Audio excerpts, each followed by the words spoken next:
validation, now I validate myself.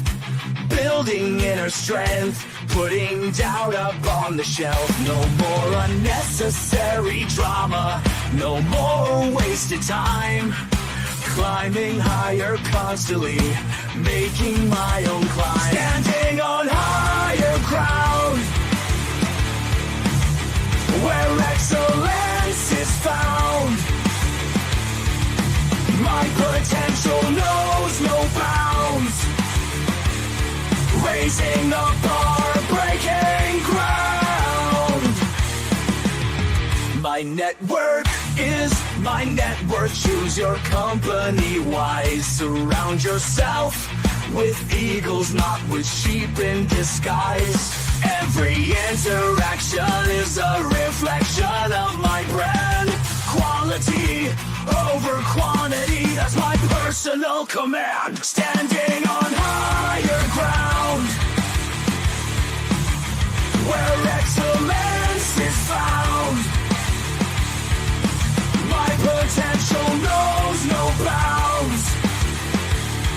Raising the bar, breaking ground. Whoa. I'm not just living, I'm manifesting my vision. Cutting through limitations with surgical precision. My expectations are my compass, my respect is my shield. To mediocrity and chaos, I will never yield.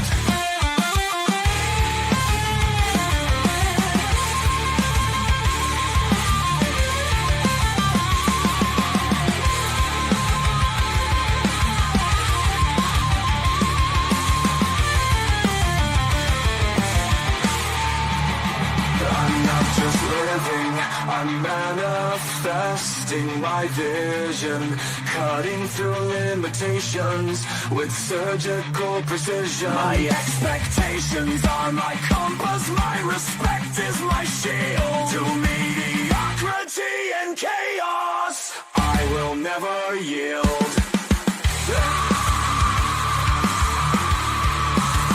Standing on higher ground, where excellence is found. My potential knows no bounds. Raising the bar, breaking ground.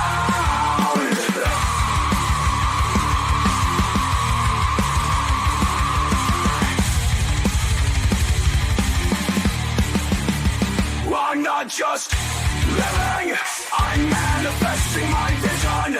Cutting through limitations with surgical precision. My expectations are my compass, my respect is my shield. To mediocrity and chaos, I will never yield. How you doing, ladies and gentlemen? Welcome to This and That. I'm your host, Xander, where we're talking about this, that, and everything in between. Today is going to be a interesting day today because, you know, I had to debate as to what all I was going to throw into tonight's show because they going wild in the White House right now. And I mean, there's some stuff that's just not relevant, but there's some stuff that's like really important that we need to talk about. So make sure that you guys like and subscribe. I told you guys that day to day, week to week, month to month, that I'm going to keep you guys appraised as to what's going on in the White House, what Donald Trump is doing, how that's going to affect us. And what can we do about it going around that particular scenario? And later today, we're going to be talking about huge change. It's going to take some time for it to occur.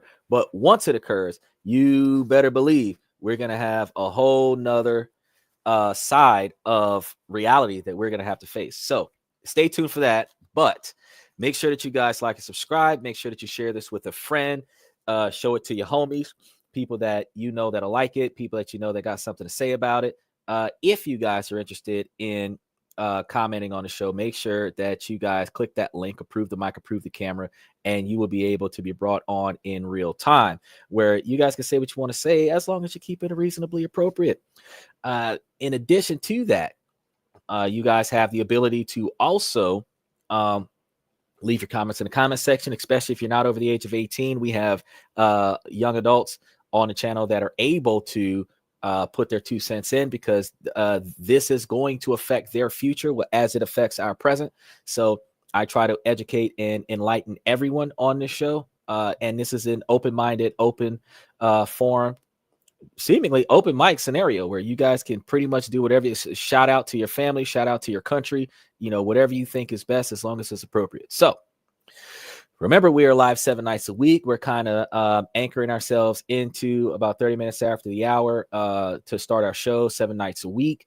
So even though we were supposed to start at around 10, we're starting to sit it in at about 10:30-ish is where we're going live time now. But we are in between, Quill, with the daylight savings time, because understand that daylight savings time happens on March 9th, where time is going to go forward 1 hour. And for those people who do not celebrate daylight savings time, that means that everything is going to start an hour sooner. So since we are kind of marinating in between 10 and 11, that's going to push us between 9 and 10 at around 9:30 daylight savings time hours, which is technically 30 minutes before we were normally scheduled to air. We were supposed to be trying to park the bench at about 11 o'clock because there's more people active at 11 o'clock before daylight savings time, which technically would be 10 o'clock daylight savings time. So that's the direction that we're technically going to sit on, is that we're probably going to be teeing off at 11 o'clock when daylight savings time goes into effect, something to that effect. Well, 10 o'clock, something like that. You know what I'm trying to say, because we're almost at 11, and if we started an hour sooner, we'd be almost at 10, which is the same time for everybody else that's not in America entertaining daylight savings time. Special shout out to Red Void. I see you in there, boy. Every time you pop in, I got to give you a shout out. Special shout out to Twitch and Twitter for those of you that are watching us from Twitch and Twitter. And we've got a lot of stuff coming up for the show, which is pretty wild. We've got we're going to be talking about Nepal. I do believe on Wednesday we're talking about tomorrow we're going to be talking about some undervalued stocks. How do undervalued stocks profit you, and which ones what to look for in an undervalued stock, and which ones are kind of peaking right now to be invested in. And we'll be able to do what we got to do with putting our money where we want to put our money. Now, since they call it Doge, I call it Dodge because it's American made. Elon Musk is wilding in the White House, and I kind of want us to get right on into that. So again, I want you guys to like, if you can, subscribe, hit the membership if you want to, and join me as I dive into the shocking claims about that billions of tax dollars that they just found over the past week that allegedly was lost in the government under the Biden administration. And this is a government efficiency scandal that we're talking about right now. And we're going to see if we can uncover the truth behind a lot of the claims that's been happening in most recent times. Because like I've debunked the false claim that Donald Trump is making changes to divorce and child custody, because there has been no implementation that I have found as of yet that supports the claims that Donald Trump is doing something about divorce or child custody outside of what I've already talked about in the show. There are some claims that nobody talks about, and we're going to get to those a little bit later. But when you think about the government efficiency, we're going to tell you the truth about what we have found. And we also understand that we think about how our hard-earned tax dollars are being utilized to provide us with the best possible services and infrastructure, or at least that's what we hope. Nevertheless, have you ever stopped to think about just how efficiently our government actually operates, considering the fact that there's about 500 to 700 people that stay in the same position for 30, 40, 50 years, never changing their job position, and their position in the government is to handle the money? Unlike the fundamental construct of the U.S. government that was supposed to have a fresh blood, fresh set of eyes, new faces in political power, every year to 2 years, where no one person was supposed to serve more than 2 years at a time, rotating out like jury duty. Unfortunately, they just go from seat 1 on the right side of the room to seat 5 on the right side of the room to seat 30 on the left side of the room, but they stay in the building. They keep their jobs. They just play musical chairs. And at the end of the day, they should have a better grasp on what's going on in our government. And they probably do. But personal intent typically shifts them from doing what's in the best interest of the global population to simply pushing their own personal interests as constituent interests. That's something that is a whole nother show, but we're going to get to the bottom of some of the issues that we've just uncovered over the past week. Because, I mean, are they really making the most out of our tax dollars, or is there plenty of room for improvement? I'm going to tell you, the fact that they have to do away with government benefits that benefited the bottom 99, and they are still dealing with reasonably high quantities of taxes for that same bottom 99, while giving tax exemptions to the top 1%, I would say that the money isn't being managed properly. Because back when, I think it was Nixon, Reagan, back in those days when the rich was taxed 50%, like, we didn't have an overhead. See what I'm saying? And we have to realize that back in the day, like, the poor wasn't taxed and the rich was taxed substantially, and that led to everybody being taxed. And if you do tax for the rich, that's going to trickle down to tax for the poor. But 50% of the rich, 50% of $1 billion is far higher than 50% of 50 grand. See what I'm saying? And likewise, when we start talking about the trickle down effect, 15% for somebody making under 100,000 a year, 15% for 100,000 is like 15,000, but 15% for 4 billion, a lot higher. You understand? So when you start talking about equality versus equal equity, equality, if everybody got hit with the same tax bracket, some people would be paying less than others, but the people who are allowed to pay less actually don't have as much and may not even be able to afford that amount.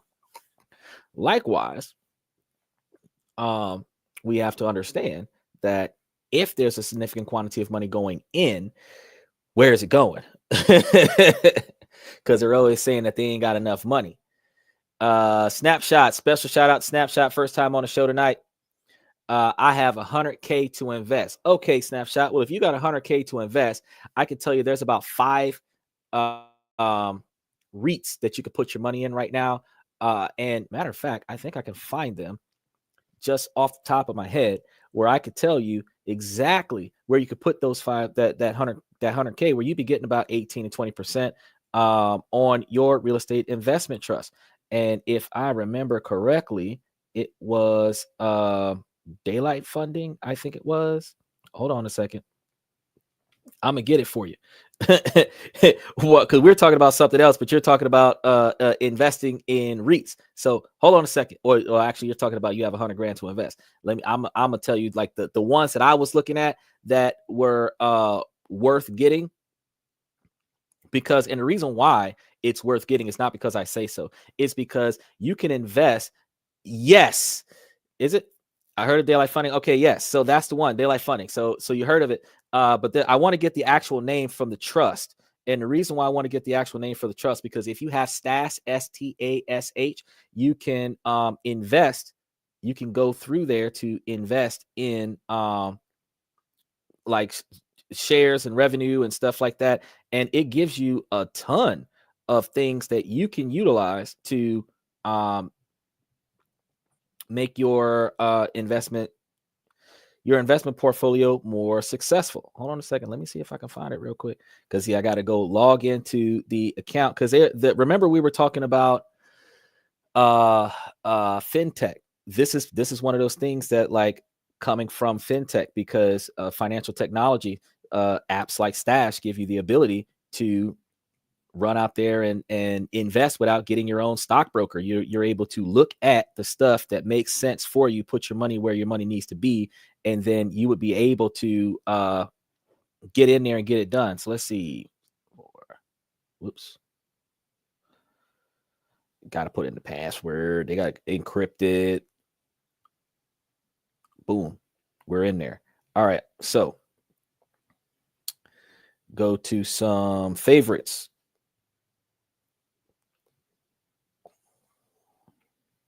Because there was stock option favorites that we were looking at. That give me a second, because I was about to talk about something else, but since you mentioned that stock thing, I want to make sure that you it gives you daily returns. Yeah, that's what I wanted to tell you about. So give me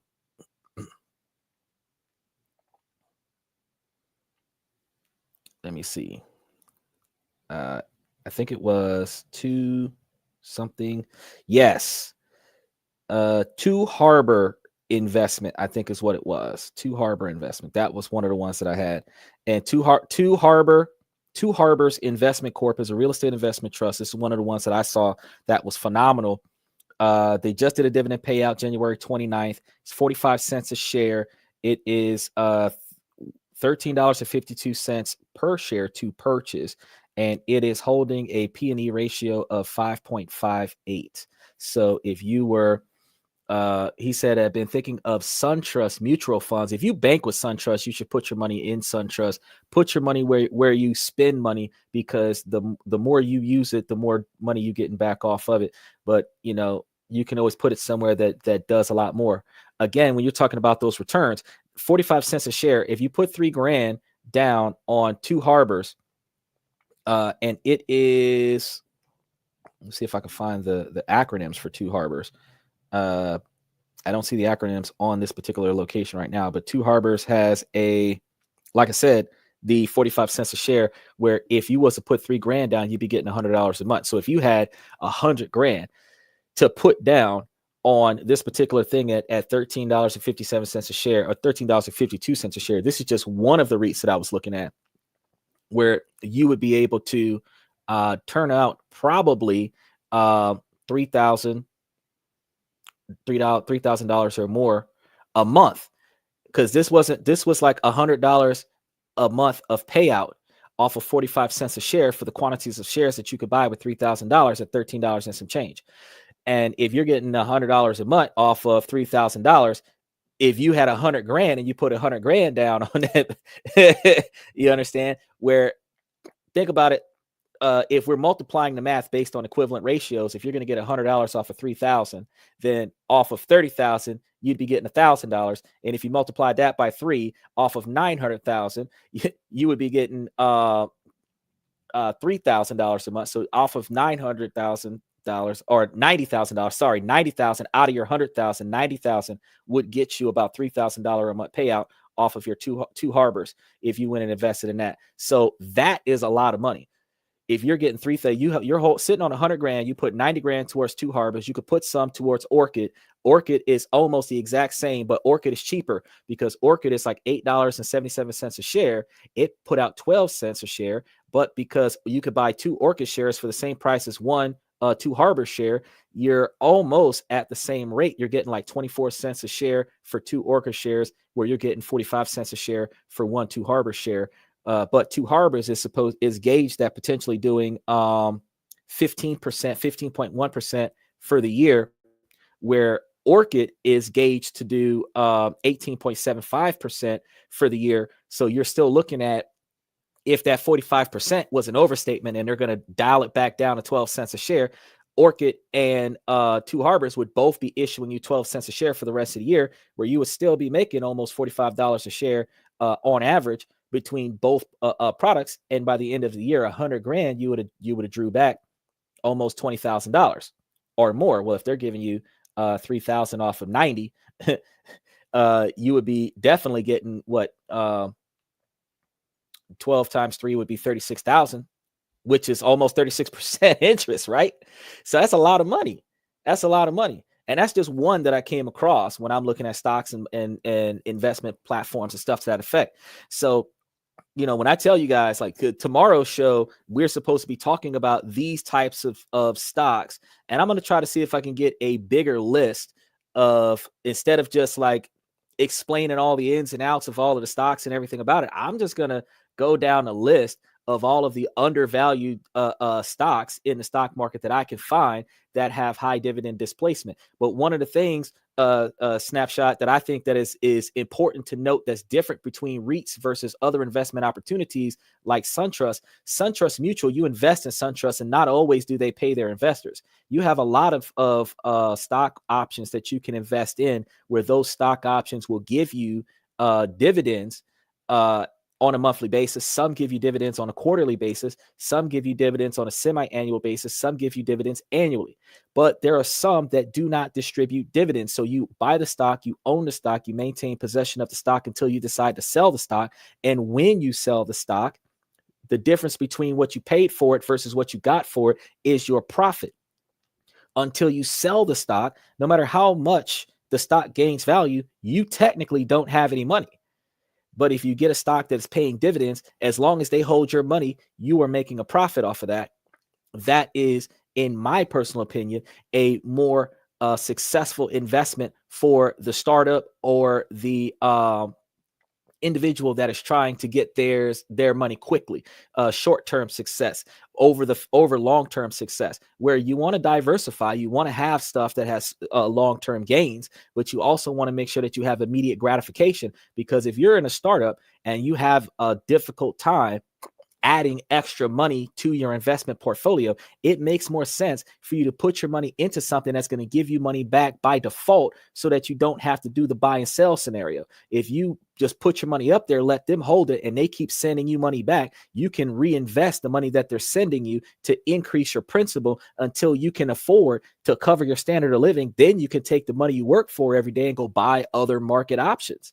Because if the dividends, like if you put up 100 grand in just one or two of the stocks that I talked about today, and I had 5 of them. I had to find the rest of them. The app updated, so I can't see all the rest of them right now. Today, I have to go to the location where I have the wish list that keeps track of all of the stocks, and I don't see it right now, and I don't want to waste time on the show because we got a lot of stuff to talk about. But I found like the top 3 or 4 real estate investment trusts that you can put your money into, where each one of them is putting no less than 12 cents a share as a payout, and all of the shares are less than $10 a share, with the exception of Two Harbors that is $13 a share, but is putting out 45 cents a share as payment, which is 3 times more than the other stocks.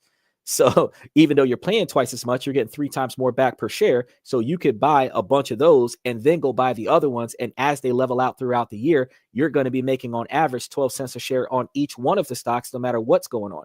And the reason why you want to diversify is because after California finished burning down, as they start rebuilding, the cost is going to offset profits, which is going to decrease distribution of payments for the shareholders, which means that some people are not going to get as much money off of some real estate investment trust, which means that if you put all your money into one location, there's a strong possibility that you might receive a dip in distribution in some scenarios, where if you've got multiples, you have rises and falls of the different ones. But the thing is that the average is still going to be the same, that your overall portfolio is still high. Sometimes it's not as high as it was before, and sometimes it'll be higher than what it was before when all 3 of them are successful versus 1 or 2 of them being successful. But the fact is, you're not going to be taking a financial loss. And you also have to look at if you can invest in something where you're making enough money back off of it, where your principal has already been given back to you as dividends. Whatever happens to the company after that is the cost of doing business, because you already made back your 100 grand and so. So you want to make sure that you pay attention to these things. Make sure that you like and subscribe, Snap, because we got a lot of stuff that we talk about throughout the show, throughout the week. Because like I said, we're going to be talking about undervalued stocks and the ones that are putting out a decent quantity of money tomorrow. And then after that, we're going to be talking about traveling to Nepal, investment opportunities in Nepal, and other places where we can make money for us as digital nomads. So I wanted to encourage you guys to take a look at that. But today we're supposed to be talking about this government efficiency situation because it's been a massive problem that has affected a lot of us. And we've all heard the stories of the wasteful spending and poor planning and mismanagement. But I had to take time today, and that's one of the reasons why I was late for teeing off the show, because I wanted to see what does this all add up to. So today we're going to take a closer look at some of those specific issues that plague our governments when it comes to spending our money. One of the biggest problems is the lack of transparency up until Doge stepped in. It's often impossible to track where tax dollars are actually going, making it difficult to hold anyone accountable. This lack of accountability leads to all sorts of wasteful practices. For example, did you know that the US alone is estimated that up to 20% of Medicaid spending is lost to fraud and abuse? That's tens of billions of dollars wasted every single year. Another issue is the inefficiency of government programs, which is one of the reasons why DEI got shut down. Many of these programs are outdated, ineffective, or even redundant. Yet they continue to receive funding year after year. And let's not forget about the infamous pork barrel spending, where government funds are allocated to projects that benefit a specific group or individual rather than the general public. So since the general public isn't benefiting from it, why are we taking money from the general public and putting on it? Government efficiency also often leads to government's inefficiency also often leads to poor decision making. When there's no clear plan or strategy in place, decisions are often made on an ad hoc basis, leading to costly mistakes and wasted resources. This can be seen in the way governments often pursue large-scale projects without properly considering the long-term costs and benefits. But it's not just about the financial losses. Government inefficiency also has significant impacts on our trust in the government.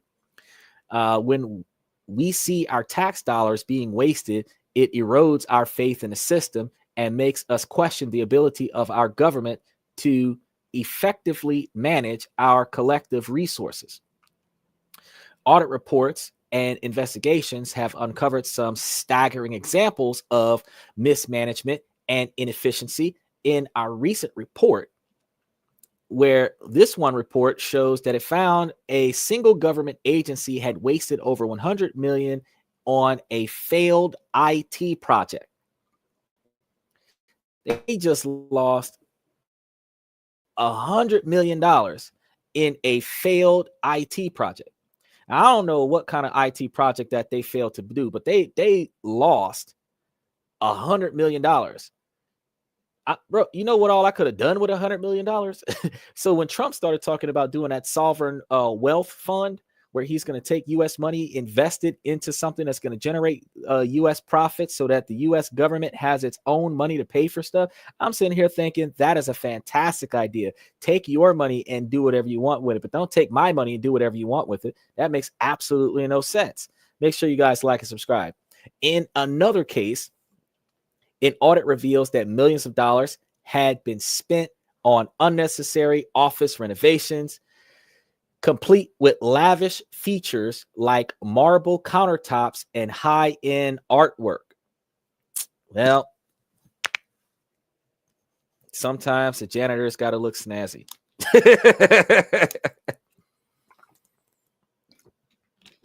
These reports are not just isolated incidents. They are symptoms of a much larger problem, a problem that's been allowed to persist because of lack of accountability and transparency.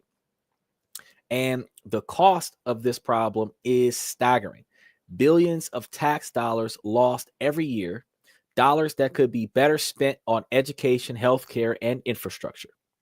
The Department of Government Efficiency, DOGE, led by Elon Musk, under President Trump's administration, has been established to address the governmental waste and inefficiency. Now, while we are dealing with the tug of war on this department is set to gain access right now to critical IRS systems containing sensitive taxpayer information with the stated goal of identifying and addressing fraud, where they just had the argument about going to the Department of Treasury and annexing funds from U.S. citizens, not accessing their funds, but accessing the records of their funds, where people were complaining that that was issues with privacy. But in order for you to find out where the money is going, you have to find out how much money is supposed to be here so that you can, and then find out where it came from so that you can figure out where it's supposed to have gone. You can't say that your bank account ain't right if you don't know how much money went into the account, if you don't know how much money is supposed to come out of the account versus how much money that actually came out of the account. The amount of money is missing is the amount of money that's not there versus the amount of money that should have been there after the specific guaranteed amount of money got spent. That's how you know that you're short. So they got to go ahead and go through everybody's personal income status and determine, does this make sense? Cody says most people are useless eaters. Yeah, well, they definitely don't put much effort into trying to make changes or improvements. We kind of go on a as is, go with the flow kind of scenario, which hinders our ability to see change, because instead of us trying something different, we just keep doing the same old, same old. Now, one of the most shocking examples of government inefficiency I came across was a report that found a single department had lost track of over $1 billion of taxpayers' funds.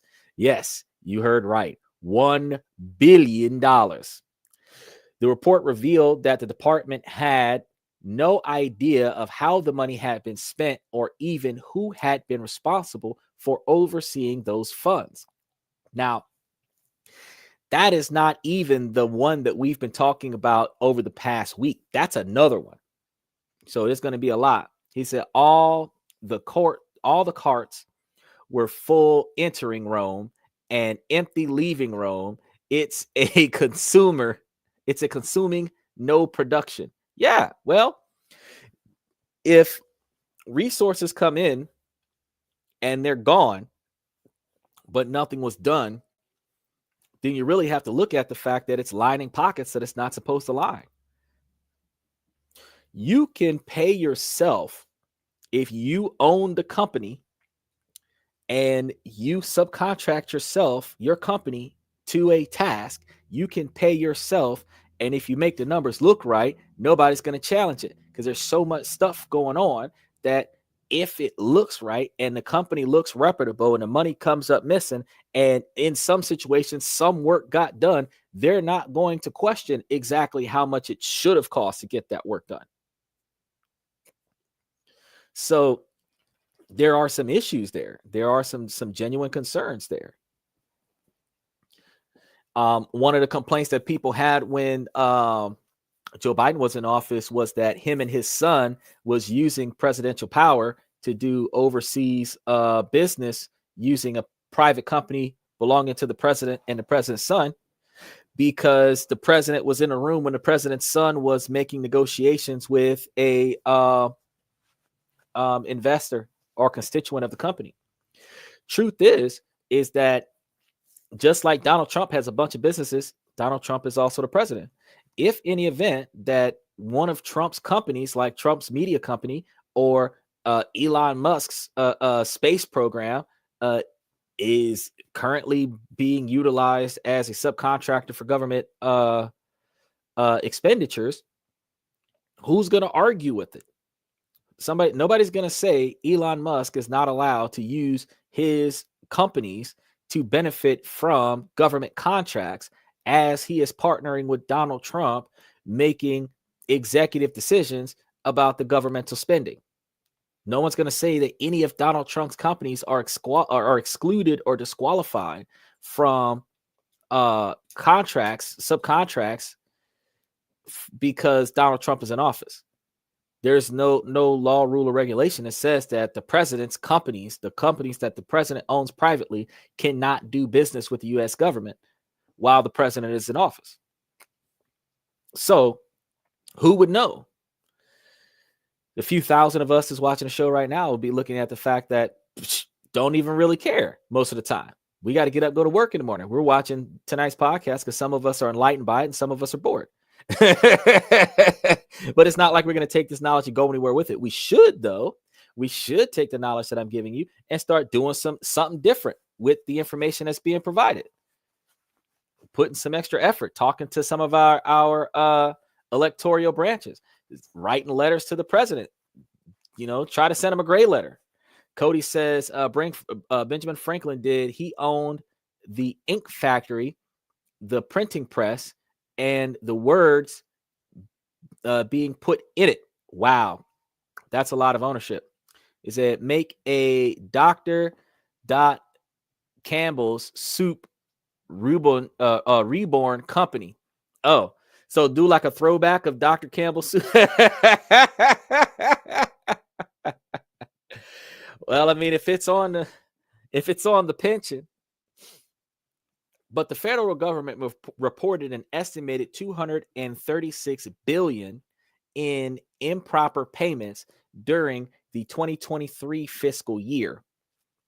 And this highlights the magnitude of potential waste and mismanagement. The DOJ subcommittee recently held its first hearing titled The War on Waste. They come up with some significantly nifty names. And they're stampeding out the scourge of improper payments and fraud. Now, I'm going to go over this title again so that you guys can be understanding of how nifty they start abbreviating this. I don't know. The War on Waste, stamping out the scourge of improper payments and fraud. So, WOW is its beginning. SOSIPF. I don't even know what you're going to do. Saucipuff, almost like the Powerpuff Girls. That's going to be a very interesting agenda. He said solar powered office chairs. Oh, of course. They got marble all over the place. They talking about some paintings on the walls and stuff. You're in a government building. If you don't have the earn equity report on that bitch, if you don't have the goddamn what is it called? Workman's comp paperwork up there, that's all you're supposed to have up there when you cash out. Because you slip and fell in the White House. That's what's supposed to be up there. HR phone number. That's what's supposed to be plastered on the walls. What your vacation or holiday pay look like. That's what's supposed to be plastered on the walls, not goddamn paintings and shit, portraits and stuff. They marble all over the place. They doing the most. Solar powered reclining office chairs with Tesla logos on the back of it. They tripping. He said, I'm a pessimist, a minimalist, and a nihilist all in one. I'm a realist. Okay. Uniformism, make it make sense. If it don't make sense, then really it don't make sense. Make sure that y'all like and subscribe as y'all go along. This they got people that are like anti-nationalist. You got people that are anti-constitutionalist. You got people that are anti this and anti that. And I'm just gonna be real. So comfort is the enemy of progress. Oh, exactly. Because once you stop struggling, you stop knowing how to adapt to struggle. It is what it is. Now they're investing billions of tax dollars wasted annually on improper payments and fraud. So the creation and actions of DOJ have faced criticism and legal challenges where the attorney general from 14 states are suing to block DOJ from accessing federal data, arguing it's an overreach of executive power. But if they're finding missing money, it isn't really an overreach, it's a necessity. You start finding billions of dollars that came up missing that wasn't supposed to come up missing. That starts talking about, okay, let me ask you a question. if the shift manager counts your till at your job, is that an overreach of their authority when they're looking at shortages? That's not that manager's shift, but that manager's design. His job is to count the money and find out where the money's coming up missing. It ain't his shift, but he's counting your drawer. Are you saying that's an overreach? If the company's missing money due to theft and nobody knows where the money is going and they count your till, is that an overreach? Because to me, I feel like if you ain't stole nothing, you ain't got nothing to hide. Like the police be saying, if innocent people don't run. No, smart people run, because if you stay, you get your ass beat to death by the police. But honestly, if you ain't got nothing to hide, count my money. My money should be on the penny. And if it's not on a penny, it's inside of whatever standard identified margin of error that is deemed appropriate for my quantity of capital that I'm counting. He said, wish they gave a farmer a hoe instead. If they did, we'd get more work done. Because either the farmer is going to use the hoe to make some work, or the hoe going to work and bring back that money. One way or another. Shit. I should just be like a business analyst and just walk up in places with shiny black shoes. Bro, isn't that one dude that's like the Department of Office Integrity and Resources or something like that, and he just goes up into people's businesses and cuss out the management? Like, I've been sitting over here thinking, like, if I was to come across that guy in my business and I had enough money to pay for that, I would literally hire him. I would subcontract his whole business to be my human resources, where you would literally go up there and run through the management because the management is mistreating the workers. I'd legit. And I wouldn't play no games. They would have VIP passes. Can't nobody call the police on them. They would have CEO access, government clearance, where they could walk in there. And I probably even give them the opportunity to fire folks that's got too many complaints against them. Too many valid operational complaints. Now, if you just cussing one another out for the sake of cussing one another out, by all means, third party come in there and cuss them out. But if you literally got some legitimate complaints, you need to go ahead and terminate that person. And then it's going to be your responsibility to find a suitable replacement. And we're promoting from within. So if you get rid of somebody in the company, we're not going to bring somebody else new. We're going to promote somebody to that position, and we're going to see if we can get better results. That would be a good utilization of resources. However, I'm just a small time guy talking about the stuff that makes sense.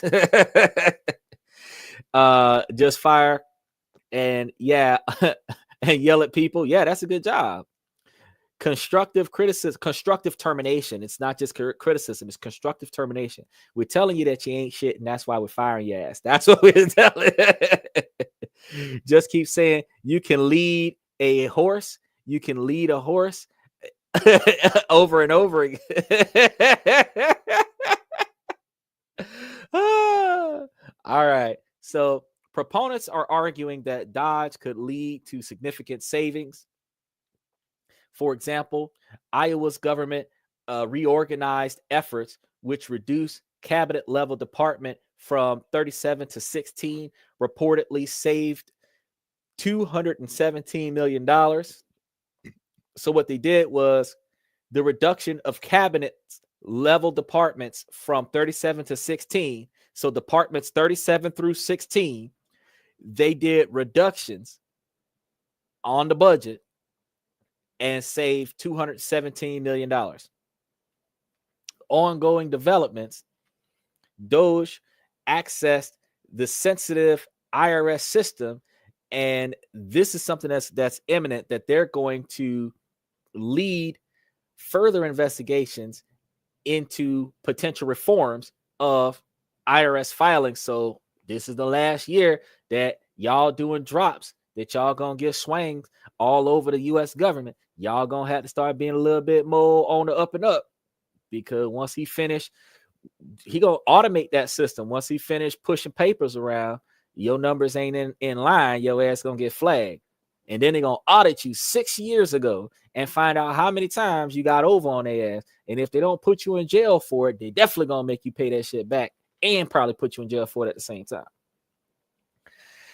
According to recent reports, the Department of Government Efficiency actually recovered 1.9 billion in funds from the Department of Housing and Urban Development.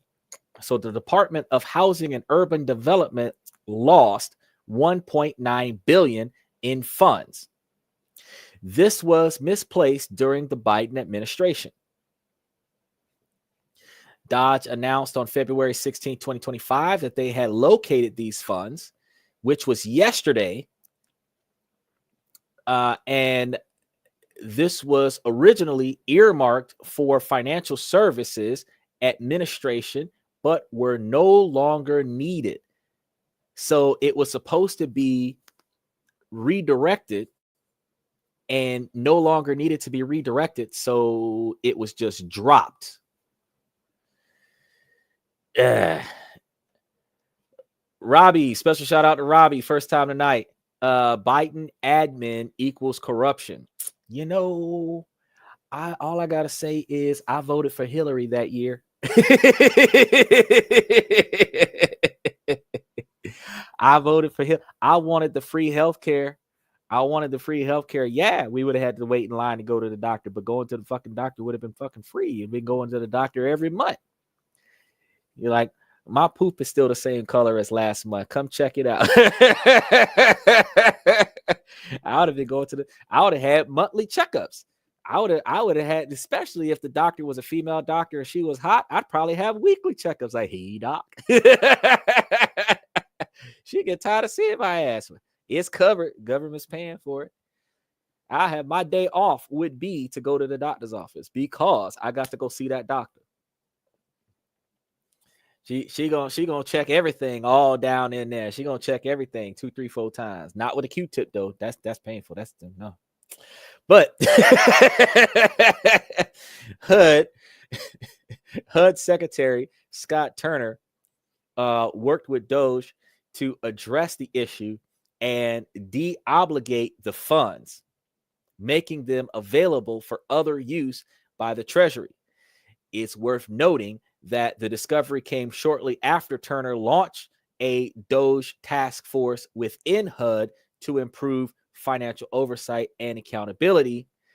Additionally, Turner mentioned that HUD had already identified $260 million in savings before this $1.9 billion discovery. So technically, if you add that $260 million reduction to the $1.6 million, you're looking at almost $2.2 billion worth of money that wasn't needed to be spent by the department, by HUD, but it was being allocated in some way, shape, or form. This kind of mismanagement is a slap in the face to every hardworking taxpayer, and it's a betrayal of the trust we place in our government to manage our collective resources effectively. And it is a clear indication that something needs to change. So when they keep saying that DOJ is an overreach, when you start looking at $2.2 billion of money that's not supposed to be spent, actually money that was supposed to be spent, it didn't get spent. It's just not anywhere that anybody can find, which guess what? Here's how that works. I'm gonna talk to you about that on a broke man level so that you can understand how fucked up this is. So your paycheck, let's say your paycheck like $4,000. Let's say that your rent money is supposed to be $2,000. The bank puts a hold on the $2,000 for your rent. You no longer needs to pay that rent. Never releases the money. The $2,000 is no longer accessible. It's no longer relevant on your bank statements. You're not paying any attention to that $2,000, but somebody who knows that $2,000 is not being spent can now tap into that $2,000 for whatever the fuck they want to do, as long as they put it back before somebody come looking for the $2,000. That's the kind of bullshit that just happened with that $2.2 billion of U.S. money that was frozen, taken out of circulation, not accounted for, and it's just missing money. 2.2. You know how much shit you can do with $2.2 billion? It only took 50 grand to put a hit out on Tupac. So you know how much you know how much you can do with $2.2 billion. And there are people who know that $2.2 billion was not being used. But everybody else who didn't know assumed that the $2.2 billion was gone. Now that it's no longer being counted, it's extra. And extra can be, you can do whatever you want with extra. You know, gold diggers use extra. That's discretionary spending. So make sure that y'all like and subscribe. So while Doge's efforts may lead to cost saving or recovery of misused funds, I want y'all to understand, because there has been one of these TikTokers that's been going around telling people bullshit about the government giving us back money because they found money. There is no indication that the savings would be directly returned to the citizens.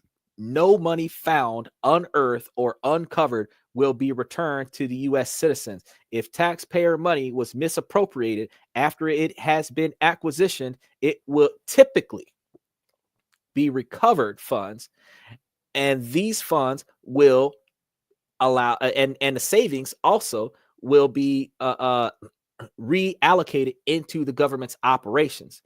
So you're not going to get that money. So if they was taking too much money out of your tax money and doing stuff that they wasn't supposed to do with it, they're just going to find whatever hasn't been spent, and they're going to reallocate it more appropriately to appropriate budgets.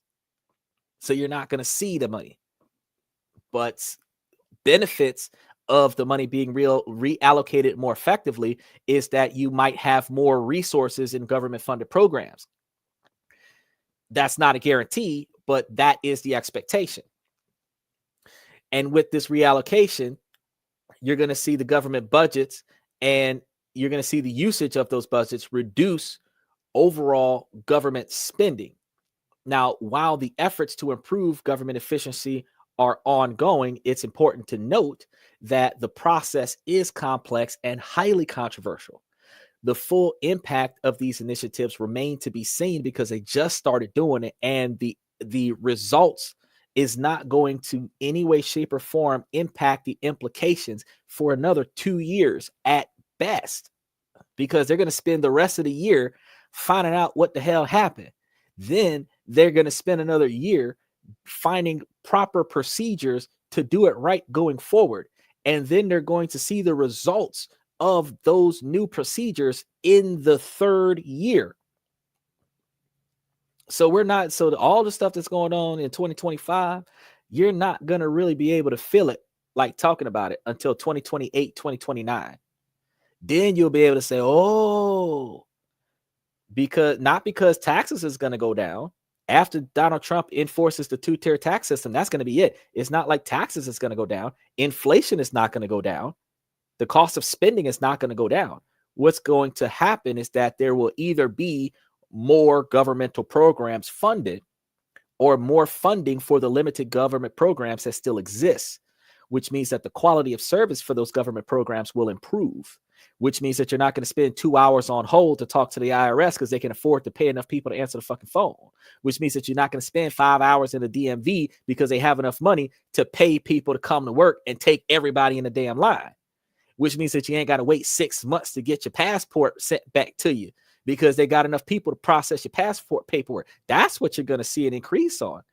Expedition of government documents that you have to submit to get back results so that you can stay compliant to the federal and state laws. You're going to see an improvement of the system. But you're not going to feel like less money spent or more money back. They're not going to issue, not at this point in time, we don't see them issuing a stimulus check to reimburse taxpayers for money that they didn't need. No, they're just going to put the money somewhere else. So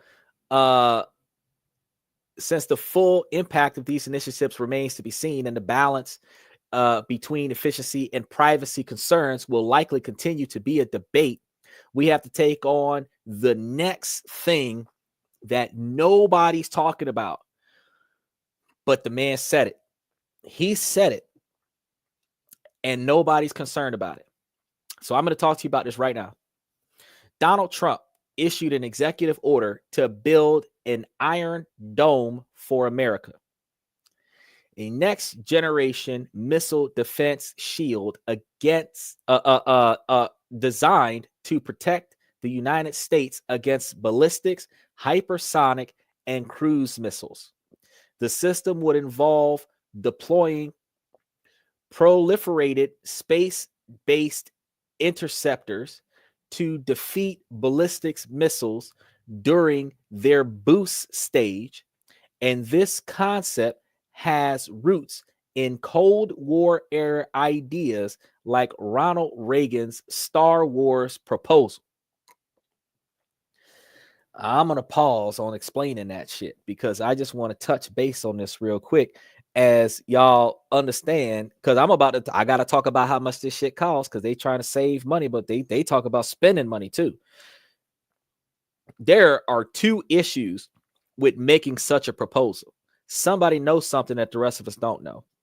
First off. Second off, not only are you preparing yourself for the likelihood of another world war, speculation has it when you're talking about space to U.S. soil attacks, you are also implicating invasions of all kinds.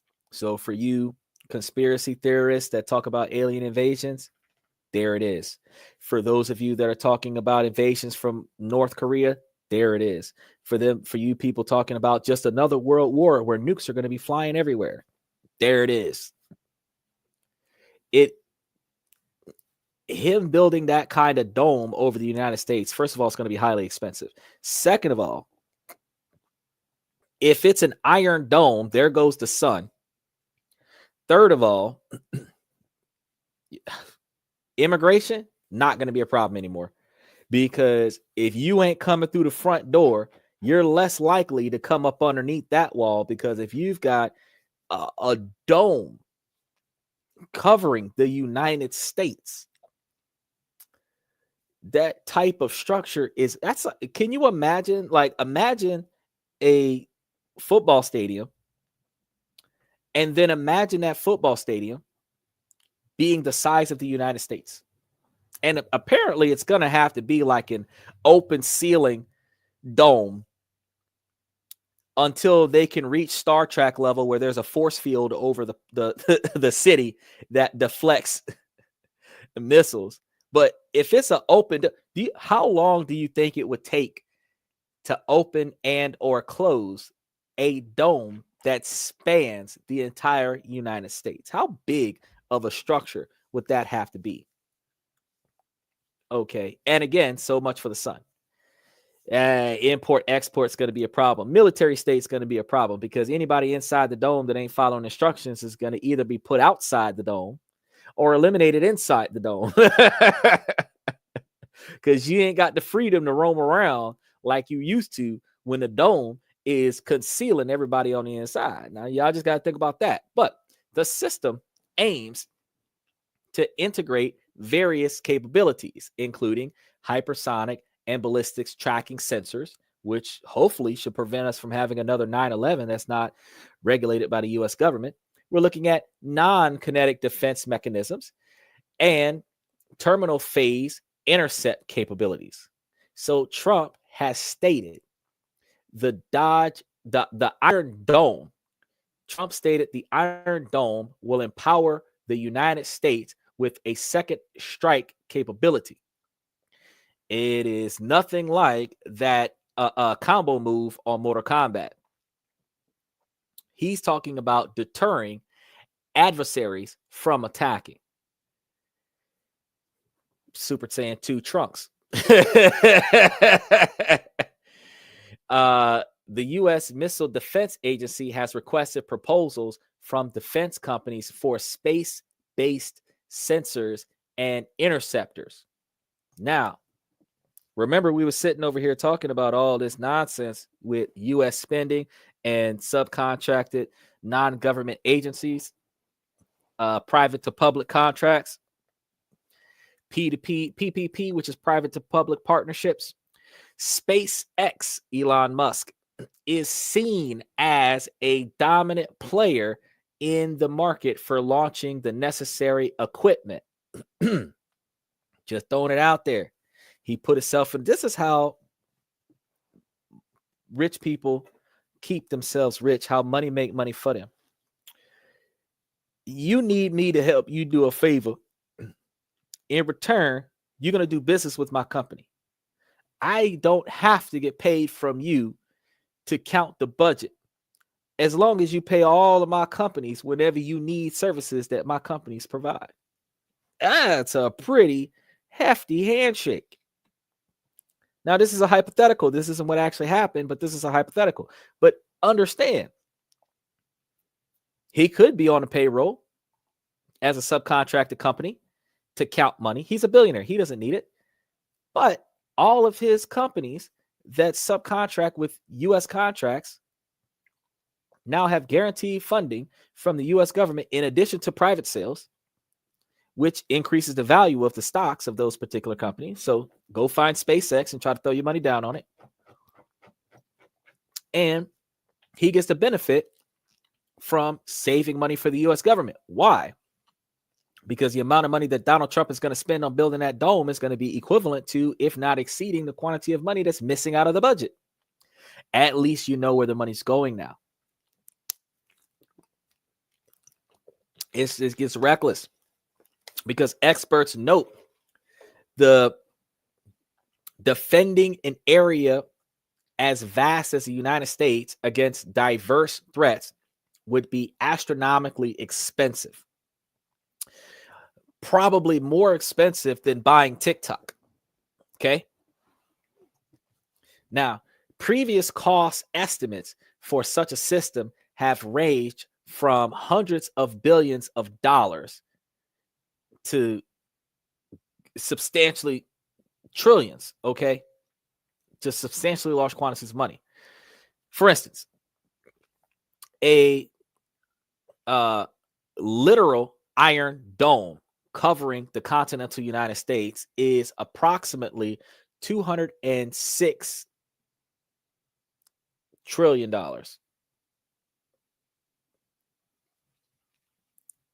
Yeah. Wow. Or more than 200 times the current defense budget. $206 trillion. And think I'm joking. The way they're quoting the number is $206,330 billion, which is equivalent to $206,330 billion, which is more than 200 times the current defense budget. Now, for a system similar to Israel's Iron Dome, scaled up to cover the mass of the United States, you're looking at about, what's that, 2 zillion? What's the one after trillion? You got $2,470 trillion. $2,470 trillion. They need to go sit down somewhere. Requiring 24,700 Iron Dome batteries provided by Tesla and potentially Digitech at $100 million each. That's two different types of structures to build an Iron Dome. And you already understand that Israel is getting an Iron Dome right now. And the United States wants one. So my neighbor just got the brand new A1 Jordans. I need some A1 Jordans. That's what just happened. My neighbor got a Rolls Royce electric. I want a Rolls Royce electric. That's what just happened. Israel's got, but it gets worse. It gets worse. I'm going to tell you about it. I'm going to tell you about it in just a second, because I just want to go over all of these real quick before we start talking about, remember we was talking about unnecessary governmental spending, right? Shit. Let me finish this, and then I'm gonna tell you about what I just found out about Israel's dome and America's wasteful spending. For a space-based missile defense system, estimates range from $11 billion to $27 billion, according to Todd Harrison of the American Enterprise Institute. Now, the U.S. has already spent over $400 billion on similar anti-missile goals in the past, and the Union of Concerned Scientists estimate at least $300 billion. This is in the fiscal year 2010 for a limited capacity dome. Other organizations have estimated the cost between $67 billion to $109 billion for a global protection system, talking about some anti-space invasion stuff. Now, a system to counter North Korea alone was estimated at $300 billion by a 2012 National Academy's report. Now, when and this is for the Iron Dome that's being built in Israel, to similar structures, something like that, or something more advanced than that, being built to protect and shield the United States. Now, for comparison, the U.S. has already contributed at least $2.6 billion to Israel's Iron Dome system since 2011. We ain't even got our own dome. We paying notes on your Rolls Royce at your house, and we ain't got a Rolls Royce at our house, but we're about to go and get one because we've been helping you pay for one. We like the way yours look, so we're going to go get one for ourselves while we keep paying for yours. I think those need to tiptoe over there and take $2.6 billion out of the budget going to Israel's Iron Dome, because that is not America's Iron Dome. Just saying. Wasteful spending. Experts note that defending an area as vast as the United States against diverse threats would be astronomically expensive. But I mean, it's worth it if you're spending money to protect us, as opposed to the $13 million a week that they were spending in Afghanistan to rebuild the country after they destroyed it, because they went over there to steal oil after 9/11, and they could not spend a few $1 million in Louisiana to help the Katrina victims after the Hurricane Katrina came and wiped out Texas, Louisiana, Alabama, and Mississippi, part of Florida, and a portion of Georgia. Left the largest majority of the southern states treated as refugees to northern states with no benefits and no relief, where governmental scandals, the FEMA money came up missing. FEMA trailers came up missing. The FEMA trailers that did get put down gave people cancer because there was lead paint involved. The things that we don't know, where the rest of us who didn't get FEMA money got mad at the people who didn't get FEMA money because we thought they got FEMA money, because some of the top 1% got FEMA compensation, and the rest of the broke folks was the bottom end of the scandal after the money got stolen, while Sarah Palin was in Texas buying shoes. You ain't never seen a man in politics somewhere buying personal entertainment instead of being at a national disaster. Even Donald Trump spent $135,000 on a hooker when the country was not in jeopardy. He did what he did when the country ain't need his undivided attention. When the country needed his undivided attention, he had his misdeeds put on hold. But Sarah Palin just had to go buy herself another pair of shoes before she went into Katrina. Hundreds of thousands of people died in a state where there's a population of under 400,000. So almost a third of the people are died or missing. And she got to make sure she got the right pair of stilettos to walk into a bunch of oil, mud, and dead bodies. I don't understand how that made sense. But this is our U.S. government at work. Now, the system would require launching hundreds of thousands of tons of material into orbit, exceeding current U.S. launch capabilities, and the effectiveness of such a system is questioned by experts, given the number of interceptors needed and the evolving nature of threats. It's important to note that all of these estimates are different aspects of the proposed system, and we do not have the exact specifications of the Iron Dome for America currently detailed, because he just made the executive order a couple of weeks ago. They have not put the draft together as to what it's supposed to look like, and they have not proposed an allocated or dedicated expectation of funds budgeted for such a project. However, the estimations off of the sheer idea are so astronomically high, you can only understand that we're going to have to save trillions of dollars in US budgeting in order for us to spend trillions of dollars on the Iron Dome for America.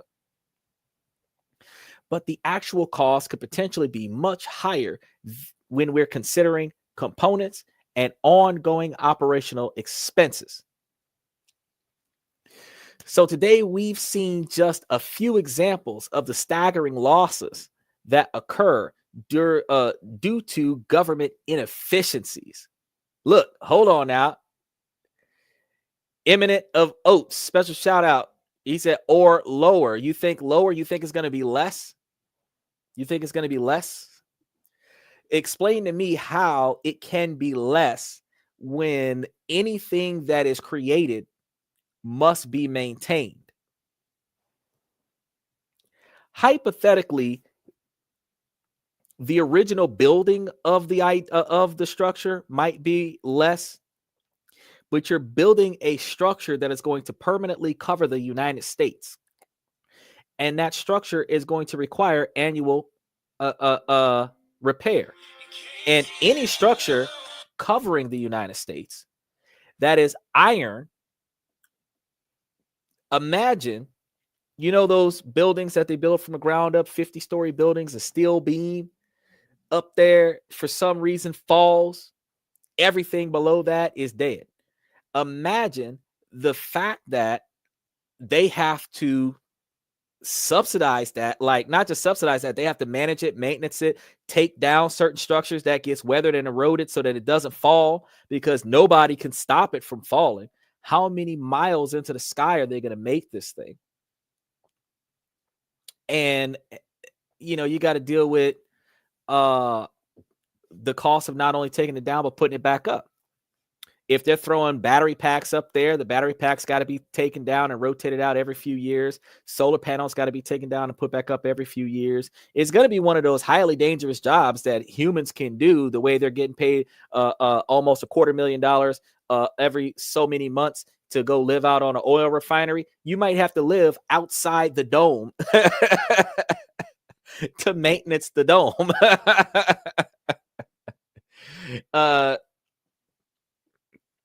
Eminence says, well, with the amount of fraud that's being uncovered right now, along those defense contracts are probably super duper heavily inflated in order for people to skim off the top. That's true. And he says, with tariffs in place, we are going to be being in a lot of money. That is a misconception. The United States government will be in a lot of money after they take the money from the tariffs and put it into the budget, and take the money from the budget and put it into investing into the sovereign nation funds, the sovereign wealth fund, and then take the profits from the sovereign wealth fund and spend it on this shit. But while it's not going to cost the U.S. people as much money, because as Trump's proposed plan to eliminate the mandatory it's not mandatory, it's optional, eliminating the dependability of the government on its taxpayers by getting funds from other sources, so the government isn't depending on taxation, it just benefits from the voluntary taxation. You would have the ability to do more stuff and take away from the average everyday American disrespectful behavior with law enforcement when they tell law enforcement, I'm your boss because my tax dollars pay for your salary. So that makes me your boss. You do what I say. That's not true. That's not true. That's not true. Yes, your money goes into the system. The system allocates funding for law enforcement. Law enforcement gets it to the commissioner. The commissioner gives it to the local departments, where the local departments issues it out by the hour to the police men and women that put their lives and safety at risk in combination to their lack of knowledge or safety actions and practices, which jeopardizes your safety and your health, when their job is to keep you safe, but they don't actually keep you safe because their constitutional obligation is to seek and apprehend. But you have to understand that we don't pay their salary, but if we complain enough to the right sources, they will no longer have a salary. Likewise, with this scenario, the tariffs is not going to be billions of dollars at a time with a $30 trillion debt. You have to understand that that's not the overhead where the government is turning a profit. That is how much money we can't afford to pay for that we're borrowing from China. So the tariffs over the next 30 years will bring us down to a zero debt balance, where we will then have a profit margin. Now, when we have that profit margin over the next 30 years, you are correct. The tariffs will give us enough capital, along with the sovereign wealth fund, to be able to do things, along with the profits from TikTok, to be able to pay for such a structure. And if they're not wasting a bunch of money, because like you said, you were correct. You said that they overstate a lot of these contracts so that they can skim off the top. So with the lack of overstatement, they will have a lot more capital going around. They'll be able to do a lot more contracts and provide a lot more resources to a lot more people, or a lot more programs, where those programs will be able to fund a lot more resources that people will be able to benefit from. We will see, again, a lot more services provided from the company, or a lot better quality service provided from the country than what we currently experience.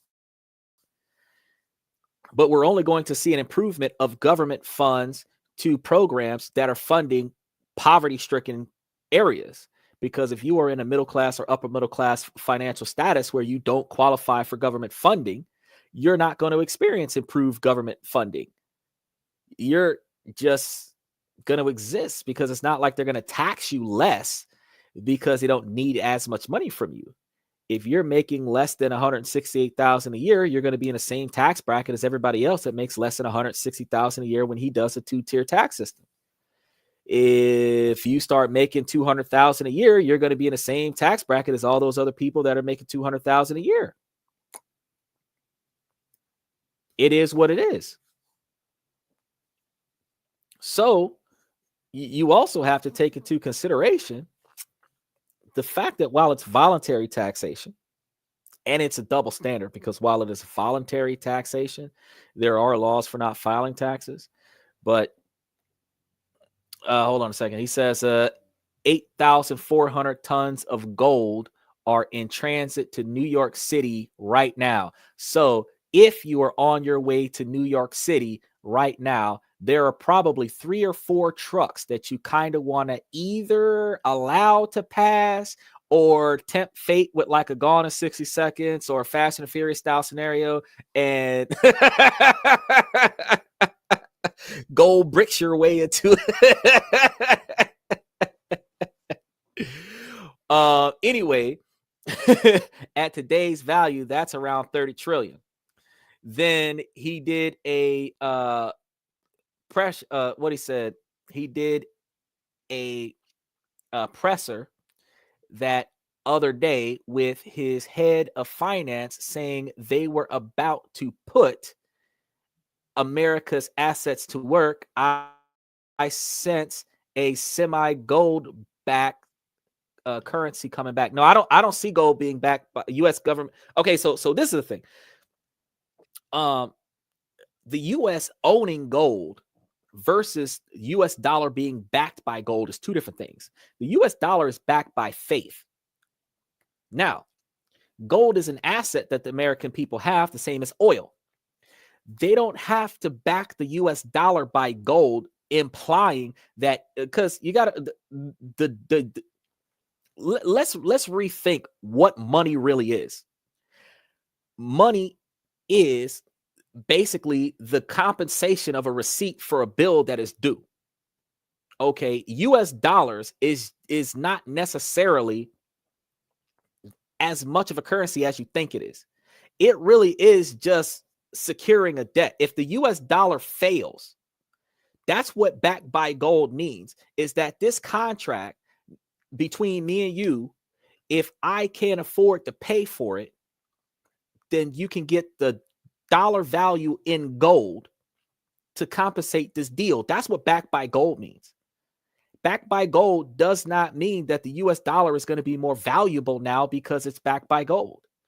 It just means that, like you said, 8,400 tons of gold valued at $30 trillion in today's market is what they're driving across the country to New York. That does not mean that they're going to ship 84,000 tons or 8,400 tons of gold to China to pay off that debt to China.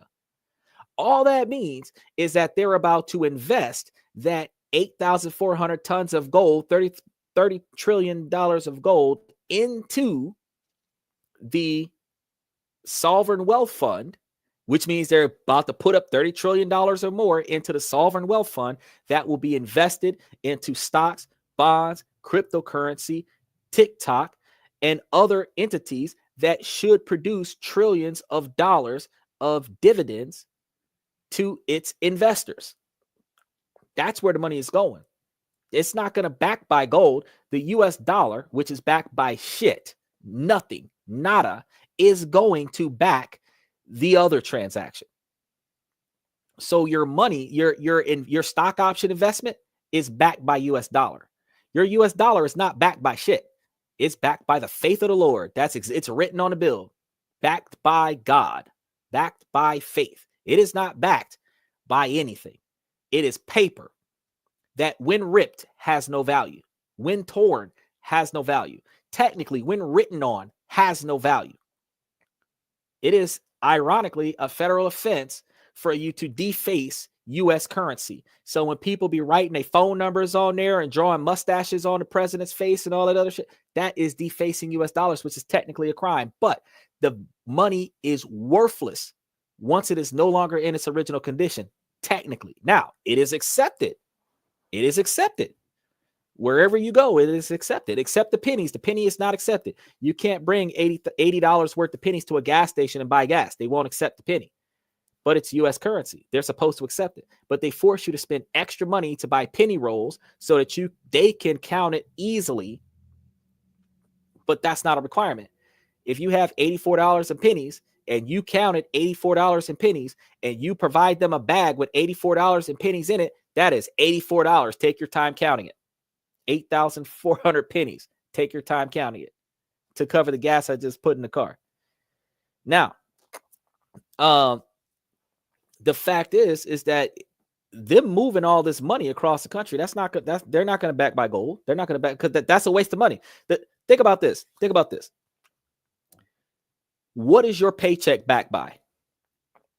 You go to work every day. You pin a certain quantity of hours.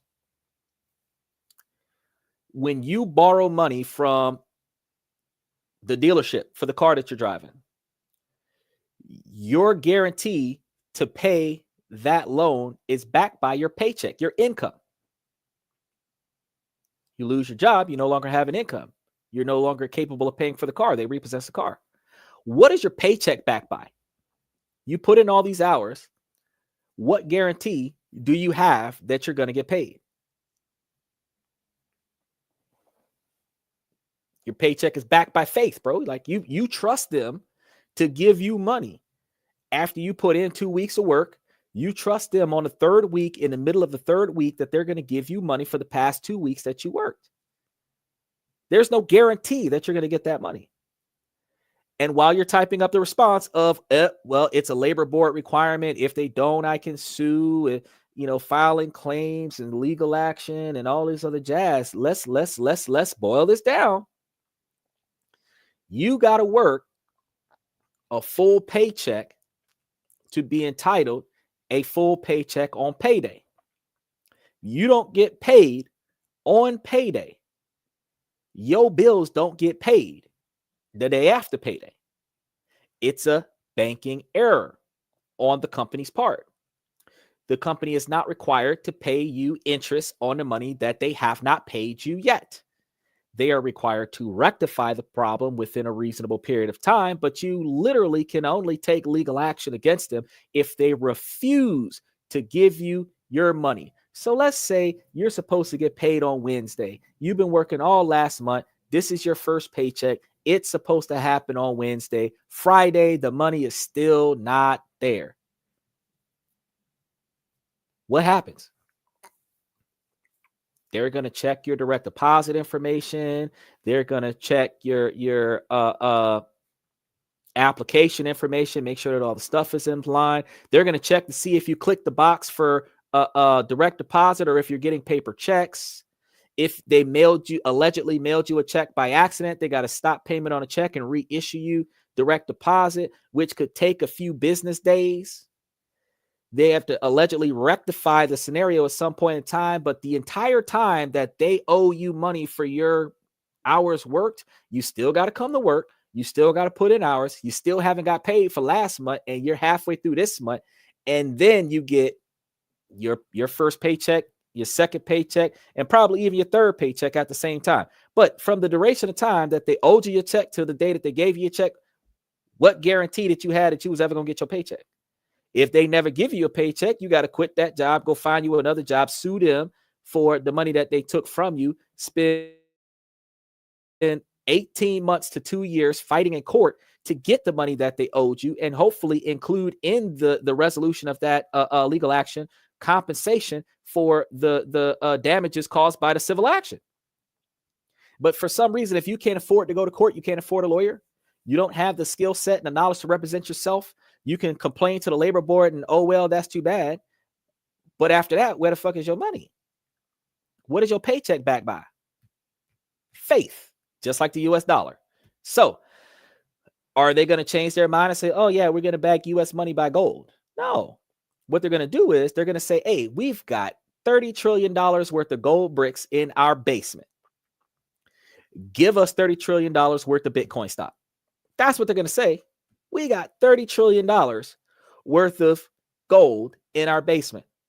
Give us $30 trillion worth of TikTok stock backed by $30 trillion worth of Bitcoin stock. Backed by $30 trillion worth of gold bricks in a basement.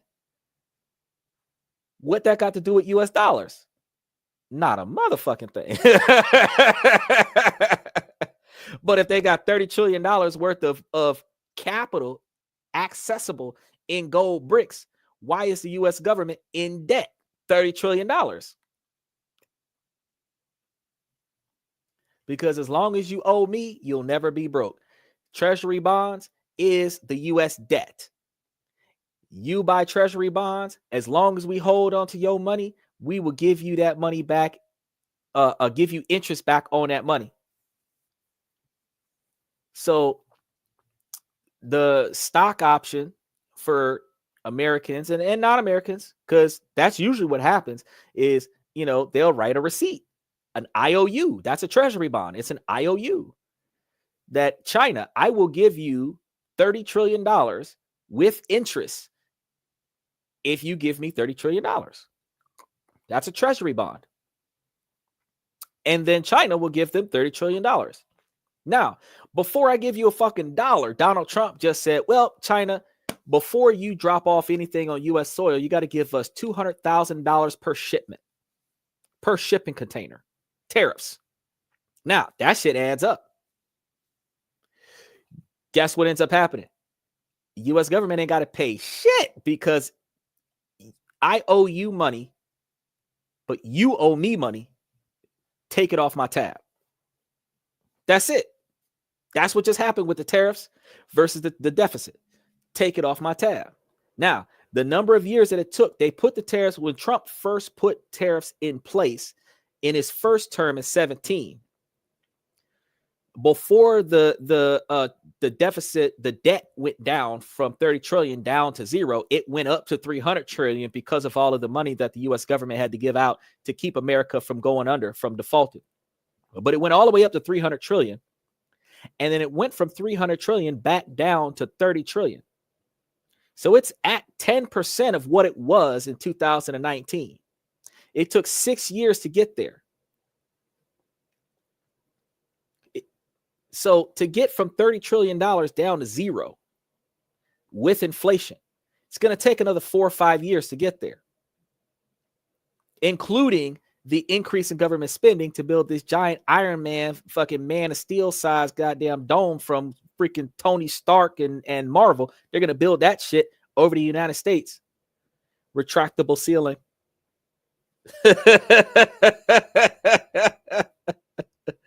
I was waiting on somebody to start talking about force fields and shields and shit.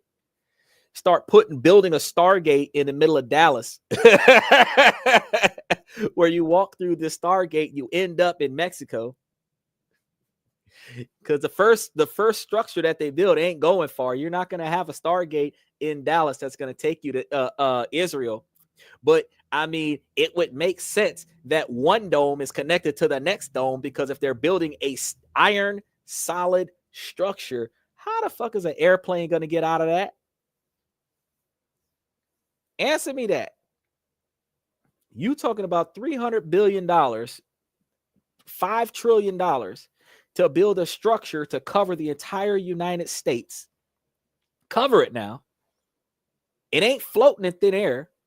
So from the ground to space, you got this big ass dome that's gonna block your sunset, your sunrise, and that dome. How the hell is planes gonna get in and out of that? Now people think, oh well, no, they're only gonna deploy it when we're under attack. Okay, which means that you're gonna have a larger quantity of people doing dorm drills when they have to deploy the fucking dome to see how long it takes for the dome to close up. How much active defense needs to be activated to close off the dome? What defense is going to be put outside of the dome to shield the areas of the dome that no longer are able to launch missiles because the dome is covering that area? All of that stuff's got to be tested, planned, and all of that stuff costs money. Testing it is going to cost some money. Testing the durability of it is going to cost money. And will those iron domes effectively work against nukes?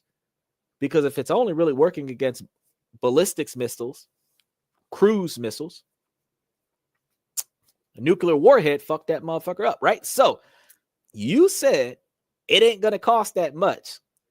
It might cost less. I'm thinking, no way it's going to cost less. It's not possible for it to cost less. It's not possible for it to cost less. The only way it's going to cost less is if you make it smaller, cover less space, maybe put a dome over the White House instead of putting a dome over the entire United States of America. But if you put a dome over the entire United States of America, from Mexico to Canada, from California to Maine, including Florida this time, what? How long has it been? He said in 2017 that he was putting up that 30-mile long wall across the border for Mexico. And that was like a $30 billion deal, right? That's just a wall, my boy. Now, how much money do you think he would spend if that wall goes from a regular ass concrete ass wall to a big ass iron, titanium, steel kind of Wolverine synopsis scenario that's going over the entire country? And while he just reenacted the death penalty for capital crimes, I believe that he need to be dealing with exile, because why waste resources eliminating these folks when you could just kick their ass out the country? Matter of fact, you should have a mandatory location for deportation, which it is guaranteed to end in catastrophic failure for that person. Send all of the people on death row to North Korea. North Korea gonna fuck your ass up before you touch down. You, matter of fact, put them on some of them old ass U.S. ships that you were gonna decommission. Put big ass American flags out there. Put a sign up underneath the American flag, because Donald Trump passed a law. It was an executive order that said there can only be one flag waving for the United States. No other flags can be waved. So you got to put a banner up underneath the American flag, because the American flag is the tallest flag on every United States structure. And a banner under the United States flag that says, come get some. And send that ship over to North Korea. And then as they nuke that son bitch, it solves your problem. Now, I know some folks are going to say, well, you wasted resources on the fuel it takes to get them to North Korea. You're wasting resources on the electric chair. You're wasting resources on feeding them until you kill them. You're wasting resources on housing them. You're wasting resources on the lethal injection. So, I mean, something got to happen. But if you kick them out, at least thou shalt not kill doesn't applies to everybody, because thou shalt not kill unless you're paid by the U.S. government to murder these folks. I'm just saying. And how much money are you saving if you say deep exile? Now, if you're caught back in the country after you're exiled, you're shot on sight. Done. Problem solved. That's a twofer. So you can go, and if you survive, you stay your ass from over here. But if you come back and we find you, rat-a-tat-tat. Now, not as much money, I believe, not as much money to do something like that. Because if you got a death sentence today, you should not be on death row for 15 years. Your ass should be shipped off by the end of the year somewhere else. And when you start talking about the survival rate, you start talking about Suicide Squad, you start talking about the survival rate of people being exiled, where you sending them to. Matter of fact, you don't even need a ship. You don't even need a ship. You could put them in one of them planes and fly them into Korean airspace, North Korean airspace, and just throw them out of the plane without a parachute and see what happens. There's so many ways that you could do that instead of, like, be creative with your death penalty. Back during World War I, anybody that the U.S. government hated, they put them on the front lines. That in and of itself, you wasn't surviving. If you survived, you got your freedom back. But if you don't survive, oh well, you was on a death row anyway. I don't understand why the U.S. military does not draft the inmates, because if you put some Crips and Bloods on the front line, I'm more than sure they're gonna regulate. And you would be saving all resources, because instead of having more prisons than you have schools, you would have more soldiers than you have children going to war. Because how many of them old heads, them OG, triple OG, double OG signals that been in prison since they was 20, 58 right now, could have been serving their country the last 40 years, doing 200 terms of life. They could have been serving their country the whole time, and you just got them sitting in a holding cell. What's wrong? That's a waste of money. That's a waste of talent. These people in jail for murder, and you're not going to make them soldiers? Like, isn't that what you do for a living, is kill people? I mean, yeah, you protect the country, and yeah, you protect our borders, but ultimately you do so by killing people. So as a result, why not take murderers and put them on the front line? Make it make sense. 2 for 1. You defend this country for a certain period of time, and you got your freedom. People don't think about this stuff. And how much money would it cost us to have honest Americans who pay their taxes, who don't cause problems, who don't hurt anybody, who are really joining the military to get government funding so that they can go to college? They're going to put their lives on the line. They're not even old enough to vote. They're not old enough to play the lottery. They're not old enough to buy alcohol, but they're old enough to die for this country. You got people sitting in prison you getting paid $40 a head to hold them in prison. and they living a life of Riley because they ain't got to do shit but take a shower, work out, eat 3 times a day. And you telling me these young bucks, 16, 17, 18 years old, I'm going to the military and they're going to give their life for our country. But you got folks that's just living off the country. Like, why can't you take the inmates and save some money on the U.S. budget and send the inmates to war? All these many infiltrations that we doing, going to other places and sanctioning other countries by force. Why not send the inmates out there and go sanction some shit? A special black ops military program. Inmates incarcerated. Had OJ did it. Come on now. We could sitcom that shit. Put some body cams on them. You know, use Elon Musk Neuralink and turn it into Game On in real life, where the inmates are now soldiers controlled by the children that are playing Call of Duty Modern Warfare. They think it's a game, but it's really not. Because Elon Musk already said when he got into office that all the children was going to take military enrollment tests. Instead of that CATs and SATs and all this other stuff, you're taking military enrollment tests. So your 5th grader, 6th grader, 8th grader is going to be, we going to be able to know if you qualify for active duty before your 16th birthday. We going to know that you qualify for active duty. And just like that young boy that outran the military with his drone. You got these children out here got more skill set than the adults when it comes down to military tactics.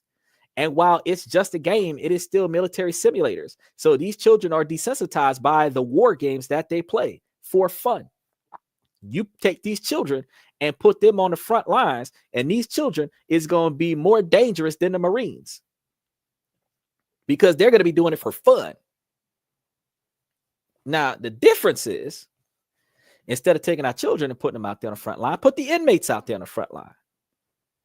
And if you got the Neuralink, they're controlled by a third party. Their bodies are out there, but they don't have any control over them. They can't even run. Now, I know there's going to be some ethical conversations behind that, but that's the way our technology is already headed. We have the AI companions that are going to be out there destroying what's left of the dating game. So people who can afford to go on 24 dates a year at $200-300 a year can afford to lease a $150,000 robot, because that's like $15,000 a year for 10 years. That's cheaper than a woman. Really can't find in America, in Western culture, you can lease you a female robot companion right now that looks like whatever woman that turned you down. and have you a person that will listen to you, follow instructions, and aid you in your success. You got the Elon Musk robots that's making drinks and personal assistance and all this other shit. You've got cars that drive themselves. You're literally eliminating social interaction right now with technology. And Elon Musk Neuralink was supposed to be a chip that goes into the brain that allows individuals with disabilities to control their artificial limbs with a thought. So a computer chip that goes into your head that gives you the ability to use your brain to control other electronic devices, which was the same computer chip platform that T-Mobile was trying to explore 15 years ago when they were talking about embedding a chip into the palm of your hand that could allow you to activate your cell phone without touching your cell phone. You just think about it, and then all of a sudden your cell phone start working. Now Elon Musk is making a computer chip that's going to allow you, they're going to put it into your skull, and they're going to allow you to access electronics by just thinking about it, which also leads to the fact that if you can access computers with your brain, computers can access your brain. So all it takes is for the reverse engineering of this system to turn human cybernetics into biological warfare machines. Again, this is AI technology afoot. There's a movie on Netflix. I forgot the name of it. I think it was First Thought is the name of the movie. I think, if I'm correct, it was a movie about this guy who was paralyzed, I think from an accident. And then, what happened was him and his wife got kidnapped and murdered, and he got shot in the spine, and he was paralyzed. And they put a artificial spine on his back that had an AI system, a self-learning AI system. The AI system took control of the man's body and started using the man's body to dominate the creator, so that the creator couldn't terminate the program. Now, all of that leads to the fact that AI technology is advancing in healthcare. AI technology is advancing in military. And every time something is made for war, it is used to improve economic society, civilian life. And every time something is made for civilian life, it is used for warfare. Nothing made good for good is not used for evil, and nothing made used for evil is not being done good. So the fact is that you got to understand that while they're building a probably $300 trillion dome over the United States, or at least that's the plan right now, to build a $30 trillion dome over the United States to keep us in and other people out, you can only imagine what else they can do with $300 trillion. So yeah, that $30 trillion worth of gold bricks that they're driving to New York right now, that if you're stuck in traffic, that's probably why. $30 trillion of gold bricks that they're driving to New York, that's not going to be used to back US dollars by gold. Why waste the effort? Cryptocurrency is the next financial standard. Rainbow currency was supposed to be a unified currency that was instilled by the IMF. It just never became popular. But they were talking about rainbow currency as a universal currency worldwide back in 2022, 2021. Nobody took it up.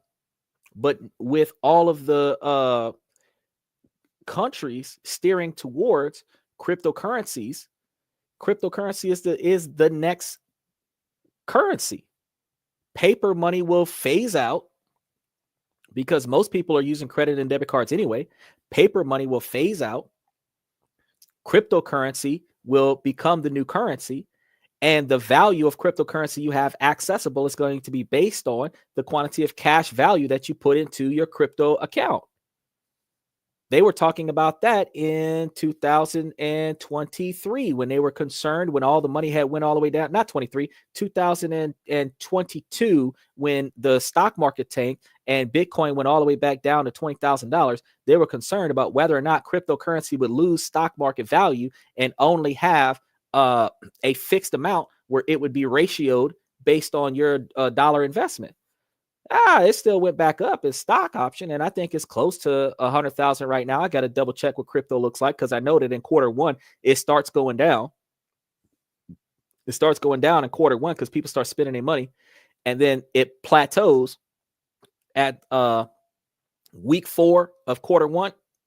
Week 1 of quarter 2, it plateaus, and the Bitcoin starts going back up. So you start feeling that bullish market again in April.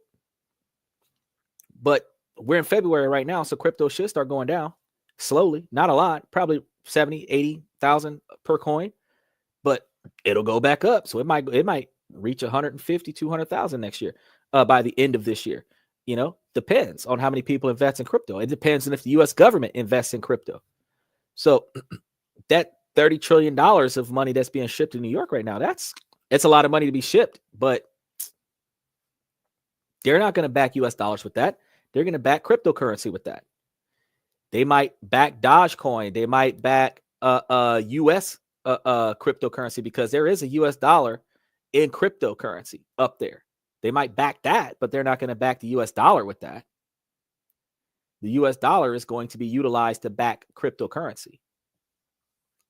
And then places like Ecuador that utilizes U.S. dollars as a primary source of currency. While the U.S. is switching over to electronic currency, the U.S. will ship all of its paper money to Ecuador and other countries like Ecuador that are utilizing U.S. dollars as a primary cash source. And first world style countries that are utilizing electronic payments is going to lean more towards debit card transactions, credit card transactions, micro transactions utilizing cryptocurrency, Bitcoin and Coinbase wallets and PayPal and other stuff. Stash has a cash wallet that allows you to use your stash card as a form of making transactions using your stock option, the dividends from your stock options to pay your cash transactions. All of that stuff comes into play. All of that stuff. And nowhere in there is changing the way we've been doing it back to the way we used to do it. has come to play. But what I can do for you is, Mr. Oates, I can go ahead and do some digging and mention it in tomorrow's show, because tomorrow we're going to be talking about those undervalued stocks that we need to be bidding in. And we'll be able to go ahead and go through a full detailed rundown as to exactly what they're doing with that 84,000 tons or 8,400 tons of gold, where they going to put it at. Because as I remember, the US dollar is backed by faith, not cash. I mean, not gold.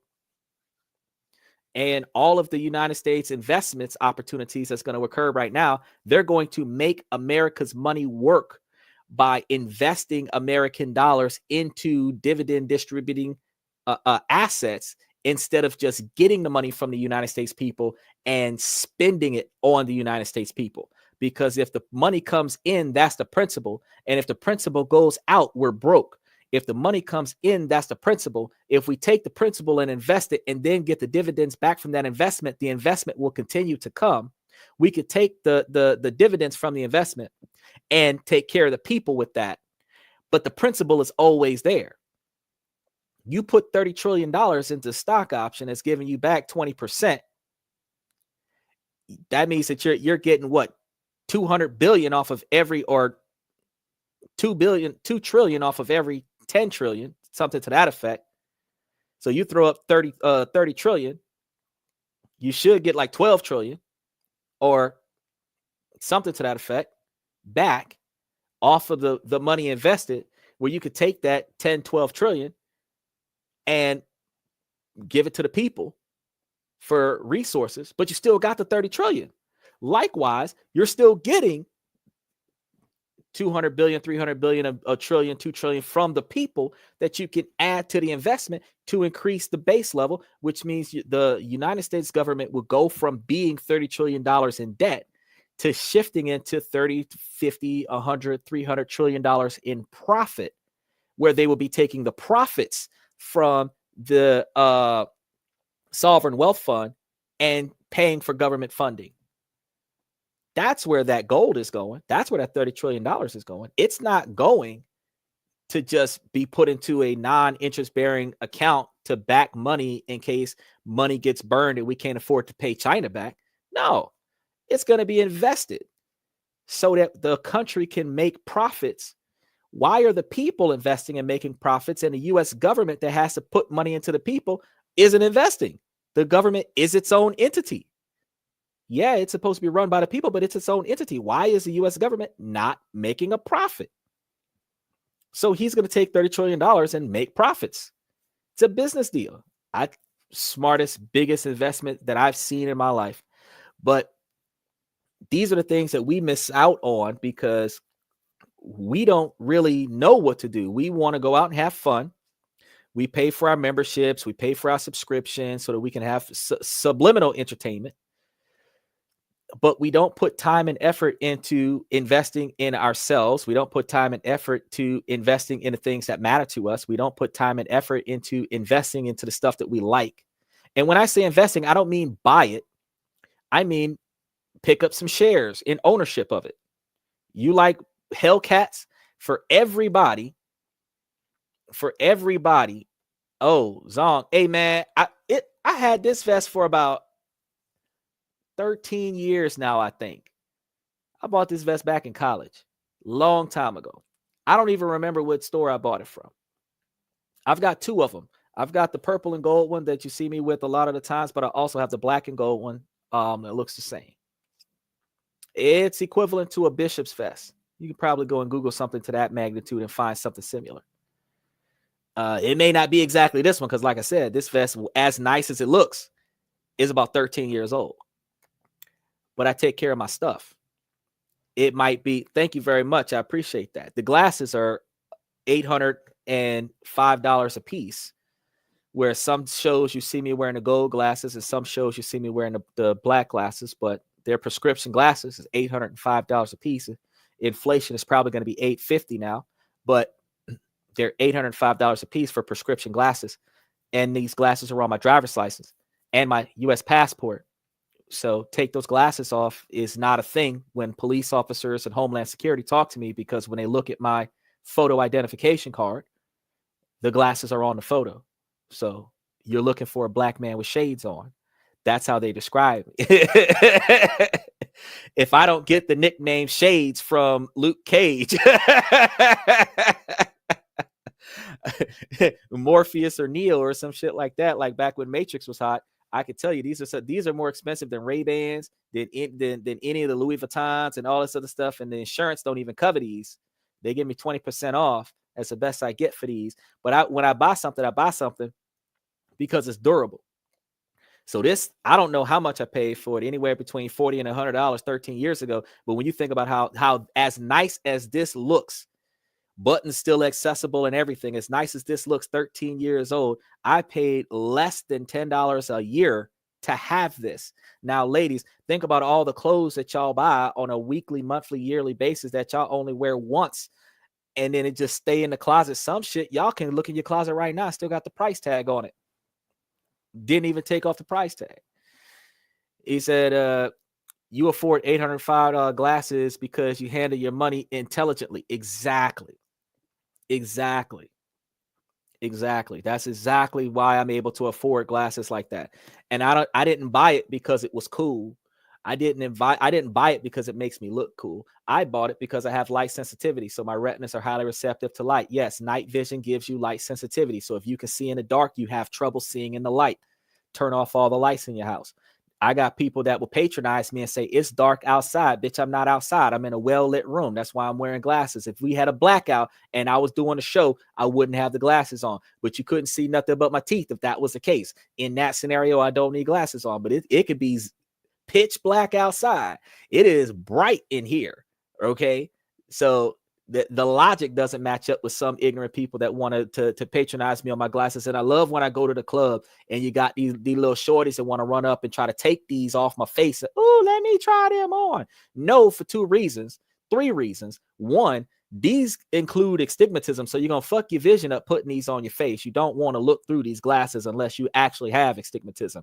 Two, these glasses are probably worth more than you are. So there's no reason, because I have no value in you. I don't even know your name. There's no reason for you to be touching these, because if these break, it costs 3 months of your vehicle's car note to replace these glasses. You can't afford to replace them tonight so that I can have a replacement in the morning. And we don't get down like that. What have you done for me to touch $800 worth of nothing on me? Understand that. Now, when it comes down to being fiscally responsible about you, I buy durability. So these glasses are 2 years old. You're supposed to renew your prescription every year. However, I ain't spending $1,000 a year if the glasses are still functioning. I got me 2 pair, got them on a deal, picked them up from VisionWorks. I ended up getting a buy one, get one at the time, which brought the value down. I still had to pay $805, but instead of them giving me 1 pair of glasses, they gave me 2. So they ended up being like $402.50 between the 2 of them, because I had to get 2 pair. But I got a backup pair.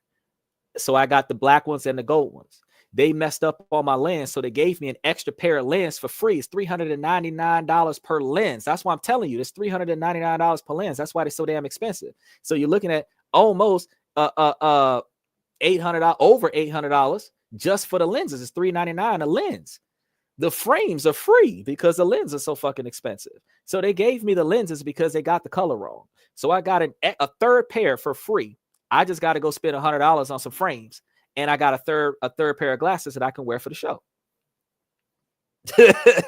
Now, when the glasses are no longer usable, when I can no longer read the screen, I'm starting to get too blurry and this, that, and the third, then I can take 2 or 3 of the best conditioned pairs of frames that I got, go back down there and go and buy me another $1,000 pair of glasses, get me a few extra frames, and I've got 6 pairs of glasses.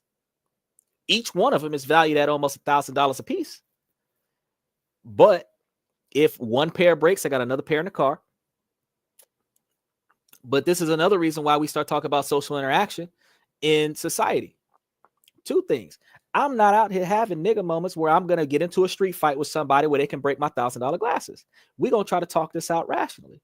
I'm going to try to negotiate. We're going to try to work out a deal. If we cannot satisfy one another in this situation, I'll just relocate to another more favorable scenario. If in the event that I was deprived of something that I was entitled to, we're going to handle this in a legal scenario because it's just business.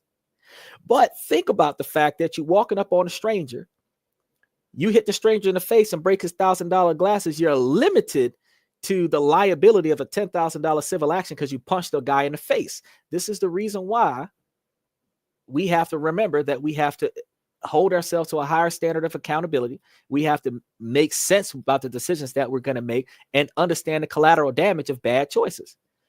Getting pissed off because somebody says something slick and then punch him in the face and breaking their glasses and ha ha ha, I broke your frames, and stomp on him and all this and ha ha ha, I broke your frames. And then you get identified in a civil lawsuit and now you putting out stacks. You got that good lick in, you got your good laughing, but who's laughing now? You're taking 2/3 of your income and giving it to a stranger because you punched him in the face.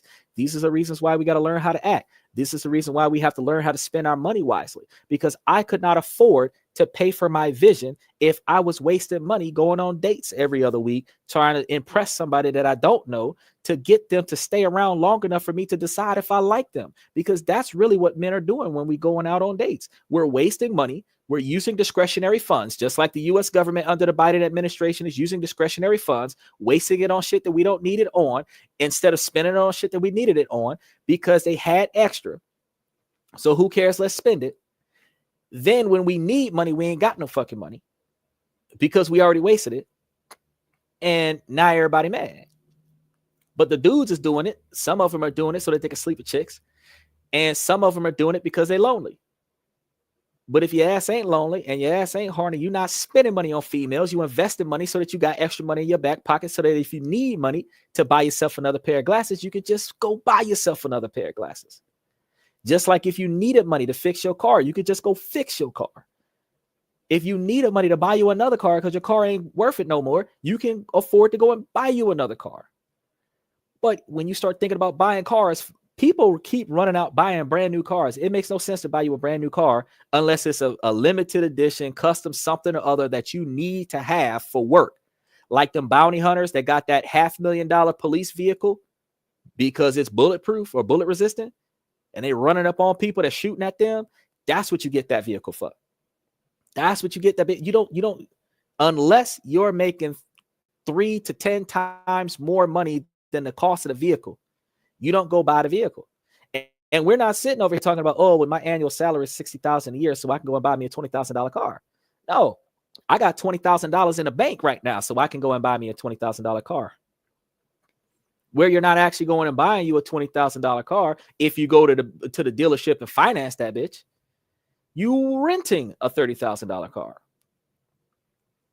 So why not get your discretionary funds together, invest it into something that's paying you $20,000 of dividends, where you could take the $20,000 of dividends and go and buy you a $20,000 car? Or why not take that $20,000 of dividends and go and get you a $20,000, a $30,000 cash loan, buy you a $20,000 car, use $5,000 to customize the bitch to your liking, floor mats, carpets, rims, whatever stupid shit you want to put on the car. But now you're taking dividends and putting it on a cash loan, tax deduction. The car is going to be a 100% cash write-off. If you get it for the business, you're not paying taxes on this shit. All the money that you're getting now from the stock option is offset by all the money that you're claiming that you're paying on the debt that you incurred from the cash loan. But the cash loan is backed by investment. You got the green title to the car. If the cash loan defaults, they take the cash investment. They don't take the car. You keep the car.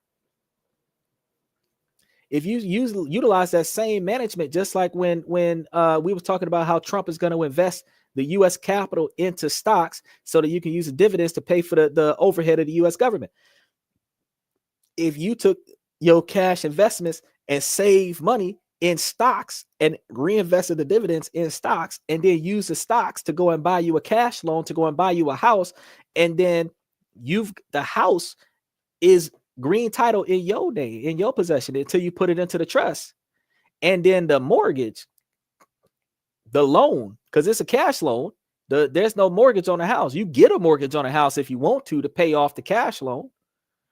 But if you buy the house cash, quick deed it to your trust, and then mortgage it from your trust to pay off the cash loan, the trust owns the mortgage. Then all the profits that are paying from the stocks is going to go down to the trust, where the trust is paying for the mortgage, and the difference between the debt to income offsets the amount of taxes you got to pay. If you owe more money than you're making, then you don't have to worry about paying taxes on shit.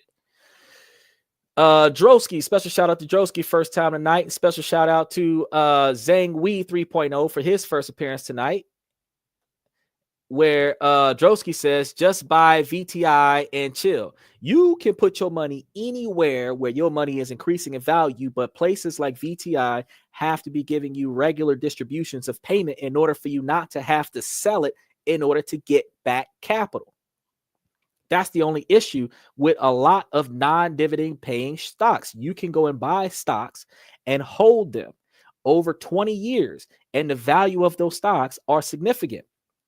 If you know how to do it, or if you hire an accountant that can do it, or hire an agent or a lawyer somehow who knows how to do it, where you can leverage the ownership of those options for a cash loan, then you can utilize them. But if you yourself, small time person just starting out with investments, is trying to get money from your investments, you have to find what they're called cash stock, blue chip companies that are cash stocks, where there are investment platforms that pay you to hold your money. So you don't have to sell the stock. You just buy it and hold it. Special shout out to Lewis, first time tonight, jumping in here. Lewis 944. Hey, I'm new to this channel and I love your videos. I was wondering, what is your position on goat fucking? Wow. Well, I can tell you right now, if you're not getting paid to do it, it makes no damn sense as to why the hell you would do something stupid like that. Likewise, if you're really interested, they got donkey shows in Mexico. You can just go out there and participate in that. And if you're a participant in it, you might be able to get in there for free instead of having to pay to watch it. I wouldn't pay to watch it. It's a waste of money. But since you're interested in that, I just want to know. I mean, Lewis, if you get down like that, Lewis, by all means, you can get down like that. I actually feel like you guys would make more sense, instead of participating in that particular scenario, you buy the establishment or invest in the establishment and allow the establishment to draw back revenue from people with interests like yours. Just like we said before, you don't just throw your money into something stupid like that. What you do is that if that's what you're interested in, you know a few other people that's interested in the same thing. Y'all out there smashing goats. By all means, start up a business that allows everybody who likes to smash goats to come together. They can rent the facilities, rent the goats. You turn over a profit. If you're investing shares into something that you're interested in, every time you spend money on that, you will get back returns on your investment. Every like-minded person that's investing in the same thing that you're investing in, you will get returns on that investment. Buy shares in the things that you are interested in, whether it's Tesla, Apple, T-Mobile, Metro, whatever it is that you're interested in. Your lights, gas, and water. Invest in utilities. Invest in the stuff that you use on a day-to-day basis. You got folks that go out there and shop at Target religiously. Invest in some Target stock. If your money is if you spending money there, you should be an investor. You should own every location, own shares in every location that you spend your money at. So for those of y'all that's in Florida that's riding on Heartline and you ain't got Heartline stock, y'all fucking up. Everybody anybody in America using Uber right now, you ain't got no Uber stock, you fucking up. Anybody right now working for Lyft, if you ain't got no Lyft stock, you fucking up. Because you're spending money on the company and the shareholders get paid off of the usage of the service. If the service is that damn good, bro, why are you not investing in it as a shareholder so that you can get dividends back off of that particular company? If you using it too, you know it's good, you're using it, which means that a lot of other people know that it's good too, which means they're using it too. So invest in what you're using as a shareholder of the company you're using so that you can get dividends back from every time other people use the exact same services that you are using. You know, in those movies that y'all see where the rich people flaunt their money They walk in there dressing average. They not $1 million man looking. They not capes and flary and crowns and gold and diamonds and Mr. T status all over the place. They average looking. Walk in the building, get disrespected by somebody, because rich people get disrespected too. But what do rich people do? They don't complain to the manager. I want to talk to your supervisor. That's self-entitled people. You know what rich people do? They call their accountant, buy the building. And before this conversation is over, your ass is fired. Plain and simple. Plain and simple. Now, the next time I walk in this building, I'm the new owner of the company, so you can't tell me shit. But that only happens when you become wealthy. Franchise owners. 9 times out of 10, the average hourly wage employee don't know who the franchise owner is. Franchise owner walk in there, used car, street clothes, come up and try to test the system and see how well his company's doing. He get bad service. He ain't got nothing else to say, but let me talk to your manager. The manager come outside, talk to the customer. The manager come in, ask you to come off the floor.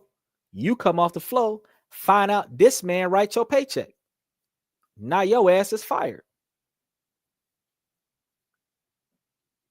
They call that secret shopping. But truth is, be careful how you treat people, because you never know who's going to be there to bring in your last glass of water is a fundamental method of mutual respect. However, that's how the rich people get what they want in life. Their power is the assets and resources that they have by them building wealth before they spend it. We spend our wealth before we build it. We take the change off of paying bills to generate wealth. You're supposed to generate wealth and pay bills with the change off of generating wealth. That's the difference between rich and poor. And since we spend so much time spending money and spend less time investing money and holding on to money and utilizing the money to make money for us, we always use our principal. Every month we use our principal, which means that every month we got to go back out and make our principal. And if we fail to make our principal, we don't got enough this month. But never do we have a situation where we take time out of our day, take time out of our life, reorganize our finances, and invest our principal into high yield stock paying dividends, where our principal will give us dividends back that we can utilize to pay our bills. You find a way to put up enough money to cover your light bill, cover your water bill, cover your phone bill. Then you take the money you would have put in on your phone bill, your light bill, and your water bill, and you put that into that stock option.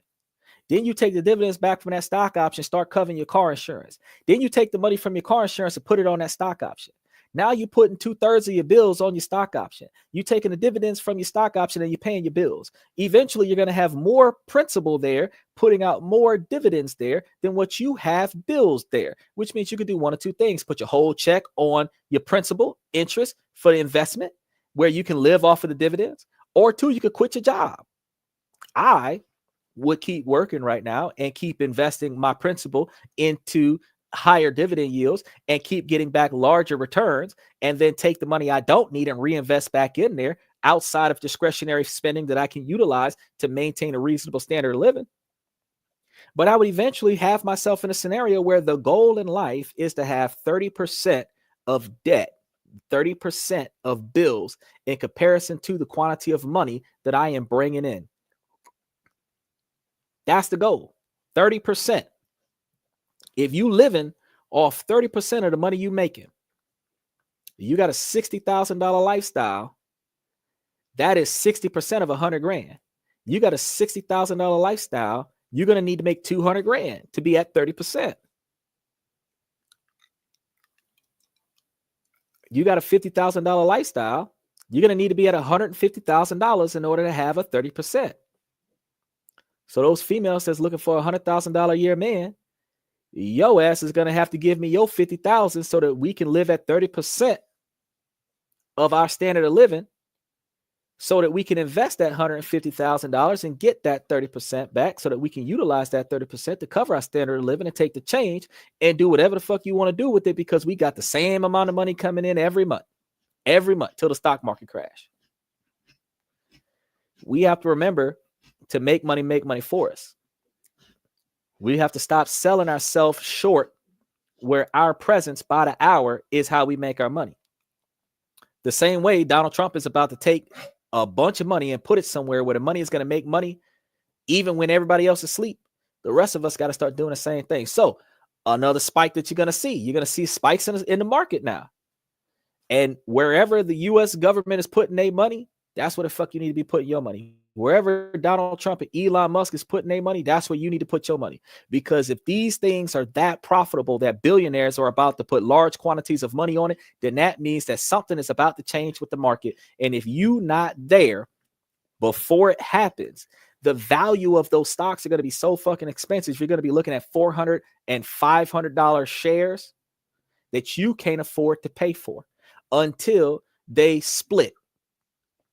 And when they do a 10-for-1 forward split, where now each one of the sub shares is worth 10% of the value of the share, you're now able to afford the share, but you're affording it at a percentage of the value of the original share. Dividend distribution is still the same, because if you have $100,000 worth of shares, the difference between having 100 shares for $100,000 or having 100,000 shares for $100,000 is the fact that you have 100,000 shares. But 100,000 sub shares only helps the broke people get their foot in the door. But you have less return overall because you have less invested dollar for dollar. So that's one of the things that we talk about on a regular basis on the show. So I want you guys to make sure that y'all stay tuned for what we got coming up for tomorrow, because tomorrow we're going to be talking about those undervalued stocks. We're going to get as many reasonably valuable stocks, because there's a lot of undervalued stocks, but I'm talking about the ones that are not only undervalued, but the ones that pay you reasonable amounts of dividends on a regular basis. Those are going to be the ones we're going to be addressing tomorrow. And then on Wednesday, we're going to be talking about how Nepal is a good place to invest your money, cheap place to live. You can do offshore investment opportunities in Nepal, just like we talked about Ecuador last week. We talked about Singapore, Japan, Vietnam. We talked about Dubai. Special shout out to Romania. Special shout out to Brazil. We talked about a lot of countries where we could go and put our money in places where the standard of living out there is less than $1,000 a month for the entire scenario. Y'all listening to right now, we got rent in America between $2,000 and $6,000 a month for just the rent. I'm talking about the whole standard of living is $1,000, where the rent in some of these countries is $300 for the rent for the whole month. For a 2-bedroom apartment, $500 for the rent for the whole month. What all of the other discretionary spending, lights, water, utilities, transportation, all this other stuff, $1,000 a month. Countries like Japan, where the standard of living is like $790 a month for the whole standard of living, $8,500 a year for the entire standard of living, the annual cost of living there. $9,000 a year, you're being a little bit wasteful. Where here in America, $69,000 is comfortable. Shit, $10,000 in Japan is comfortable. That's 1/6. In the Philippines, $12,000 is comfortable. That's 1/5. Okay? You can make your money, make money for you no matter where you at. And a lot of these countries don't even charge you taxes for profits that you make overseas. So if you are making money in another country and you wire money to the country you're living in, they're not taxing you, and the U.S. taxation is optional. So your money can make money for you, and outside of the C corporations and LLCs that you build to give you the tax deductions that you need that'll require you to file taxes under those businesses, your personal, you ain't got to do nothing. So when you start putting all those businesses into the trust is operating the overhead, and the dividends that's being dispersed to you is the money left over from the trust that hasn't been reinvested back into stocks and bonds and shit. That's spending money. You ain't got to talk to nobody about the fact that you're getting it. You ain't got to answer to nobody about the fact that you're spending it. All you got to do is make sure that fraud protection, make sure that don't nobody embezzle the shit out your bank account before you can spend it. But if you getting $10,000 of cash money every month, liquidated assets, discretional funded, that you don't have anything to pay for with, what would you do with $10,000 a month with no bills? Think about that. Most people, off the top of their head, they buying cars, they buying houses, they paying off their friends' debt, they paying for their mama's standard of living, they doing something for their granddad or somebody, they gonna do something for their homeboy, they might pay for their best friend bond to get them out of jail. No responsible decisions out of that question. If you had $10,000 a month and no bills, very few people would tell me that outside of covering the cost of eating and the cost of commuting from where I am to where I want to be, I would invest the rest of it back in so that 10,000 would turn into 20,000. Very few people would say that. Very few people out of all of the thousands of people that watch this channel, out of the 365 million people in America, there's only 1% of Americans that will say, if I had $10,000 of money and no bills, that I would reinvest the money I don't need so that I can have way more money the next time I get money. Most of us would try to find enough stuff to buy to spend that whole $10,000, knowing that we're going to get another $10,000 next month. But we wouldn't think, if I don't need it, why don't I flip it? If I don't need but $1,000 a month to waste on entertainment, food, clothes, and whatnot, I could put the other 9,000 back so that I got 19,000 next month coming to me, or 19,000 plus interest, which would give me like 22,000 or 25,000.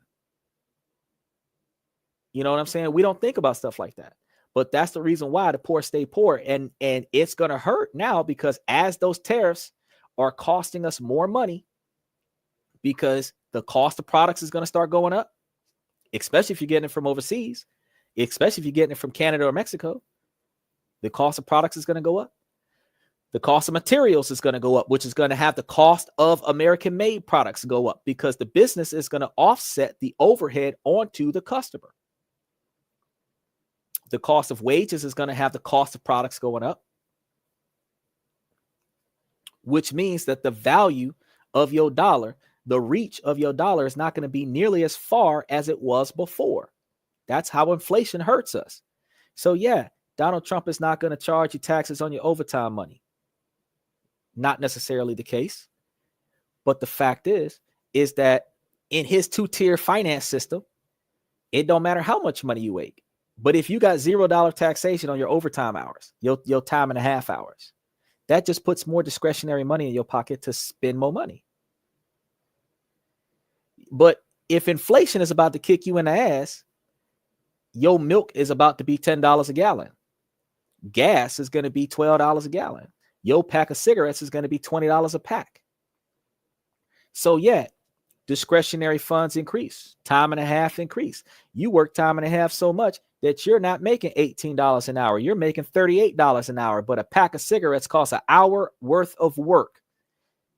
And you smoke 3 packs of cigarettes a day. So you got to work 3 hours a day out of your 10-hour day to buy the 3 packs of cigarettes a day that you smoke.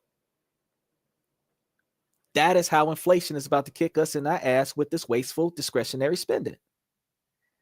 The stuff that we waste our money on a day-to-day basis, like them people that was buying $10,000 phones so that they could have the TikTok app on their phone, when they could have just sat their ass still for 60 days and got their damn phone back. You wasted $10,000 on an impulse buy. And now everybody got the damn app back. All you had to do was just sit and chill. First of all, why the fuck you delete the app off your phone in the first place? If it's not hurting you, leave it alone. about 6 months after the U.S. government banned it, because Donald Trump did a whole campaign saying he was going to bring it back. So you were supposed to leave it alone and see what happened. You got so many other apps on your phone you could have deleted instead of deleting the TikTok app, knowing that you live off of that shit. And then when you deleted it off your phone, now you want to go and spend $10,000 to get another one, to get another phone that got it on there. Now that you done wasted all that money on that phone, somebody made $10,000 off your dumb ass with a phone probably only worth like $800. They sold the shit to you.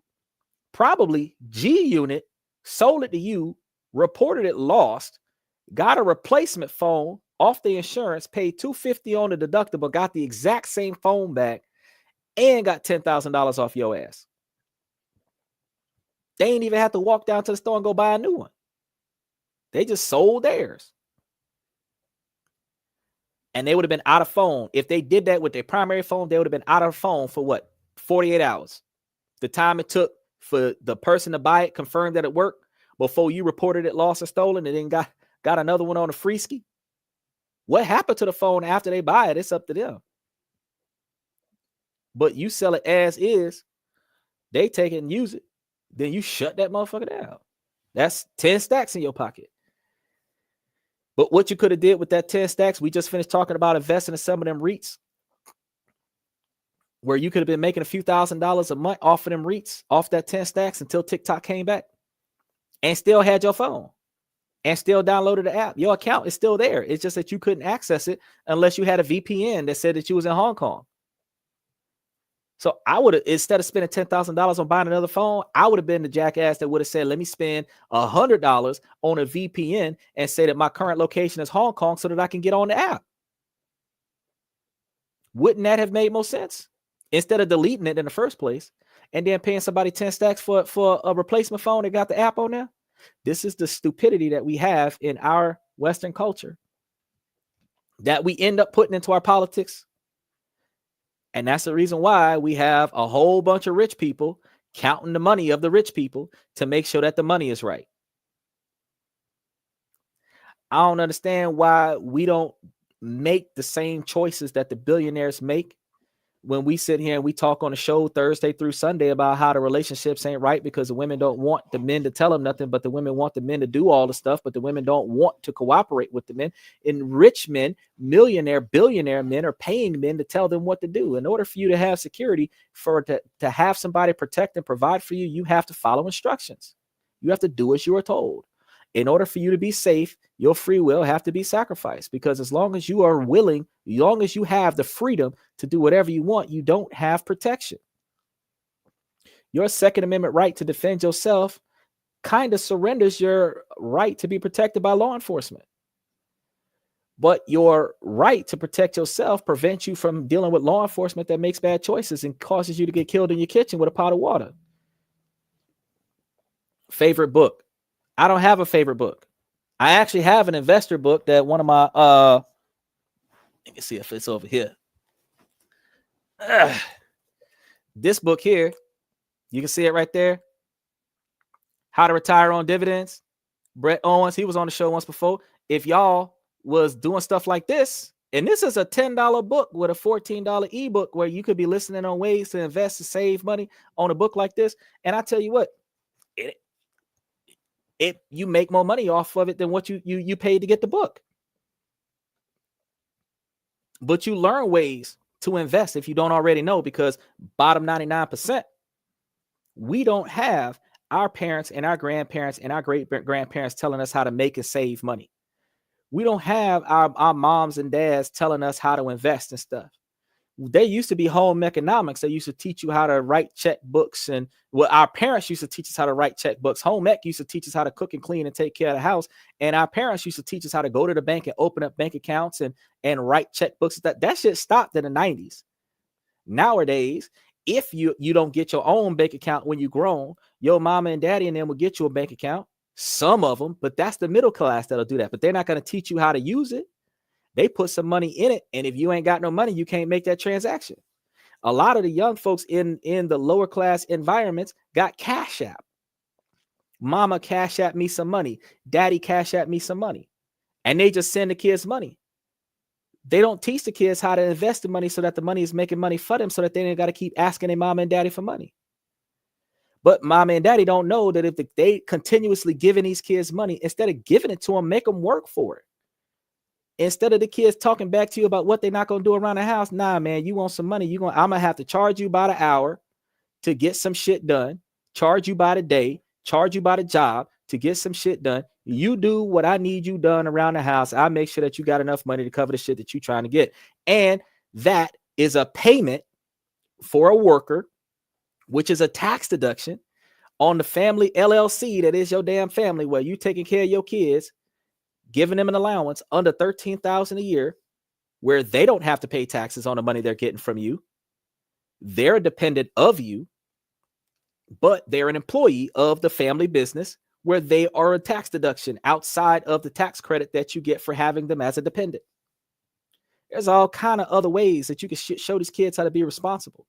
Instead of paying H&R Block to do your taxes, and besides having Joe Mastrino to help you with your taxes, because he'll help you save a bunch of money. Me, him, and Tavante got together, and my homeboy, we rolled out almost $30,000 of tax deductions. I was like, whoa. My boy went from having to pay to not having to pay and got money back on top of that. I was like, wow. And if you want Joe Mastrino to help you out with your taxes, let me know. Throw it in the comments. I give you his information. He'll help you out. But my thing is this. You don't teach your kids how to save, invest. I tell you guys all the time, y'all don't believe this.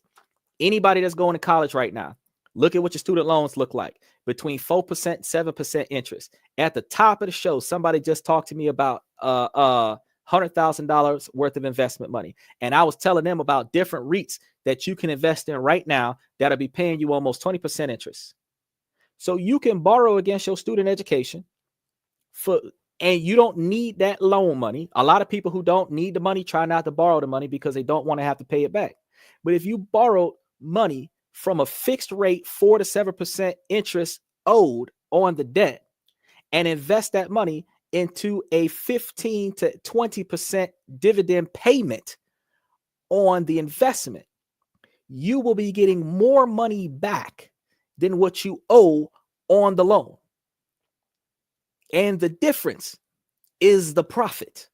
So you could borrow $100,000 from the school at 7% interest on the top end, 4% interest on the bottom end, invest that $100,000 into a $20,000 dividend stock that I just told y'all that was paying $100 off of every $3,000 that you invest, which is $1,000 off of every $30,000 you invest. So if you put $120,000 into the stock market, you would have had $4,000 a month being paid back to you off of $120,000 worth of student loan money that's charging you 7% interest on it, where 7% interest of $120,000 would be what? $8,400.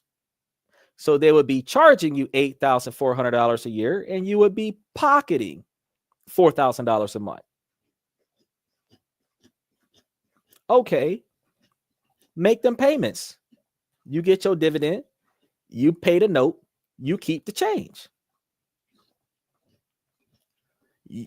People are going to college right now so that they can get a degree. Ladies, y'all going to college so that y'all can get a degree to say that y'all smart.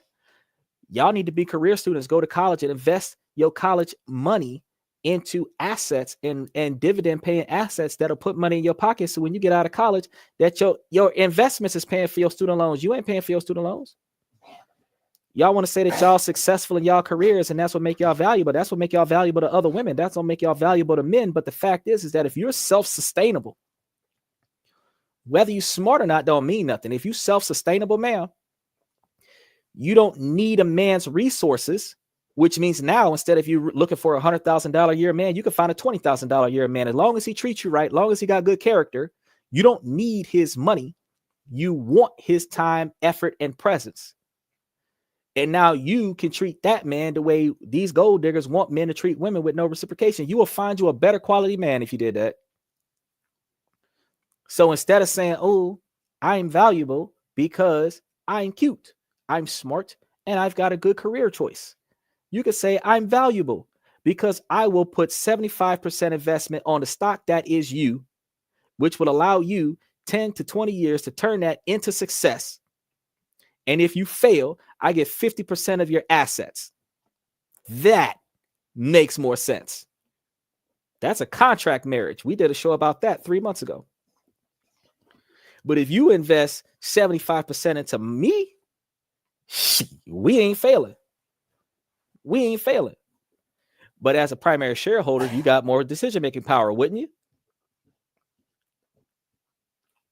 That's how business works. You would have more decision-making power. So why, instead of using sex, which is a non-monetary asset, to control men, why not financially invest in him? Pay for his college education. Front him some capital to go into some high-interest stock trades. Contract it, though. That way you're guaranteed to get your money back. Contract it, though. Then if y'all separate, the business is deterred with the divorce. Your contract says that if any event that we part this business deal, that we terminate this business transaction, I am entitled to 75% of the total value that I invested in.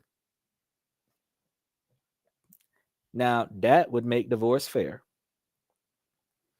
Because a lot of females right now, y'all don't invest in shit. Y'all just want half of everything because y'all was cute and y'all was there. You don't get reimbursed for your time. The man don't get reimbursed for his time. But if y'all spent y'all money wisely, I did a whole show telling y'all about how y'all could build yourselves up with getting y'all credit score up there, where you really don't need credit score if you're doing cash loans based off of earned income, because it's called working capital loans, where the money that you're making, you use that as leverage towards the money that you're borrowing, so that if they do anything, they just garnish the money that you're coming in, but you own the asset because you bought the asset cash free. But I tell you guys, if you want to build credit, you dating somebody, you get a credit card, you add them on as an authorized user, don't issue them a credit card. Your credit score goes up, their credit score goes up. They get a credit card, they add you on as an authorized user, don't give you a credit card. Their credit score goes up, your credit score goes up. Each one of you apply for one card. Each one of you only got one hit on your credit score, but you just got 2 credit boosts. Each time y'all do that, even if you apply for little low value ones, $250 credit cards, $500 credit cards, but if you do it and she do it too, each time one of y'all get a $500 credit card, y'all both got $1,000. You keep doing that over a couple years, y'all gonna end up with $10,000 a piece, $20,000 a piece. Go get you an American Express card. American Express start at $20,000 to $50,000 and go as high as $250,000. And if you got one and she got one, y'all got $500,000.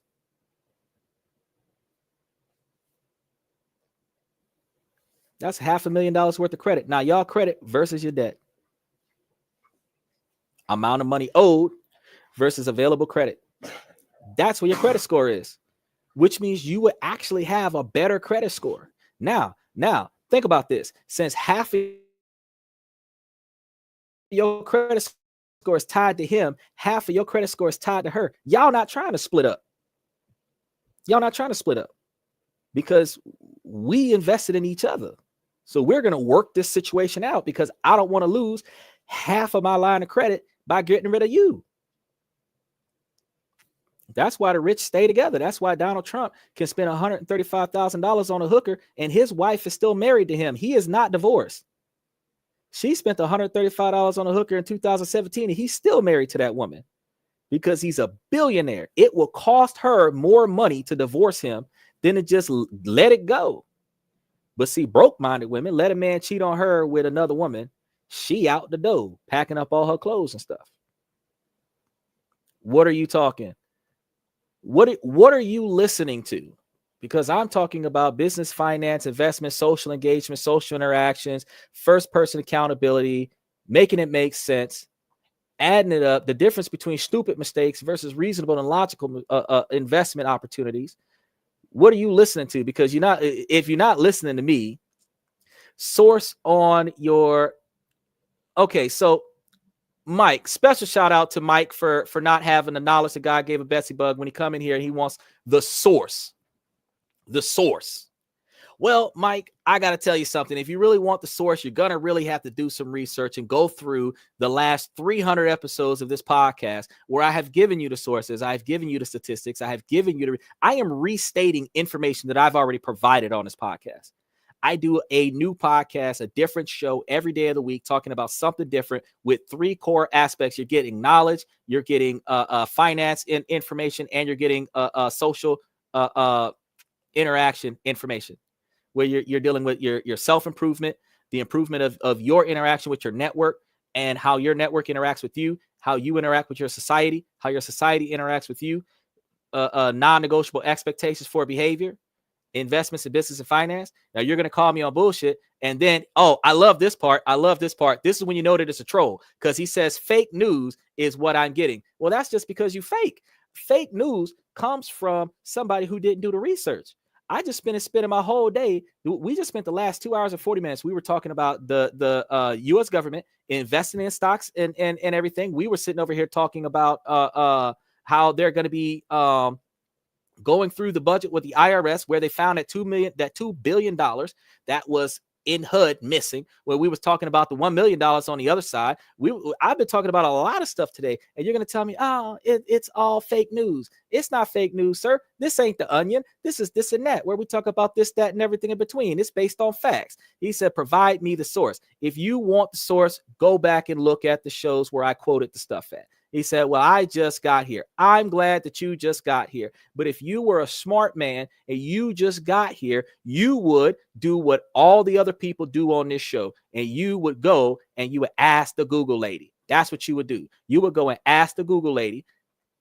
Go cross-reference it, because not one thing that I'd have told you is wrong. Not one. Not one. And when you start taking logic and putting it to all the facts that I put up on this show, you start understanding that how your social interaction is flawed, which is the reason why your ass is still broke, which is the reason why you don't have a multi-million-dollar industry backing your ass up. It's because you've been making bad choices since you was a child, because ain't nobody taught you how to make good choices. We do not have in the bottom 99% an apprenticeship, a good old boys club, where the wealthy is teaching us how to be wealthy. All we are a bunch of broke folks trying to get by, where we have a bunch of broke folks teaching us how not to get by. We have peer pressure that is teaching us how to be wasteful. We have stupidity that is encouraging us to do stupid stuff. I'm teaching you how to invest. I'm teaching you how to save. When I just finished telling you about taking your college money, where they're charging you 7% interest or less on your college money, and invest that on an 18% stock that I just gave you at the beginning of the show, and you're going to tell me that shit is wrong. I literally took the time at the beginning of the show 2 hours and 40 minutes ago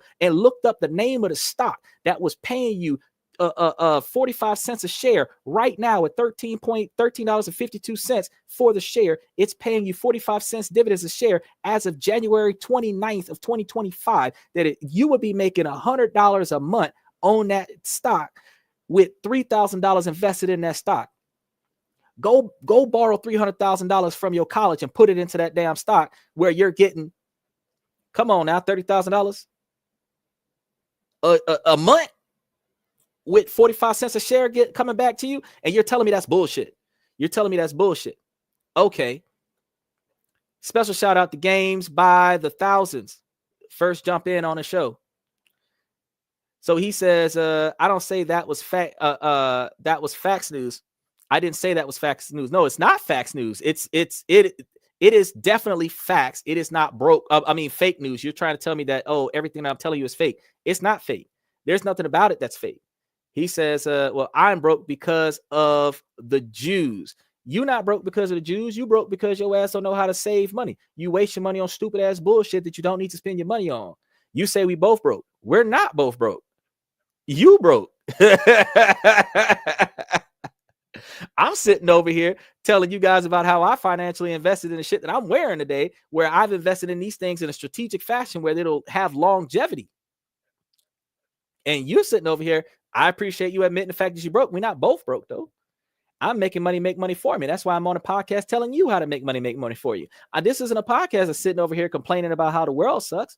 This is a podcast enlightening you on the fact that you make first-person accountability, stupid-ass decisions that does not benefit your overall agenda, and it's impulse decisions where you are controlled by your emotions, and when you finish making those emotions impulse decisions, you regret it later on. You buy that WWE title because it looks cool. Now it's sitting on a shelf in your house collecting dust, but you need money to pay your car insurance. You ain't got no money paying car insurance. You should have bought the damn belt. If you wanted to do something, you should have invested in some stock with the WWE so that you'd be getting money back from the WWE. And if you invest enough money in the WWE, they'll pay your ass to go out there and get on the goddamn show. Then, just like what was his name, Travis Scott, they'll give you a fucking free title because you're a business partner of the customer. Instead of you buying one, that's a replica of a fucking title. The fucking hardcore title that Travis Scott got from Triple H is worth more than a replica and he got it for free, and it's worth more than a replica you can buy from any title belt company. He says, okay, remove green screen. Remove the green screen. What green screen? What green screen? What green screen? Homeboy, what green screen? You cute. Let me see the crib. No, I'm not walking you all over my house. This ain't fucking Pimp My Ride, bro. This ain't Pimp My Ride. Simple. Show me the Section 8 house. I can't because I don't have a Section 8 house. Special shout out to Dad 420. He's spelling out the N word out there. I told you to be appropriate reasonably. And when I tell you to be appropriate, otherwise I got to act rational. That's what happens when you act irrational. Mike is on a good road because at least while he disagrees with what I have to say, he's being respectful about it. Dab 420, completely out of left field on it, had to go. So let's see. He says, grab one of those books off the wall. Why am I grabbing the books off the wall, sir? These are drapes. Let's be honest. I'm glad they look good enough for you to think that they're real books, but these are drapes. I'm sitting by a window because that's how I wanted my window to look.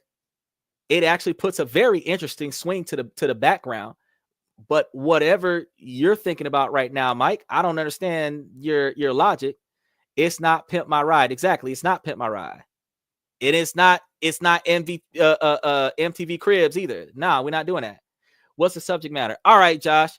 So today we was talking about the Doge going out and looking at IRS money. They just found $1.9 billion worth of HUD money. We was talking about how they had found another $230-something million in HUD right before they found the $1.9 million worth of missing money, how Doge is going to be looking at everybody's IRS money. Then we started talking about how as they save money, there's rumors around social media that the government is going to give the money back to the people. They're not going to give the money back to the people. They're just going to reallocate the money into the government funds. Then we were also talking about how while they're finding extra money and saving extra money, in their government spending, we said that, Donald Trump is now talking about building a Iron Dome of America over the United States of America, where that's going to cost almost $300 trillion estimated,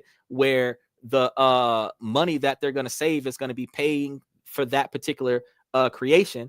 What's his name was up here earlier. Eminence of Oats was talking to me about how there was 8,400 tons of gold worth about $300 trillion being moved to New York right now today, or at least about an hour ago when that was going down. And as that money was being transferred over to New York, he was assuming that the gold was going to then back US dollar by gold. And I told him, no, it's going to back cryptocurrency, because US dollar is backed by faith. It makes no difference to back US dollar by gold, because the US dollar is it's paper money, but it's a form of IOU that's accepted as currency. And there's no reason for you to back it by gold. Since crypto is the digital currency is the next thing, you're going to back US dollars. It's backed by faith. You're going to use the US dollars to back the cryptocurrency. Cryptocurrency is going to first line of monetary transactions, and then US dollars is going to back that up. The gold is going to back up the cryptocurrency. The gold is going to give them $30 trillion worth of investment money to buy TikTok when TikTok goes up for sale. But they're not going to just sit $30 trillion of gold somewhere talking about some just in case we don't have enough US dollars to pay for shit. That's not what's going to happen. They're going to invest it somewhere where the value of this gold is going towards a stock, bond, or crypto investment, where that money will then come back and the dividends from that will cover the overhead for the United States government. They're not just going to sit it somewhere. Now, he says that the Jews are supposed to be messing over the United States. I don't know where your knowledge comes from, Mike, but the Jews ain't got nothing to do with us. He says, so you're saying the Americans should revert back to our founding,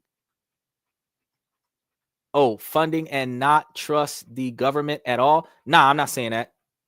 What I'm saying it because, see, I'm not an anti-nationalist. I'm not a person that's going to sit here and say, the United States is corrupt or this, that, and the third. I'm not saying that. Oh, here he goes. Hold on. He says Iron Dome, like a legit dome over America. Yes, like a big ass fucking Superdome style dome, like that dome in Texas for the Cowboys, like a real fucking dome, like a legit real status, real size, like metal iron kind of cover. There goes the sun dome over the United States country. Yes. Just like the one they're building for Israel. They've been building it for Israel since 2011. They put $2.9 billion worth of U.S. money into building a dome for Israel. They like how that shit's working. Now they want to build one for the United States. Yeah, built on facts. But no, Josh, no, I'm not saying don't trust America because the money ain't right. What I'm saying is that there's lies on the internet where they're talking about how all this money was just found yesterday and it's supposed to be given back to the American people. No, the fuck it's not. They're not giving it back to the American people. They're just going to reallocate the money somewhere else. The less money that they're wasting or frivolous spending, the more money they have to invest in the resources that are being distributed to the American people. So what will happen is that if there's more money coming into the United States government, instead of the people getting more money, the people will receive better resources. So you will have less time at the DMV because they got enough staff for that shit. You'll have less time waiting on your passport because they have more people on that shit. You have less time waiting on your green card because you got more people on that shit. You got less time waiting on your federal tax return to be filed because you got less fraud going on that shit. You got more resources going into the educational system if they do that, where it means you got better teachers or better paid teachers, which means they're going to give a damn more to come to school and shit. You're going to have any type of funding that they're putting because the healthcare system is privatized. You just kick that shit to the curb. But if they're paying for anything else in line with that, because remember the vaccines for COVID, they took that away. The government is not paying for that. If you want your kid to get a COVID vaccine in school, you got to pay for that shit out of pocket now. They're going to put money in places where certain benefits will be more accessible to the people who need it, instead of them running out of funds and not having enough funds for that program.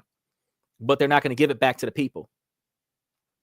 He said, America first, but Israel always. I mean, you say that, but when they were spending $13 million a week in Afghanistan during Katrina, when Sarah Palin was trying to buy shoes in Texas so she could have the right kind of stilettos to walk in raw sewage, oil, and dead bodies, like that was during the time when all the FEMA money came up missing, millions of dollars of FEMA money, where Americans that didn't get the FEMA money hated Americans that qualified for the FEMA money because they thought they got the FEMA money, but they didn't. The top first handful of people that applied for it, they got some shit out of it, but everybody else after the scandal, remember, that was done in alphabetical order. So A through Z or A through M probably got it. Maybe A through G probably got it, but everybody else didn't get it. If your last name started with an S, if your last name started with an R, I bet you could say right now, I ain't get shit for Katrina. I lived there, didn't get shit because the scandal came up. Then they had the trailers that was, what was it? 200-300 trailers parked on the interstate in Texas, didn't even make it to Louisiana. And luckily that happened because all them trailers covered in lead paint, where the people who did get FEMA trailers ended up with health issues and ended up dying 2 years after the storm because they lived in them FEMA trailers. So, do you know Jews believe America was founded on Jewish ideology? Okay, so interesting question. So at least Mike is starting to try to be philosophical. Now, America was not founded on American ideas, because America was created based off of all the rejects that were exiled from other countries. You either got kicked out of the last country and dumped here to die, or you ran away from the other country because the penalty for debt was death. That's where the 13 colonies started. They went and found a place to dump all the rejects from Britain. And then all the rejects from every country started running here to get away from the bad life in their original country, to start anew here. Some of them sold themselves into slavery in order to pay off their debts. Others were bought fresh off the boat. Some were born into slavery. That led to the first 200 years of American history. And then we built the country based off of ideologies from other countries. So he says, matter of fact, I'll Google how much money goes to Israel. I mean, really, that just kind of shows us what I was telling you guys about 3 hours ago about the frivolous spending of the United States, which is why Doge and Trump were stopping all of the overseas funding. I didn't want to walk into a lover's tiff. Have a good day, gentlemen. Well, Josh, to be more appropriate, it wouldn't be a lover's tiff because there is no love between us.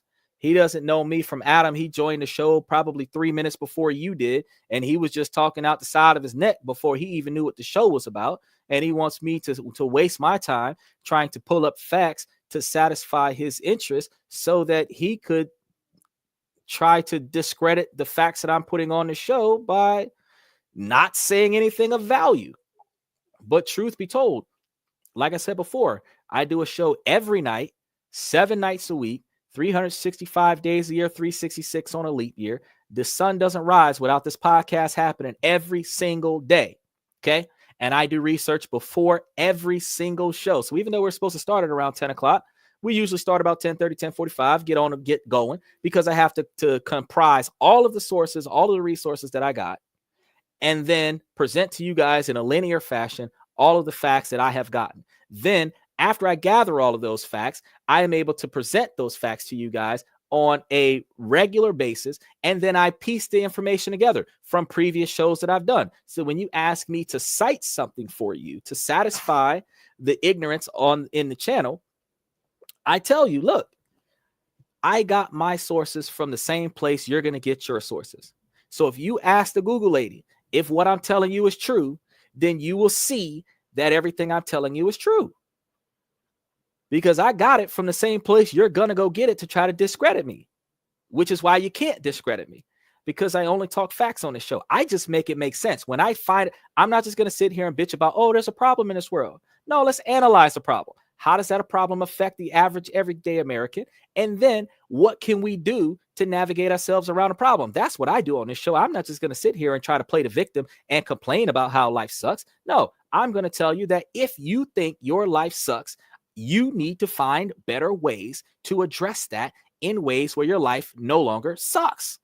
This requires you to make legal decisions that allows you to make more money so that you can have more power, so that you can make better decisions, so that you can invest in yourself, invest in your relationships, invest in your family, invest in your children by investing in their education so that they can be smarter, so that they're not making dumbass decisions on the podcast right now. If you're teaching your kids what you learned from me and they're teaching their kids, common knowledge becomes common again. Common knowledge is not common anymore because people don't know what's going on. There's so much information on the internet right now that we don't have enough patience to go look it up. I make it a point to go look it up. And not only do I make it a point to look it up, I tell everybody about it. Not only do I tell you about it, I practice what I preach. So I'm not going to talk to you about investing in shit and not invest in it. That's the reason why at the beginning of the show, if you go back to the beginning of the show, the first 20, 30 minutes of the show, you seen me get on my phone and look at my investment portfolio and find a stock that I was telling him to put his $100,000 in because it's giving out 45 cents a share right now. I don't feed you bullshit. I'm not just going to come out of the woodwork like the Onion and be like, oh, they're going to let out Diddy today. I'm not going to do that. I want you guys to know what you need to know to make it make sense for yourselves so that you can have a better lifestyle. If you don't like the way your life is, there is another way. But most people don't know what questions to ask to find out how to get another way. It takes them coming across information they did not know existed. to realize that they did not know that, for them to go look into that, for them to then be able to find more knowledge. We deliberately stay ignorant because we're too lazy to look for the knowledge that we need to improve our situation. That's what this podcast is about, giving you the knowledge to help you improve your situation. Now, Mike is going off of the $17 trillion from Ukraine, the $3 billion from Israel. Looks like Jordan had $1.7 billion. Egypt had $1.5 billion. Ethiopia has $1.5 million. Somalia has $1.2 million. Nigeria has $1 billion. The Congo has $909 million, which is almost $1 billion. And all of this is a little under $20 billion coming from the United States. How much time did it take for them to distribute that money, Mike? Almost $20 billion came out of U.S. pockets. How much time did it take to distribute that money? Jews have never had a country before the creation of Israel. Okay. Would it make you feel better if I did a show about investing in Israel and the living standards of Israel and the culture and everything like that, Mike? Would it make you feel better? Because I could throw that down. We're talking about Nepal on Wednesday. We just talked about Ecuador last week Wednesday. I mean, I could throw Israel into next week Wednesday if it makes you feel better, because it sounds like you're trying to do a public service announcement about Israel. Special shout out to Israel. Like and subscribe. They're going to continue giving taxpayers money to Israel. They're going to continue giving taxpayers money away. They didn't say they were going to stop paying for that damn dome. They said they were just going to buy one for themselves. He said, I don't disagree with what you are saying about the relocating billions and billions of dollars, but it isn't going to America. It's going to Israel, to great and greater Israel, more and in the Middle East. Oh, more land in the Middle East. Well, again, they could be taking tax, but billionaires can do whatever they want. So who's going to stop them? But when you think about the fact that if they're taking our money, your money, my money, because it's my money too, because even if I pay, regardless of whether or not I pay taxes, the fact is that every time I buy something, I'm paying taxes. So since the fact that every time I buy something, I pay taxes, my tax money is going to that shit. Now, it is my responsibility, first person accountability, not to protest in the streets and waste time. It is my responsibility to do research on the governmental powers that are going to represent my interests. Write them a letter of concern for them to hopefully make a change. If it is a valid complaint, create a petition, put it up online, and see how many people sign a petition. When I send my letter of concern, I send that petition. That is the right way to ask them to do something different with the money. Don't mean it's going to work. But after I put forth that much effort, that's it. That's it. That's overboard for me, because really and truly, I don't give a damn what you do with the money once you took it out of my pocket, because whatever I'm not getting back from you, that's the cost of doing business. I'm going to sit here and take the rest of the money that I earn, and I'm going to give myself a better life, whether it's in this country or another country. So instead of complaining about how America is taking billions and billions of dollars out of the America's pocket and giving it to other countries to stimulate other countries, the same way China takes trillions and trillions of dollars out of their GDP and gives it to America to stimulate our debt. Who cares?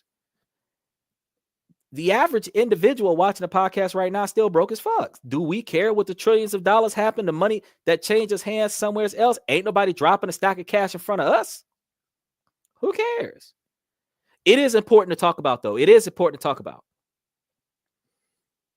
You said that was in 2023. So that means that they passed around $20 billion to other countries in 2023 under the Biden administration. And Donald Trump just passed almost 100 executive orders since January 20th, where 10 of them was stopping the funding of some of those projects. Now, how many of them is going to see immediate deficit of resource because of the halt payment? I don't know. I'll be able to tell you when I find out. But when we start talking about how they're finding money in certain areas, they're discovering that misappropriation of funds has been occurring. When we start talking about how they're now walking through the IRS, which means that everybody who filed taxes this year is under the watchful eye of the U.S. government right now, under Doge. So be careful with your tax fraud, because they'll find it this year. If they didn't find it last year, they're gonna find it this year. Yeah, it's gonna end up getting audited. You better be careful. That's all. That's the kind of shit that we talk about. We talk about what is happening at the top that will impact us today, this week, this month, this year. Them spending $20 billion in Israel, that don't affect us. It affects our relationship when we fly over there with our U.S. passport. But if you can't afford to get a U.S. passport to fly over there, $20 billion spent in other countries, that don't affect us. What affects us is that they're not spending that $20 billion on the average everyday American citizen that needs more resource. But more than 70% of the population voted for a man that stopped a lot of the government funding for some of the government programs that help the bottom 99%. Because he's going to reinvest that capital somewhere else, where profits will end up going to other stuff that could potentially bring those benefits back in a more effective manner later on. We can't guarantee it, but the claim is on the table that he has to stop things that were designed with good intention, that is being misappropriated, misused, or not utilized at all, that is a waste of money. Stop that now. Then create a more effective and productive set of services that will be more appropriately funded, where the money that was originally going to it would probably go a longer way or require less funding to keep doing what it was doing in its inadequate fashion. That's the kind of stuff that we talk about on this podcast. Direct impact. Yes, bro, I'm telling you, just because they stop funding to some countries doesn't mean the total amount of spending is going to decrease. No, the money is not going to stop being spent. They just going to stop giving it to people they don't like. That's how billionaires work.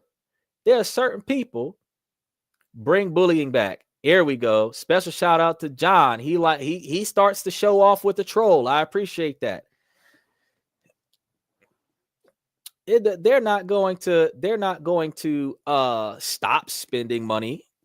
They're just going to stop giving money to people that they don't like. Rich people talk with their money. Peaceful protest from poor people is what we do. Is we totally, I ain't gonna hold it against you, man. Eventually, everybody turns over a new leaf halfway through the podcast. You hear long enough, and you'll start making it make sense, because I take all reasonably appropriate comments, even if I don't agree with them, and we talk it out and we try to rationalize it and make it make sense.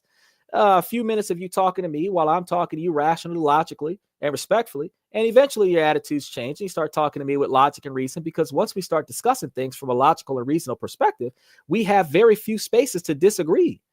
We can disagree on how we feel, but we can't disagree about the facts. But what I was about to tell Mike was that, Mike, the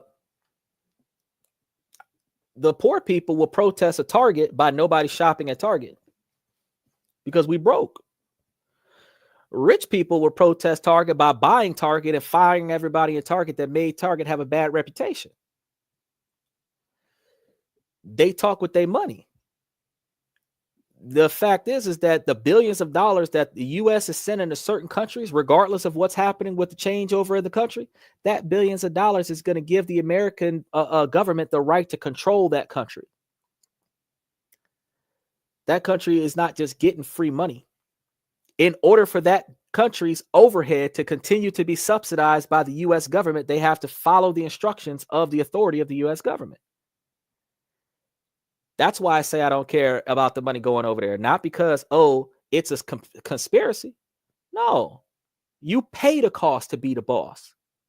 I've said that on this show a plenty of times when we're talking about social interactions, when we're talking about relationship topics, when we're talking about egalitarian versus equality versus equal equity between men and women in relationships. You pay the cost to be the boss. You don't just oppress the other person and assume for them to bow down to you and then make them pay you to be in charge of them. No, you pay to be in charge. You invest in their operation so that you could tell them what the fuck to do with their operation because you paid more money into their operation than they did.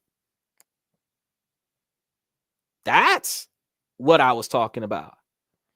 He said, no, America is flying over to Israel unless they have a dog in a flight, meaning they're in fact Jewish, right? And yeah, you serving the Zog machine. I don't know what the Zog machine is. Okay, we need to make a separation between billionaires and governments of countries. Why?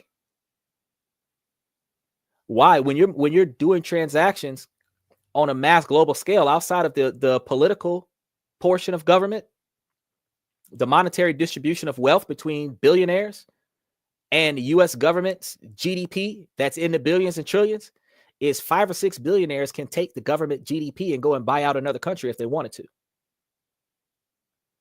99% of the wealth is distributed between 1% of the US population, which means that 99% of the GDP is 1% of the wealth or 1% of the wealthy, which also means that billionaires, which controls the decision-making process of this country, are the political powers that make transactions in other countries in the billions.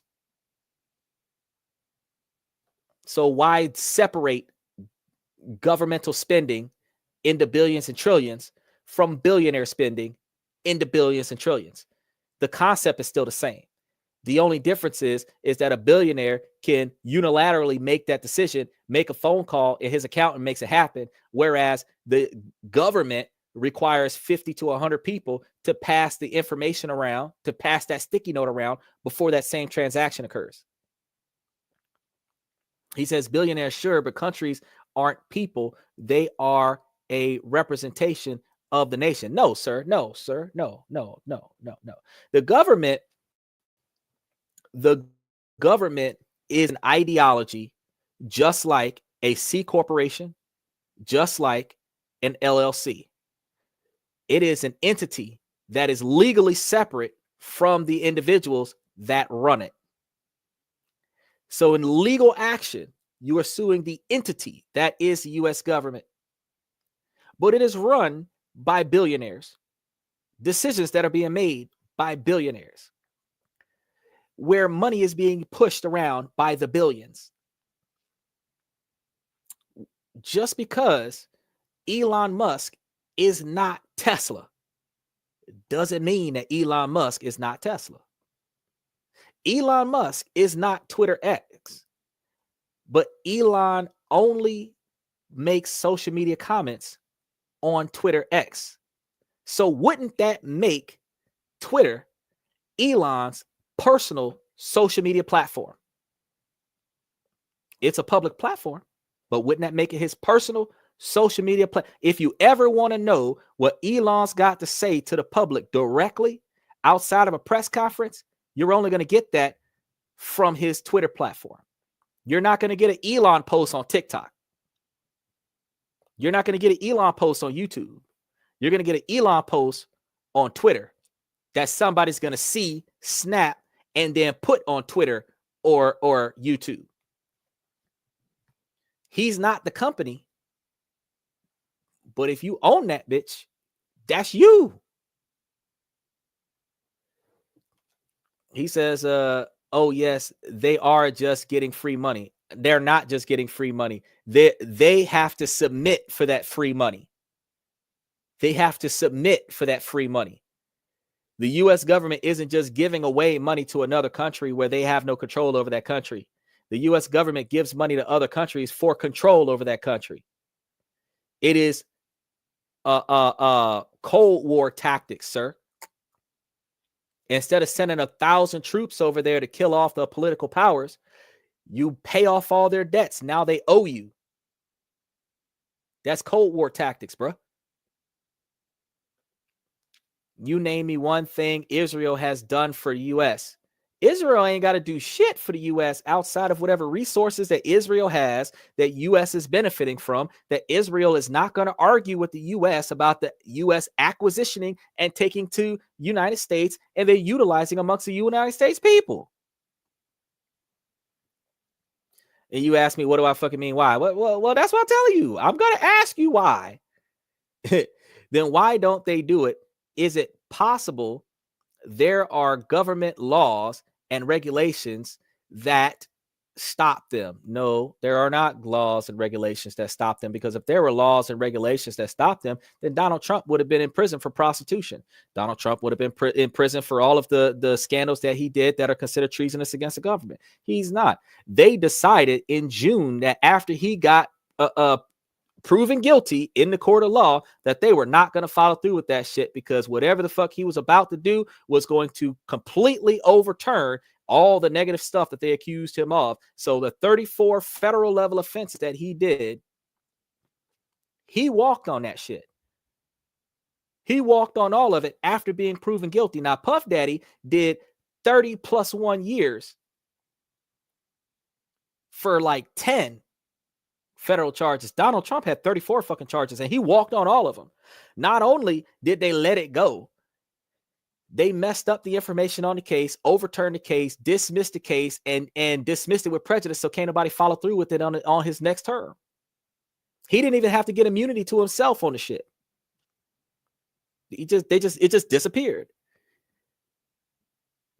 So you're telling me that there's government regulations that stop shit? Hold on. You stepped in when we were just talking about how the Biden administration made $2 billion come up missing. So you're telling me that there is a law, rule, or regulation that stopped the Biden administration from making $2 billion come up missing?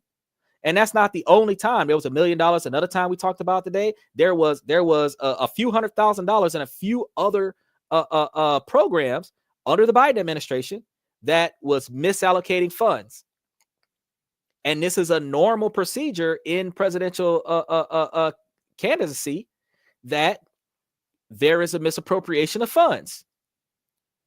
So what law is stopping the presidents and the president's cabinet and the president's administration from misappropriating funds? Because apparently none. That's the reason why $2 billion can come up missing until Donald Trump and Elon Musk found it. He says these were all government officials, and in fact, some of them made the claim that they were just following orders. They were still convicted for those crimes. Bro, you got Trump is firing everybody that was employed by Biden. Everybody's got the right to quit and get pension before September, but they had until February 6th to decide. After that, you ain't getting shit. You just got to go find you another job. The fact is that those people who did get prosecuted for stuff might have gotten prosecuted for some things, but the people who were following orders, just like the boys who got suspended without pay, they got put on administrative leave. For stopping Elon for going into the Department of Treasury and accessing documents. Those two men got put on administrative leave, indefinite. They're under investigation. They're under review. And likely since Elon went and found financial problems as ordered by the president of the United States, those two men technically committed a treasonous act against the United States government by defying the president's instructions. They're not going to jail, but they ain't got no job no more. But who's stopping Elon from walking through and counting everybody money? Ain't no law that's going to stop that. The all of the privacy acts that protects our financial information in government hands, all that shit's out the window right now because he counting the money. He going to know how many times you filed an accurate tax return over the course of your life, because he's about to start reading that shit right now. Now, what does that mean for you? There ain't no law stopping him from doing it. He is not a government agent. He is not clearanced in to the confidential information that he's fucking with. But he fucking with it though. What law stopping him from doing that? You say that there is laws and rules that stop him from doing it. Which ones? I can't think of none. Laws are meant to keep the honest people honest, but you also have to have somebody walk all over that law and prove that the people are being honest amongst that law.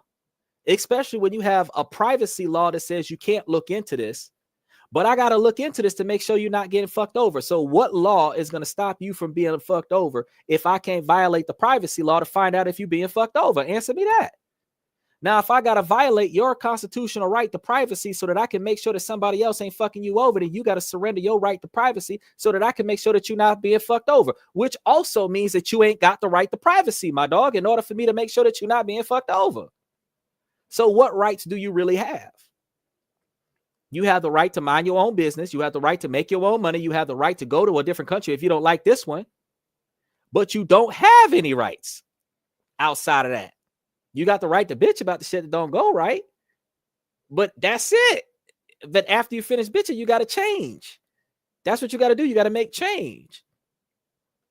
He said, you think rich people can, nah, hold on. Prostitute is a very minor crime. No, it ain't. In the grand scope. No, it ain't. $135,000 when the allegation at that time was that was government funds that paid for it. No, that's not small. That's not small talk. That's not small talk. When you start talking about $20 blowjob for 15 minutes, that's small talk. When you talk about like $500 for an OnlyFans girl, that's small talk. You talk $135,000 potentially from a U.S. Taxpayer account. That's not small talk. And you say he legit could have paid a decent lawyer. He did. That's how he got off on that shit.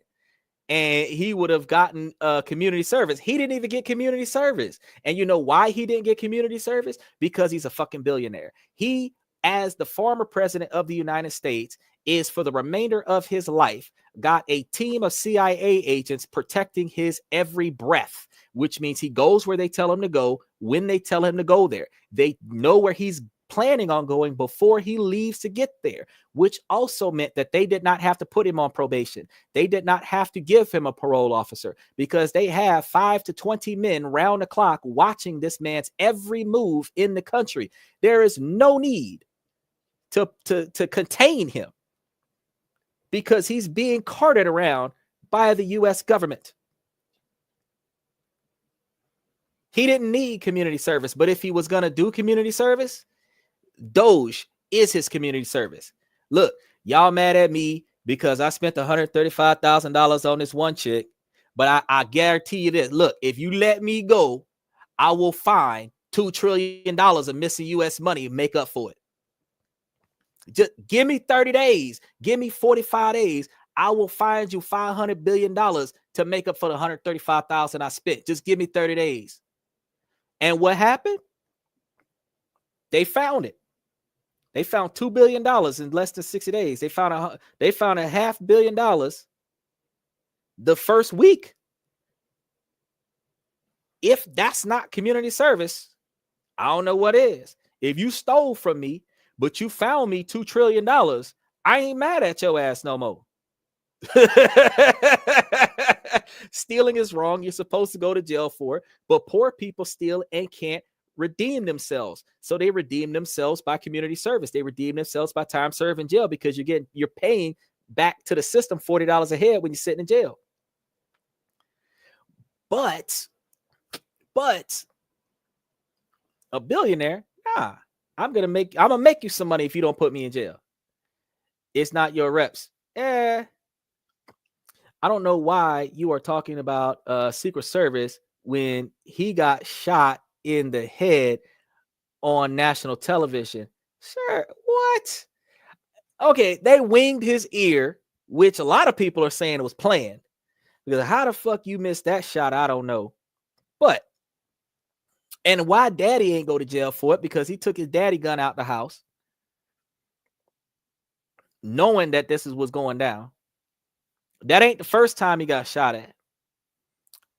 But again, Secret Service keep a track of his whereabouts ain't got shit to do with Secret Service allowing him to get shot. Because if you want to talk about that day, you want to also talk about how Secret Service said, don't stop the shooter. Talk about that part. Talk about how nobody took a shot until after the man shot at the president. And then let's talk about how the man who took the shot at the man who took the shot at the president got fired for that. He got fired for protecting the president. Now ask yourself, why the hell did that happen? Why was a president-elect shot at and the person that saved his life got fired for taking the shot?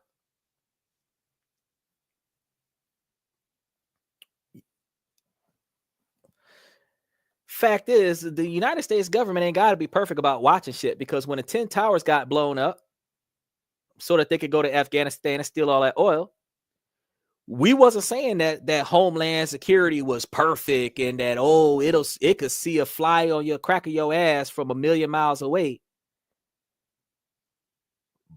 But if you got CIA agents following your ass around, if you're on an FBI watch list, them motherfuckers know what you're doing.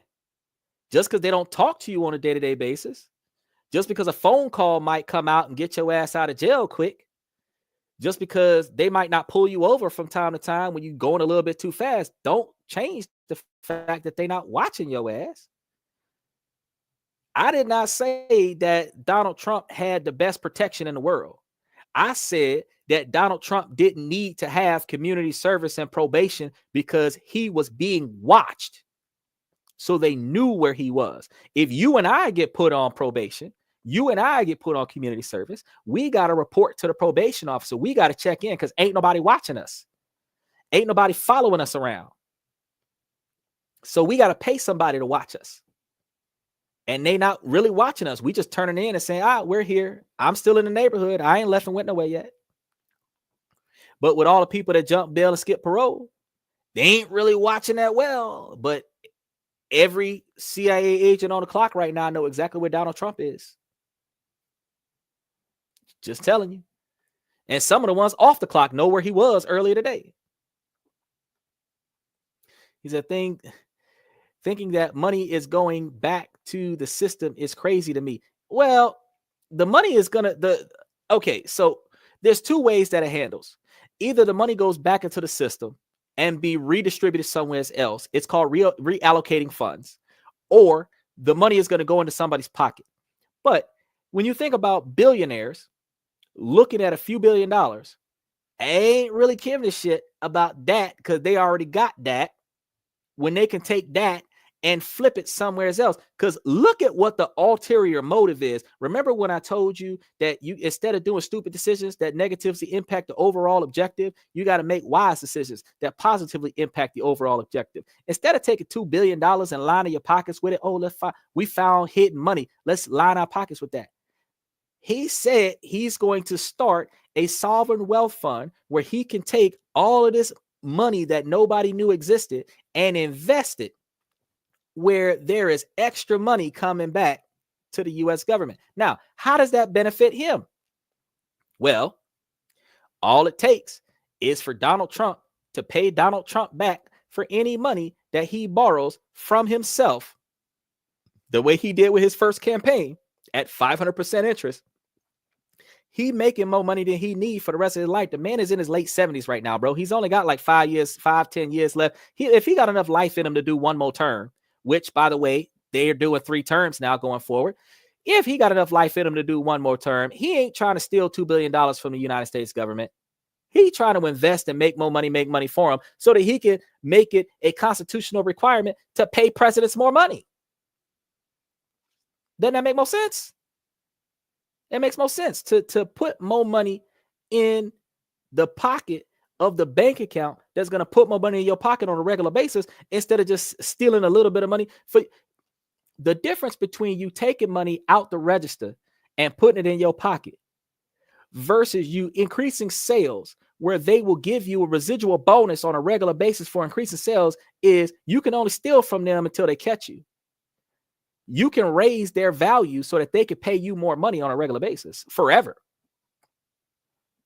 He said Homeland Security didn't have the power. The Patriot Act allowed them up till after 9/11. But you understand that Homeland Security gained that power from the Patriot Act because they allowed them two planes to fly into them two buildings and blow them bitches up. You gonna tell me, oh, they didn't do that? How the hell you teach people how to take a plane off the ground but don't teach them how to land it? How you tell me that these two planes that's heading in the same direction towards these two buildings, y'all didn't stop that shit? Just like look at the plane and the helicopter that just crashed not too long ago. Look at the plane and the helicopter that just crashed not too long ago. What idiot allowed an airplane and a helicopter to be on the same flight pattern and crash and blow up and kill all them people? This is the stupidity. You see a plane heading in the direction of a building, and it ain't like, oh, it's going overhead. It was on like the 20th floor. That plane was flying too low. And you're telling me they ain't do shit about it? They seen that. They ain't do shit about it. Oh, it was happening so fast. I bet you they didn't let that one that landed in the Pentagon front yard hit the Pentagon. They shot that motherfucker down. But them two Twin Towers, oh, that's nothing. Because what was in the Twin Towers? Hundreds of years of records, ancestry records, of ownership of resources that no longer has an owner because there's no record of it. Talk about that. The $2 billion isn't his. No, it's not his. The $2 billion that they found is going to be reallocated. It's American. No, it's not American taxpayer money. That's a misconception. It was American taxpayer money when it was first given to the government. Now it is the governmental budget money, which is why it's being reallocated into the budget. If it was taxpayer money, it would be a stimulus check. It ain't your money no more. It's their money. You gave it to them when they took it out of your W-2. It ain't yours no more. That's why I don't give a fuck what they do with it. Once they take it out of my pocket, I don't care what they do with it. You say, if it doesn't go back into the system, he is legit stealing from the American taxpayers, just like the Biden administration. Well, no, hold on. He found it. It's supposed to be reallocated. But if he would not have looked for it, nobody would have known it was there. Now, he would have been more of a crook in the eyes of the American people if he knew that there was missing money still accessible and he took it and didn't say nothing about it, instead of telling the world, I found $2 trillion. That's what we're talking about. Mike says he said he would do the job for free. He can do the job for free if he want to, but because he's a billionaire. But think about this though. Elon can do the job for free. Elon can volunteer to count the U.S. budget for free, because while Elon is reorganizing the American spending, he's showing that America's got enough money to pay Solar X to do the construction for the Iron Dome for America. I told you guys 2 hours ago, this is how the rich stay rich. I'm going to do you a favor, which means I'm doing this for free. In return, whenever you need business that my companies handle, my companies are your first choice. That's all it takes. Well, Trump, if I find you $2 trillion, if you build that Iron Dome, you use my Solar X business. Deal. That's all it has. That's all that has to happen.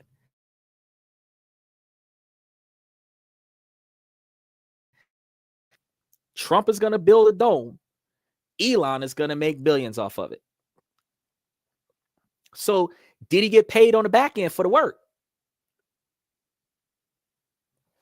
Jesse jumps in. Special shout out to Jesse. First time on the show tonight.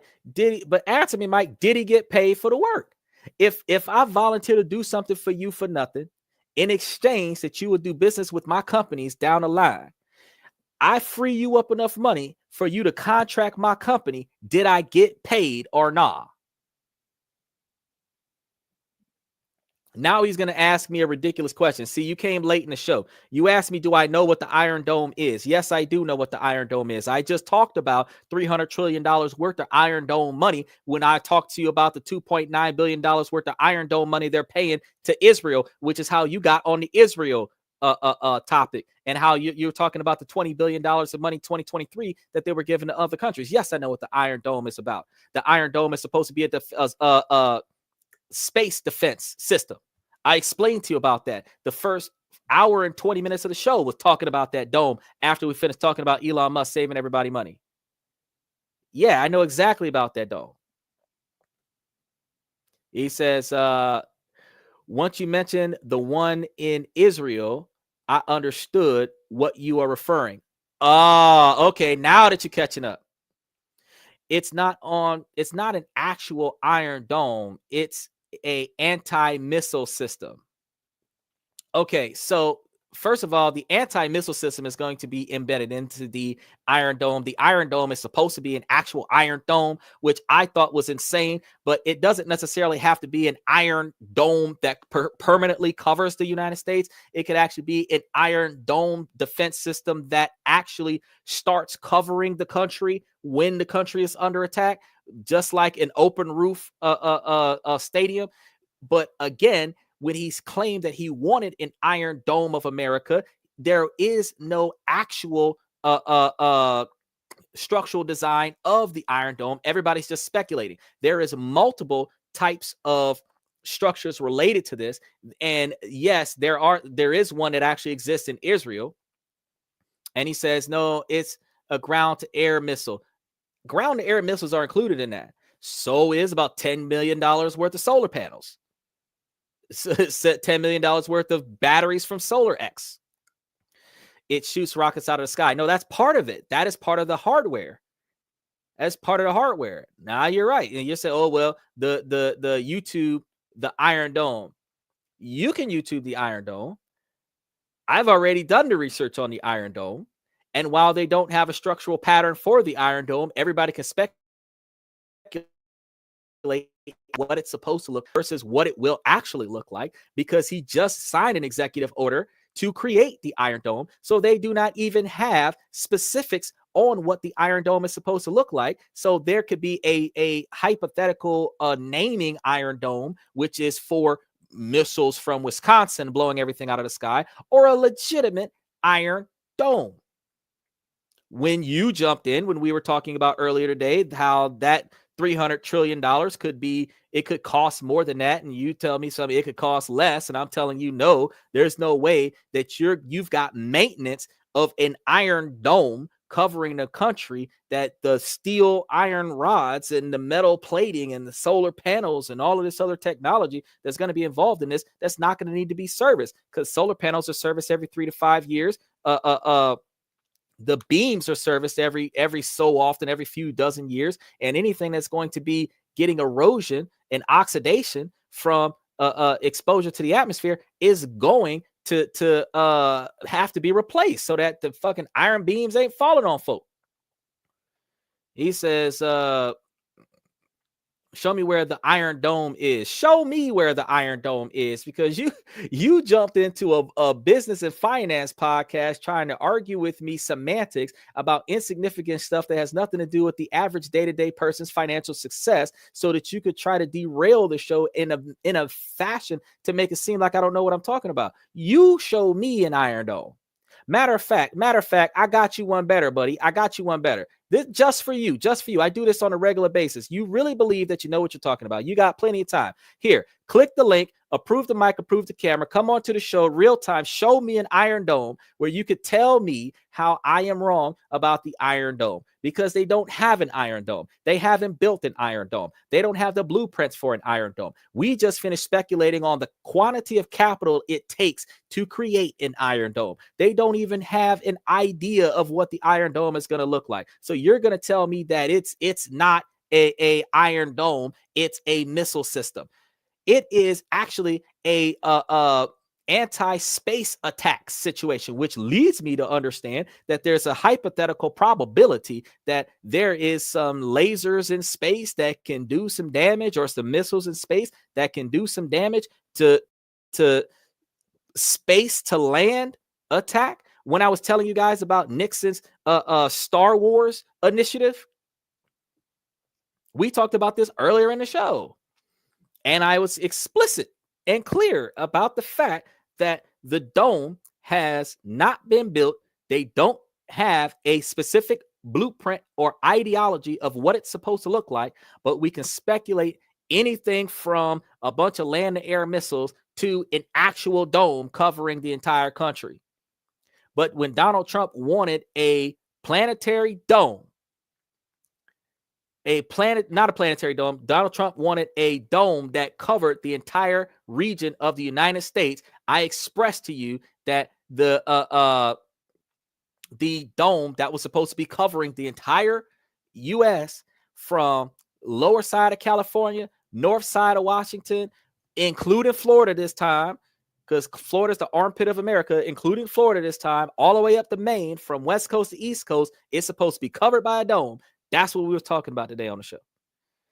He said, nah, home, you said that it was because they like the ones in Israel. I said, no, they liked what they were funding that one in Israel. And I said that he decided to do one over here because they like the way things is going over there in Israel. I talked to you about the cost of the one in Israel, but the one that they're making in America isn't necessarily the one that's being made in Israel. The fact is that he want one over here, and they've got to come up with an idea as to what one is. Now, you can tell me what the one in Israel looks like. You could tell me what the one in Israel has, but the fact is that what Donald Trump is planning on making in America when he says Iron Dome, it could be a legitimate Iron Dome. It could be a legitimate UFC dome. It could be just like 100 when they was talking about Juan Crew. You either part of Juan Crew or you're with us or against us. It could be a legitimate Iron Dome. So yeah, right there. When I was talking about that Iron Dome, yes, exactly, that right there from way back at the beginning of the show. You say, what about Alaska? What about Alaska? Alaska is a part of America. Alaska is part of Canada. It's part of the United States territory. But let's be honest. How the fuck are you going to include Alaska unless he buys out Canada? Which means that he's not going to have a Iron Dome of America. It's going to be Iron Dome of the entire North American region. Which means that he's going to have to get Canada under U.S. control in order to include Canada into the Iron Dome. Is Alaska going to have its own dome? That's a good question. Now, see, those are some good. That Canada isn't a part of the United States. I know, and that's why I can expect from. Notice I told you from Mexico to Washington, from Florida to Maine, everything in there. That's what I would expect to be included in the Iron Dome. Would I expect them to include Alaska in the Iron Dome? Not without including Canada. I can't see it happening because how you would have to build a separate dome in Alaska that would be powered solely by resources in Alaska. This isn't like Star Trek with a force field where you can have a partner force field on the other side. You would literally have to include, and even in that ideology, it's a perimeter. It's a perimeter. You're not going to have a perimeter of the whole United States and Alaska off to the side. And when you ask me, what about Alaska? What about Hawaii? What about Puerto Rico, United States territories? What about those places? What about the Bahamas, Freeport, Nassau, all them? What about those? I can't include those in my imagination of an Iron Dome. But if you're inside of the primary 48, 49 states, yeah, I can see you being included in that. You say, do you have any idea how much Canada costs? No, I don't have any idea how much Canada costs. I do know that it's going to be more than a few $1 billion. But I also know that with the current leadership of Canada stepping down and they have not elected a new leader for Canada, I also know that Canada's political atmosphere is weak. And all it takes is for the next person to take charge to be weaker than the country is now. And he can be bought by the U.S. government because all it takes is for you to take somebody in power and offer them some free money like they're doing to Israel. And all of a sudden, that dictator surrenders his country to the higher power because he's being paid under the table to do so. when we talked about this in June and July about how dark money could run the politics, specifically because all it takes is for the electoral votes to rule in one direction, regardless of what the people say. We end up with a president. That president gives everybody immunity and nobody goes to jail for it. And with dark money, if everybody got $1 to $5 million to do it, you ain't got that many electoral voters to really stop the country from going in one direction. And the fact is, if they're going to get immunity, not only they could get fired off their jobs as electoral voters after that, but they would have been able to live a life of luxury with that $1 to $5 million if they would have invested it and lived off the interest, where they wouldn't have to work again. He could have legit gave them $5 million of Bitcoin stock and said, fuck it, chill with this. And when Bitcoin stock doubled between the time that happened and the time that they became president, those people with $5 million worth of Bitcoin stock would have ended up with $10 million worth of Bitcoin stock, where they could have cashed out on $5 million worth of Bitcoin stock and live. They could have moved out the country or whatever. And just like all the people that marched on Washington just got a pardon from the president, anybody else that did something under the instruction of the U.S. government would have gotten a pardon. So, you know, when you ask me, like, can a country be bought? Yes, it can. You don't have to buy the land. You have to buy the political power. That's what I was telling you earlier with them sending the $20 billion to other countries. They're not buying the land. They're buying the political power. The authorities in charge of the country are living lives that they otherwise would not have had in that country because of the billions of dollars that they're getting from the U.S. As a result, those people in charge follow instructions from U.S. government in order to keep getting that money. So the money is not free. The money is not free. The money comes with submission. And that's when I was on the topic about how women need to understand that in order for you to have somebody pay for everything that you do, that you got to submit to that authority, because in order for you to get money that you don't got to work for, you have to submit to the person funding you the money. Women are going to say, nah, I don't have to do shit. But sweetheart, if you ain't paying for yourself, you got to do what you told by your boss, the person who signed your paycheck. OnlyFans, you don't submit to yourself. You do what you do because this guy's giving you money to do it. So whatever nasty thing he say on OnlyFans, you're going to do that because he's giving you money to do it. You might have the power to negotiate how much he's going to give you to do it, but you're doing something to yourself that you normally would not do because he's offering you a bunch of money to do it. You submit to the authority of the person funding you money. That's OnlyFans is a perfect example of that shit. Escorts, perfect example of that shit. Normally would not do certain things, but because they're being paid for it by the night, by the hour, by the date, any kind of nasty that they get down with it because they're getting paid for it.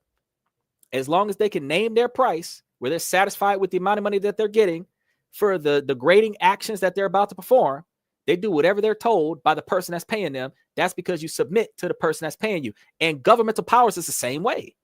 If you offer a country enough money and you can afford to satisfy that greed will submit to your money. Which is why, as men, we are supposed to make ourselves more successful. We are supposed to lead ourselves into a more financially suitable, more financially stable situation where we are able to make money for us, so that we're not depending on somebody else's money, so that we're not depending on somebody else's a situation, because you have to submit to your boss telling you to come in on your day off because you're too broke to take the day off, not because you're going to lose your job if you don't go in to work on your day off. You need that money. That's why you're going to work on your day off. You need that money. If you didn't need that money, you wouldn't go to work.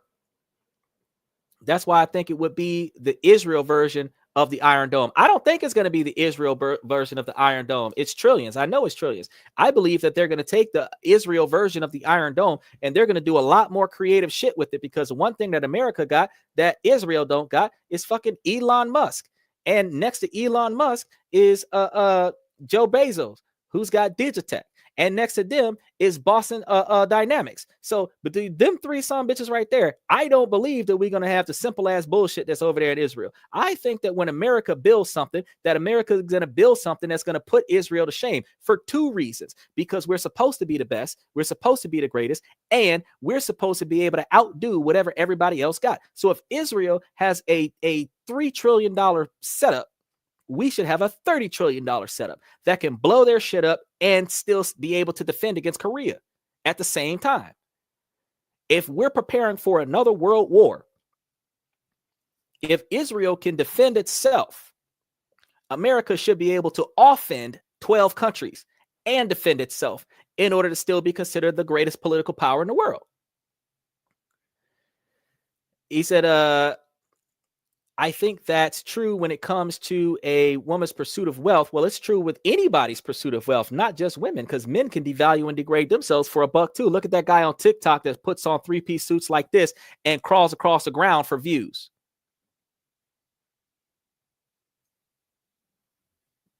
Look at them folks that get out there with the little camera and start fights with the police so that they can get views. Look at the boy that got shot in the gut in the mall because he was tormenting somebody in the mall for views.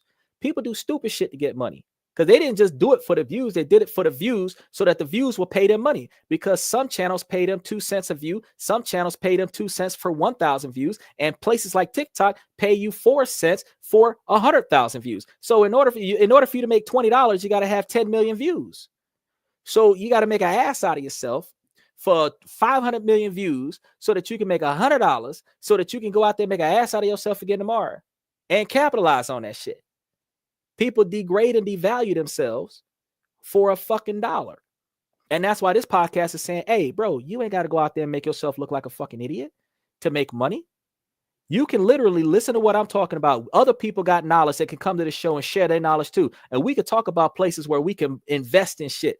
Take the money that we're working for and put it places where we can make cash money that we don't have to work for. We could talk about ways where we could shave money off of our overhead, where we're not wasting money on unnecessary subscriptions, unnecessary entertainment, poor habits, stuff like drinking, smoking, alcoholism, racing cars. Nothing wrong with racing cars, but you burning gas that you don't need to burn for shit. Special shout out to Shredder, first time on the show. I'm gonna get to yours in just a second.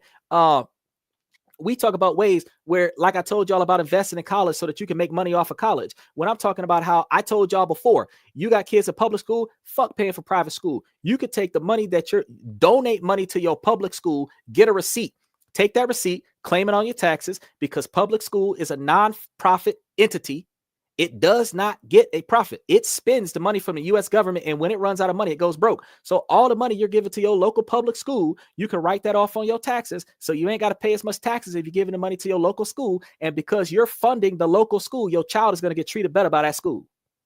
Your child is going to have access to better educational materials. If more parents is doing that shit, the public school is going to have a better quality educational system than the fucking private school. I could get paid $60 an hour to teach somebody's kid.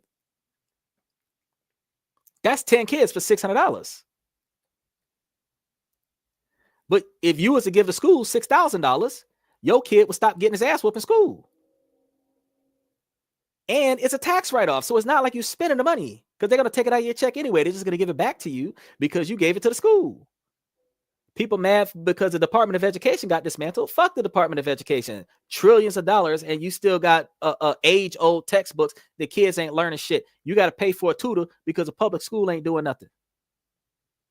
You got to understand, if you put your money in better places, you will have either more results from the same amount of money, or you're going to spend less money on the same amount of results. Either way, you're benefiting from that. That's what this podcast is about.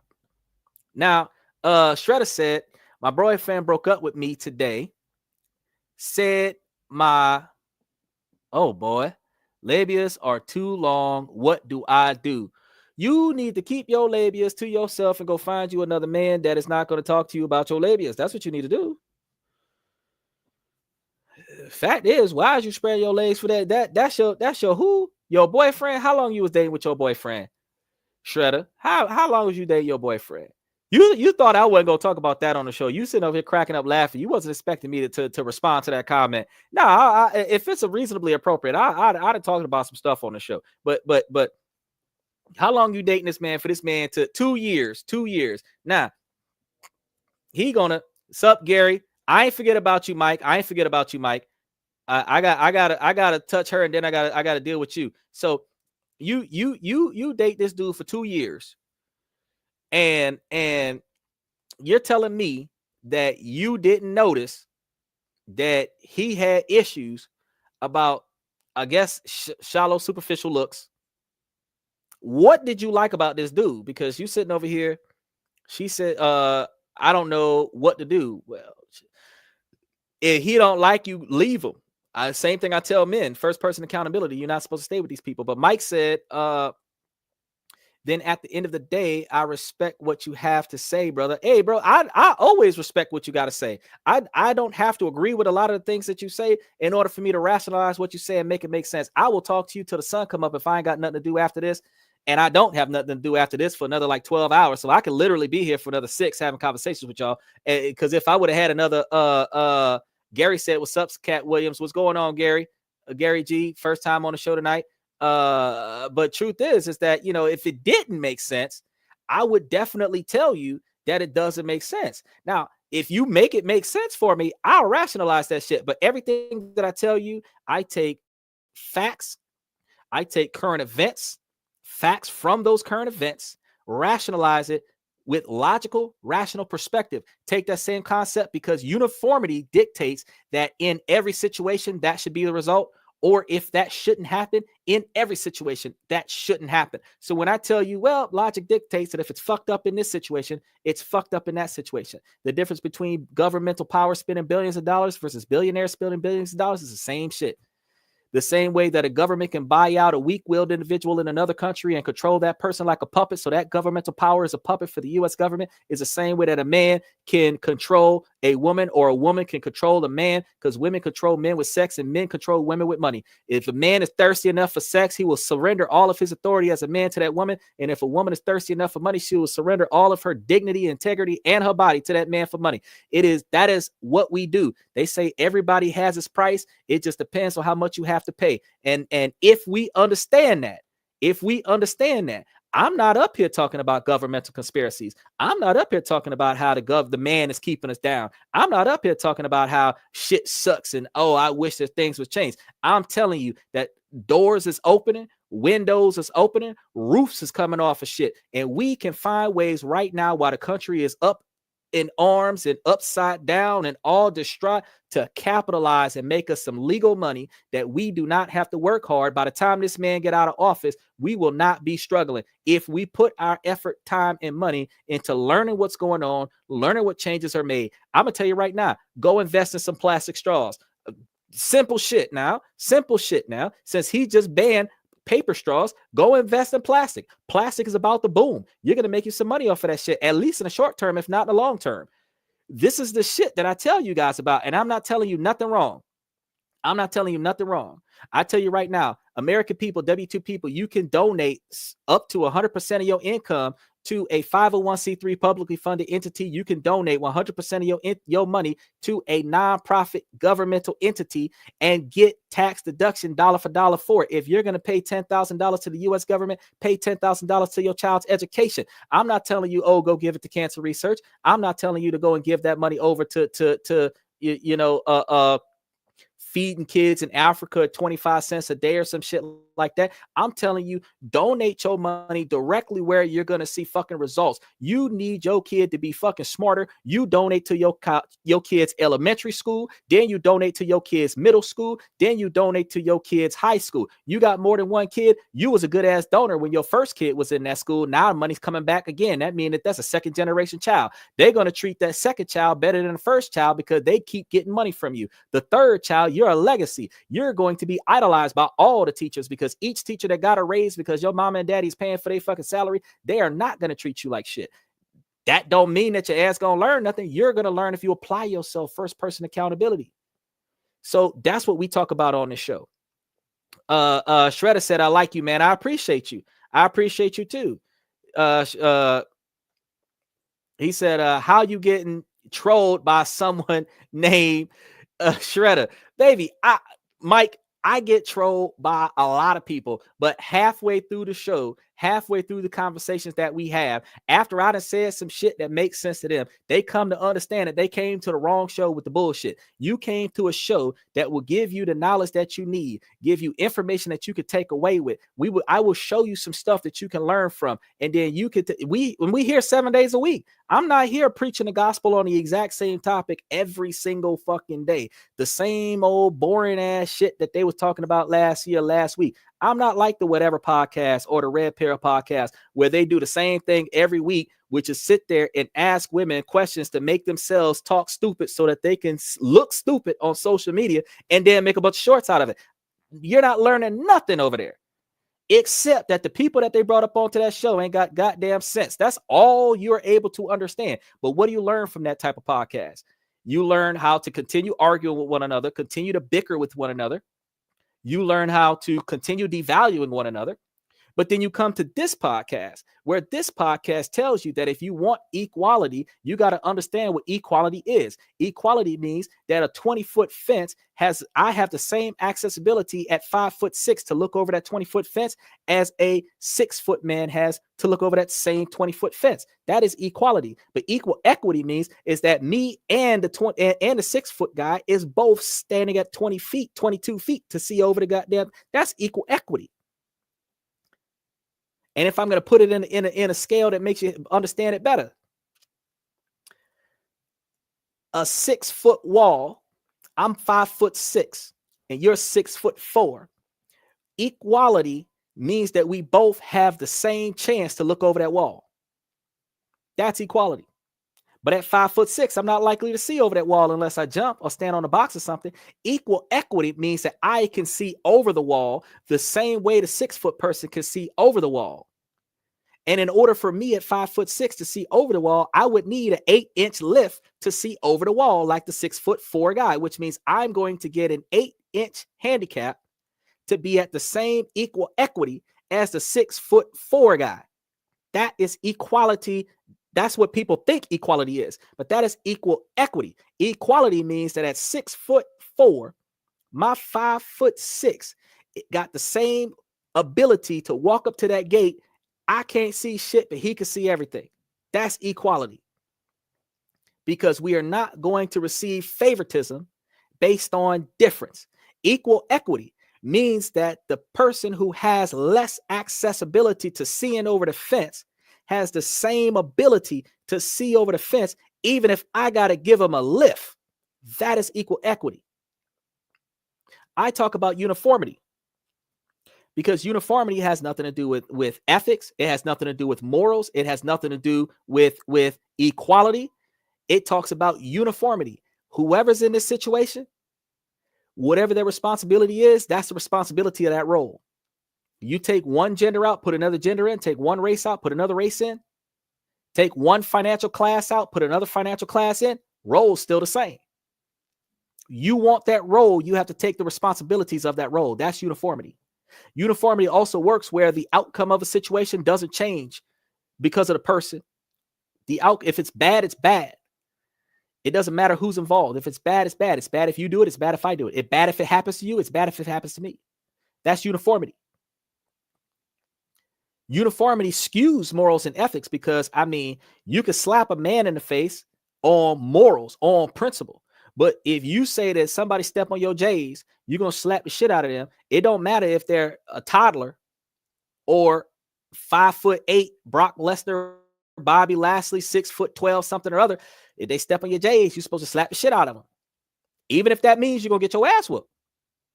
Because on principle, if they step on your J's, uniformly speaking, it don't matter who that is, they're supposed to get the shit slapped out of them.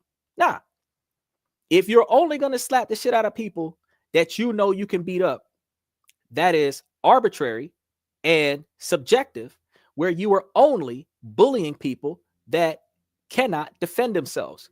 That is not uniform. Society operates on the lack of uniformism, favoritism. I will only allow the people that I know that I value to get away with this, but everybody else that I don't value can't get away with this. It's It can be done unless it's you. It's okay unless it's you. Or in the reverse, it's not okay unless you're a billionaire. It's not okay unless you can afford a high-priced lawyer to get you off on the shit. It's not okay unless you pay the penalties under the court of law to not have to go to jail for that shit. Because again, the legal system is a financial entity. Did you know if you look at all of the laws in this country, there is a financial cost to every crime in addition to the potential for jail time? You know why that is? Because if you have enough money to pay for it, they'll take your money, put you on probation, and you not go to jail for it. Murder, 5 years, but I think you could pay between $25,000 and $50,000, get put on probation, pay the probation officer, and as long as you don't do nothing else, you ain't going to prison for murder. There are certain laws that are mandatory jail time, unless you pay for a good ass lawyer to change the charge to a charge that does not have mandatory jail time, where you take a plea deal. Well, I'm not pleading guilty. I'm going to plead no contest. In exchange, I'm going to give you a bunch of money. I'm not going to jail. I'm just not going to fuck up for this period of time. Nah, as long as I honor my end of the contract, I don't go to jail. But if I get arrested again, I got to back serve all that time. That's called violation of probation, violation of parole, right? So if I can't afford to buy my way out of a crime, I'm going to jail. And that's the reason why 95% of poor people are taught that if you fuck up, you're going to jail. Why? Because you can't afford to buy your way out of it. But George Zimmerman had no problem with not going to jail for that shit and staying in jail for it.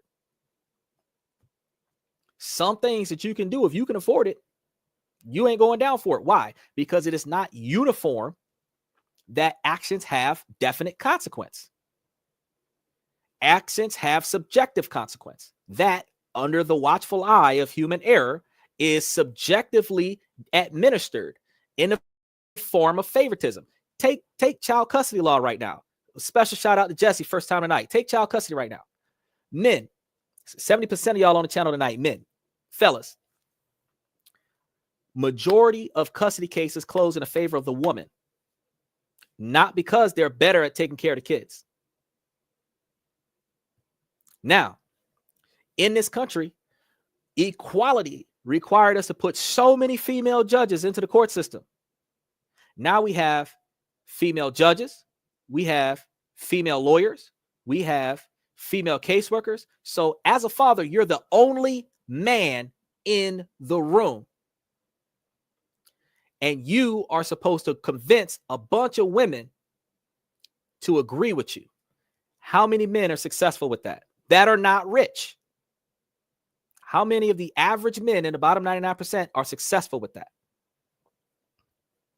Most men spend 8 to 10 years of their child's childhood in family court fighting for custody for their children, and very few of those men win. A lot of those men end in suicide. Some of those men end with either back child support or termination of parental rights, where they don't have to pay child support, where they end up still not having a relationship with their child until their child is grown.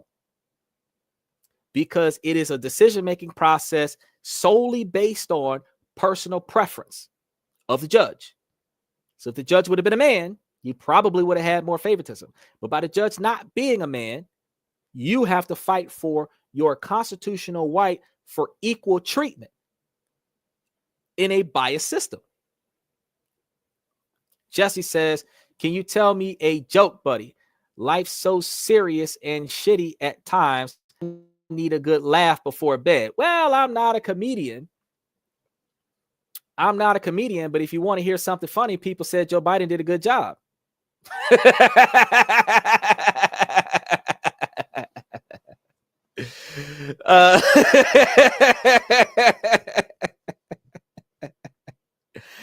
I don't tell jokes on this podcast more often than not. I try to give you guys facts. I try to give you guys detailed information that aids you guys in the ability to make yourselves more successful. I try to teach you guys about ways to like I said, boost your credit score, to invest in stocks and bonds. I show you guys, matter of fact, they have a lot of places right now that are offering you guys a subsidy where you guys can go and apply for down payment assistance programs that can help you with buying your houses up to 15% of the value of the house, where somebody will help you with down payments on a property where you don't have to pay up front for the property. You can spend more money on your movers. So all you got to do is qualify for the loans, which requires you to have the appropriate credit status or the appropriate quantity of cash up front to go to the down payment if you don't have the appropriate credit status. But in order to fix your credit status, I'll be telling you guys ways to fix your credit status. You got to get rid of the shit off the back end of your name. You got all of those real estate investors that tell you, oh yeah, you can go and get money with no money down. You can get money. Jason Brown, first time on the show. What's up, Jason?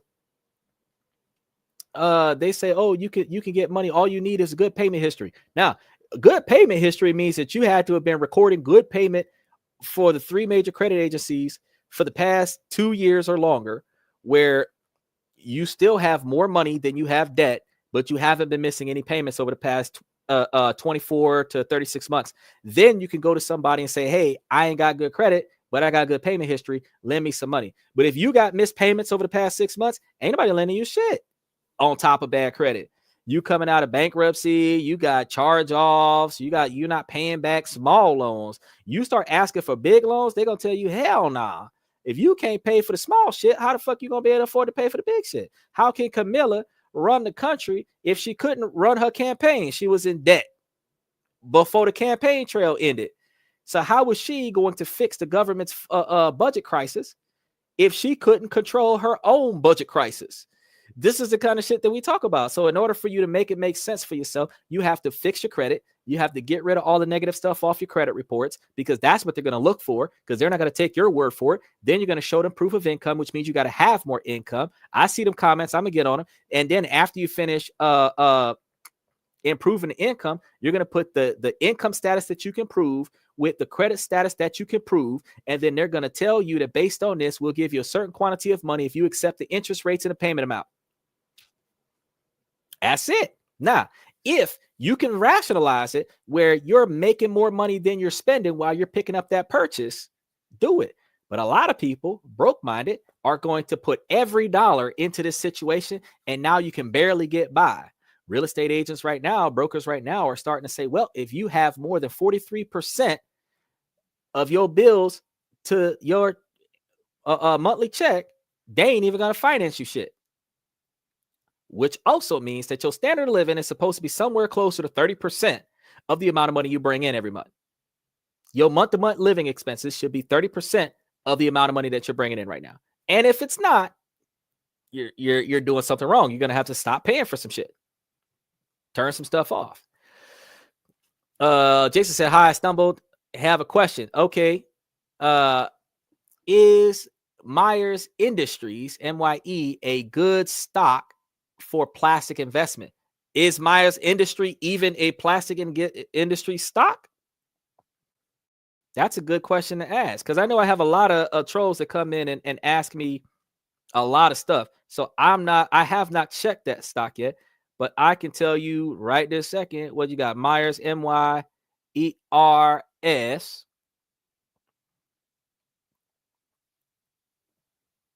Myers Industry. You have Myers Industry, NYSE, MYE, is based in Arkin, Ohio. And let's see, what is it? See how quickly I can sit here and just look the shit up. It is a company that manufactures and distributes polymer products and equipment. They operate in 2 main business segments: material handling and distribution. I can't say that they're making straws. Myers Industry Incorporated is a manufacturer of sustainable plastic and material products for the industrial, agriculture, automotive, commercial, and marine and consumer market. Now, based on the description of that stock, I would tell you that's a viable one for you to put your money down on, because that's going to be one of the ones that everything that we're switching from metal and steel to, we're going to be switching to plastic. Everything paper, we're going to be switching to plastic. That would be one of the ones to get into. So I would co-sign on that, but I'm definitely going to be talking about some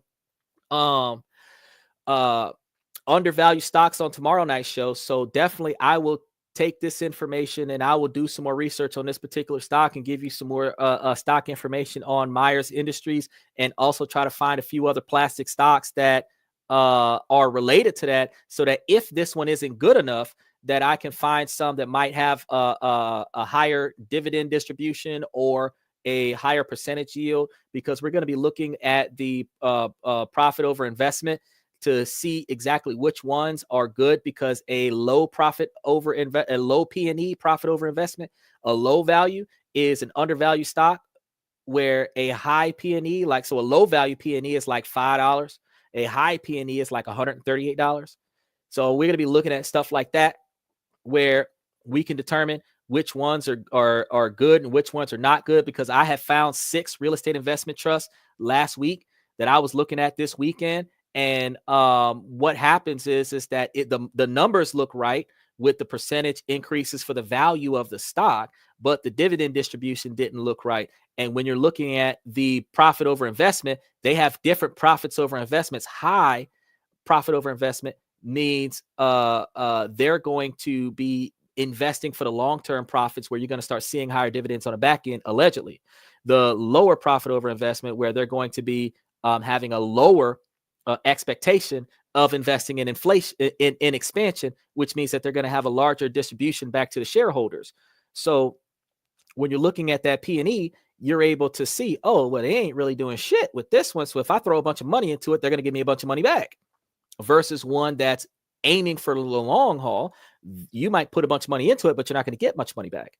And then you have to look at the difference between the dividend distribution, where they're going to pay you every month to hold your money, or if they're just going to increase the value of the shares that you own, where when you sell it, that particular share will be more than what it was when you bought it. So just like buying a car that increases in value, and then when you sell it, it's worth more the second time than what it was the first time. That's when you make a profit. When you sell it for more than what you made off, or what you paid into it, that's when you make a profit off of the share. But again, I have to get the information on how to do this part. But if you're going to buy and hold the shares and then use the shares as leverage to borrow money, I have to get the detailed information about that. And I'm going to be putting that kind of information into the members platform of my channel, my podcast. So for those people that are investing in the membership, I'll be putting detailed information about that for the members, where if you own shares that don't distribute dividends, but they're worth a certain quantity of money, where you can use those shares as leverage in investments for cash loans, where you can utilize those cash loans to make purchases, and then you can take dividends that are being distributed from dividend paying stocks to go and pay off the cash loan, where if you fail to pay the cash loan, that the stocks go to the cash loan and your assets stay in your pocket. That's that particular setup. I want to get the details about that, put it together, and then provide it to you guys. But I'm going to be providing that to the members. So if you're not a member, you're going to have to figure out a way to get in there as one, because that detailed information goes to the members. The rest of the stuff that we talk about, that's everyday knowledge, that's everyday operational knowledge, is going to be stuff that I'm going to be sharing with you guys on a day-to-day basis on a live podcast that's open to the public. So we talk about business and finance on Monday, Tuesday, and Wednesday. We talk about self-improvement, social improvement, network improvement, economical improvement with your relationship status and stuff like that on Thursday, Friday, and Saturday. And then we have our members only shows on Sunday that is open to the public right now, where we share reactions to the questions and comments that come to the show, which is why I've entertained a lot of the comments in the comment section today, because as long as it's not too inappropriate, I'm not going to throw you out. I'm good with a heckler, because you can come in and heckle the show, and then I give you some knowledge, and then you change your mentality, because you're like, oh, he ain't over here just talking shit. This boy actually delivering some stuff. And yes, I do. And a lot of people, they change their dialect throughout the show. And I end up getting somebody that's going to like and subscribe to the show. And they're going to try to challenge me tomorrow and the day after that and the day after that. But over time, they're going to come to find out that I only bring facts. I only bring logic, reason, and I only bring information that I can benefit from, that I know that you can benefit from. So I'm not just telling you to do it because it's good for you. I'm going to tell you to do it because I benefited from it. So this isn't a podcast that's going to come up here and complain about how the world is keeping me down, because the world's not keeping me down. the only thing that will hold me back is me. So I am making myself financially successful. And I'm going to tell you guys the whole way through what all we could be doing to all be successful together. So if you're part of the bottom 99%, if you're making less than 100,000 a year, if you're making less than 500,000 a year, and you're talking to me today, and in 3 years, you're still talking to me and you're still making that amount of money, and I'm making $2, $3, $5 million a year, only thing I can tell you is I told you so, because I didn't just tell you what to do and how to do it. I did it. And that's way different from the motivational speakers that you go to that inspires you to fuck up your life by taking your bill money and buying a seminar, taking your bill money and going and paying for a weekend retreat at their facility so that they can tell you absolutely nothing other than pay $300 a month for their service so that you can utilize their software so that you can do what they mentioned doing without telling you how to do it, where the success of the results is based on your efforts. They charging you a few $100s at a time for the seminar. After they have the seminar at the hotel, they're going to have you pay a few $100s at a time for the weekend seminar, the 3-day retreat, or they're going to have you pay for the membership, where you could have paid between $3 a month and $100 a month on my channel and got all the same information you got from them far cheaper. Not to mention, we have the Triple Diamond Platinum package with a $500 a month, where those parties that want to get in there and collaborate with us, and we promote whatever they got going on. We got all kind of stuff going on this channel, behind the scenes services that we provide for folks. You understand? But real shit, just like freebie information, bro, I come here every day and I give y'all something new. But the in-depth, detailed information, oh yeah, that's going to be exclusive to the members. You're going to start seeing a lot more member content coming up. And as you see the member content coming up, you're going to see more and more reasons why you need to go back in there and go and take a look. Because as I piece together this information, it's going to be up there accessible if you pay for it. All the rest of the stuff I tell you for free, because I'm not going to be that, oh, you want to make yourself a millionaire overnight? You should join my class. No, I'm not going to feed you that bullshit, because nobody can become a millionaire overnight. It's a lottery thing that happens when you become a millionaire overnight. You put up that one meme that went viral. It doesn't. Real quick before I continue, Jason said, I just looked it up. 33% of judges are women in America. So your child custody argument just got debunked. That's not true. I'm gonna go ahead and I'm gonna entertain your ridiculousness real quick. Because you're looking at, I don't know what you're looking at, but Jesse, I'm going to have to get that stuff together. So just for you, Jesse D, just because Jesse D did that, we're going to have a show later this week about child custody.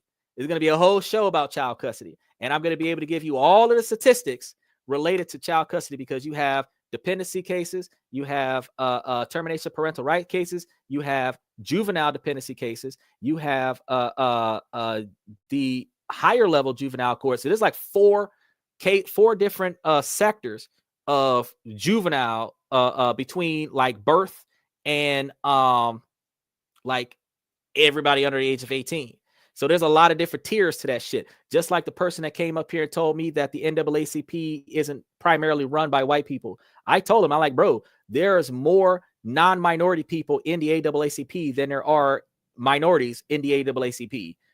But he didn't believe me, and I had to do a whole show about it. So just for you, I'm going to do a whole show about child custody just for you, so that Jesse D can see what's going on. Because on this show, I don't misspeak. I have yet to make that mistake. I have done this for 2 years, and I have yet to be wrong about anything that I bring to the show, because I do my research before I talk about it. Because if I'm not sure, just like when Jason asked me about that stock, first thing I say is, I don't know, but I can check. And because I don't know, not only am I going to check, I'm going to do research about it, and then I'm going to bring it to the show for another show. Jason said, I really don't know. Okay, that was earlier. And he said, okay, thank you, sir. Hey, Jason, I appreciate you coming to ask, because we don't know what we don't know until we realize that we don't know that. We usually realize we didn't know it when somebody tests us on it, when someone asks us a question on it. A lot of people believe that they know everything there is to know about everything in this world. I don't know everything that there is to know about everything in this world. I know about everything that I talk about because I do research on it before I talk about it. I know enough to get by in life. I know enough to teach you more things you may not know to get by in life. I know enough things to teach you about the things that you know that you should apply to your day-to-day operations so that you could do better about yourself. But I don't know everything in the world. And likewise, I'm not going to remember everything in the world. But what I will do is I will go find out what sparks our interest to go find common knowledge is that we need it.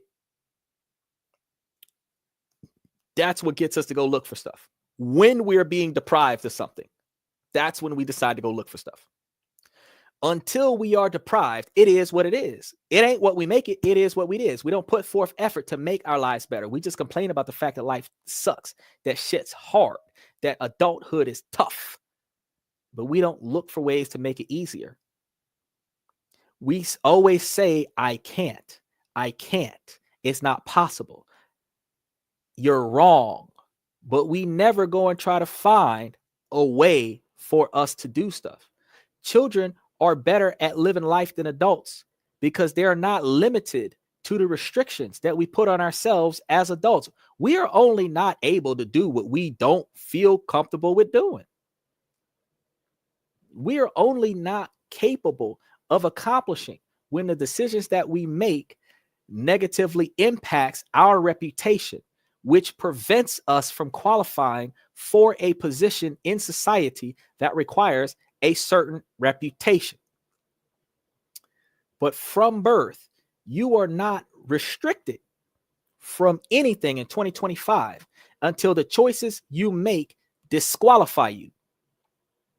Until you make a choice that disqualifies you, you can do whatever you want to do in this country.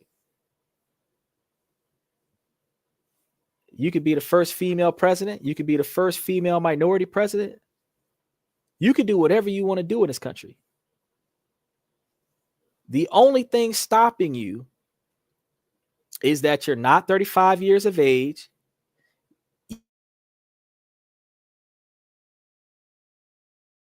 You're not a United States born citizen. That is the only 3 requirements to be president. In addition to that, you have to be able to handle large quantities of money equivalent to the United States government's discretionary funds, the GDP. If you can handle billions of dollars of money without losing anything, you can be president. But how do they show that you can prove it, that you can handle that kind of money? The campaign trail. If you can convince billions of dollars of people to give you money, you qualify for president. Can you be a president and a felon? Yes, because it does not restrict you from being a former convicted felon to be the president of the United States. But what you will also understand is that the average person will not get financial backing from a billionaire if you are a criminal. So your reputation will stop you from becoming president. So can a prisoner really become president? Not by popular vote. Unless you're talking some stuff that people want to hear, that people want to see in the White House, where they will pay for the shit that you're saying, they are not going to put a convict into the White House. They won't even hire a convict for a regular manual labor job because his reputation does not qualify. And this is one of the reasons why I tell ladies on a regular basis that the stuff that you're doing on OnlyFans, when Donald Trump gets around to banning OnlyFans, y'all gonna have to do what y'all do on the street because y'all not gonna be able to make that money online no more. And when that legitimately circles back and negatively impacts you, he ain't got there yet, but the first 180 days of him being in office is supposed to be instantaneous, drastic change. But when he get there, your reputation on social media will interfere with your ability to do things that your money can't control people to do. Which is why retired OnlyFans girls have problems with finding men. Because men of value do not necessarily want to wife a former adult freelance worker. It's good for an affair. Good to be the mistress. It's good to be the side chick. But is it good to be the primary chick? No. No. Now, there are some men that might be millionaires that might take that person out the bottle club and turn her into a wife, but that doesn't happen that often. The average successful man is looking for a woman that has a successful mindset to aid him in his success so that he can share his success with her. The average successful man is not looking for a successful woman.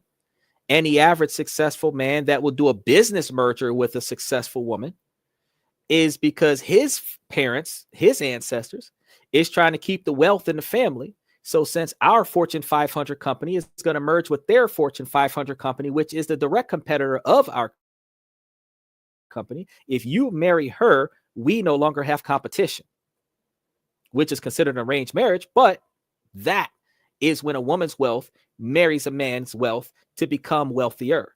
Outside of those types of situations, she broke, he got money, she's marrying him because he got money, he's marrying her because the sex is good. That's it. When you change that dynamic, you change everything. When it's no longer about the sex, her value is determined based on what she does for him that don't cost her $1. And when I've asked women on this show day in and day out, what do you bring to the table that is valuable to a man that is not sex, your educational standard, and your career choice? Women run out of options. I had one woman come up here and give me a response. And I still try to find out, because if I got to be a Fortune 500 man, I got to be a millionaire, I got to be $100,000 a year or more. What are you doing to deserve that? So with that being said, I'm going to go ahead and wrap up tonight's show. I appreciate you guys coming to the show. Make sure that you guys like and subscribe. On our way out, that we have a Higher Ground that was created by alanito.music, live band in Switzerland. So this is another thing. We networking. The live band in Switzerland made this song, and we got a whole YouTube channel on this song. It's called Higher Ground. It has 3 cover songs, and it has Non-Negotiable, and I got to remember the name of the other one. I think it's Expectational Protocol. But I'm going to get the names of all. They're in the description. If you look at the description, each one of the 5 songs is in there labeled. You click one of those links, it takes you to the song. You can listen to it for free on YouTube. Or if you want to download it from Amazon Prime, you can click the link. It'll take you over where you can purchase the song and have it downloaded onto your electronic devices so that you can utilize it when you don't have internet service. So on my way out the door, I want you guys to take a listen to that. More comments that are flying in during the outro of the song, I'll air those onto the show. Remember, we're live 7 nights a week between 10 and 10:30. It's around about the time that we normally start. Sometimes, 10:45, but we still start around 10 every night of the week, 7 nights a week. That's Central Standard Time, which is about 4 a.m. Green Minutes Time or Universal Standard Time. So for those of you on the other side of the planet, it's 4 a.m. for y'all, about 4:30 a.m. for y'all. But for those in the United States, it's going to be about 10:30-ish Central Time, which is like 11:30-ish Eastern Time, which is like 7:30-ish California time, as California is still on fire. So I'm going to keep giving you guys information about TikTok and the purchasing of TikTok when TikTok stock becomes accessible on the U.S. trade market, and how much it's going to be valued at for you to get there and invest in that. Monica, special shout out to you. She said, thank you, Monica Ruiz.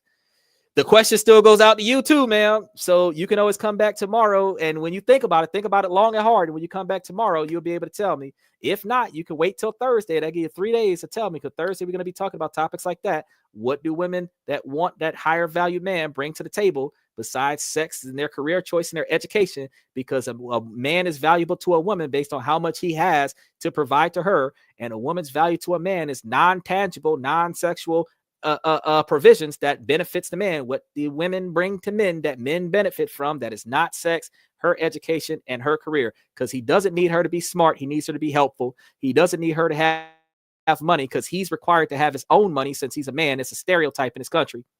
What do women bring to the table that a man can benefit that makes these women consider themselves high value women? That question has been universally asked for the last 2 years, and I've only had one woman respond. So I'm going to keep putting that question out there to y'all. And ladies, on my way out the door, as long as the situation doesn't make sense, I'm going to keep asking you ladies to make it make sense. So please, ladies, make it make sense. Make sure that you guys like and subscribe. Remember that you guys have the opportunity to join a membership. hit the notification button. We're here 7 nights a week. We never fail to go live. So if it's supposed to air at 10:30, and we ain't started yet, hang out, because I'm still piecing together the information to start the show. It'll start shortly. Just note, you hang out, you'll be here at the beginning. If not, you can swing 15 minutes in and ride with us for the next 2, 3, 4 hours that we live on the show. I want to thank the fellas for coming. 70% of the podcast is men. I want to thank you fellas for coming. Special shout out to Liberty Twitcher, Red Void, Omni81, Mr. Pibbs, Max Opposer, Joe, his dad, T Fireball. I appreciate you guys coming to the show. Reese Martinez. Special shout out for those that donate to the podcast, because you have the ability, if you like the knowledge and information that I give to you, you can donate to the channel, because if you're throwing money at the channel, you're going to get more ability to have access to the channel, which gives you the ability to get more knowledge from the channel. So this actually turns out to be profitable for you. Make sure that you guys keep in touch with me on a daily basis, because again, we've got something different every night of the week. Again, I want to thank you guys for coming to This and That. I'm your host, Xander, where we talk about this, that, and everything in between. And I'm going to see you guys tomorrow.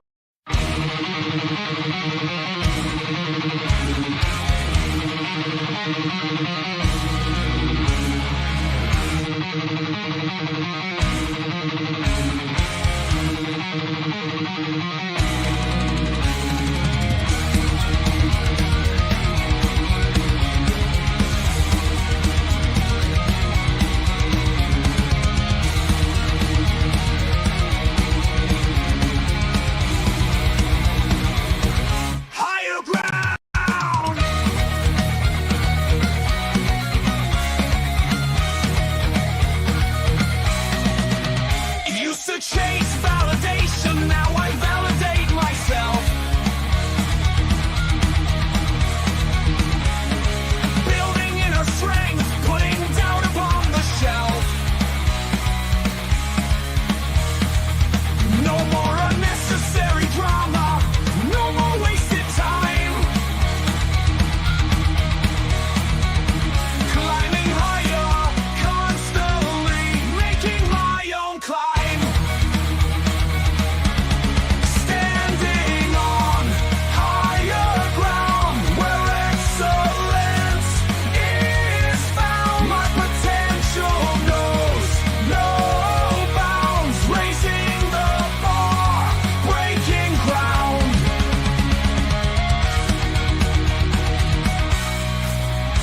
My network is my net worth.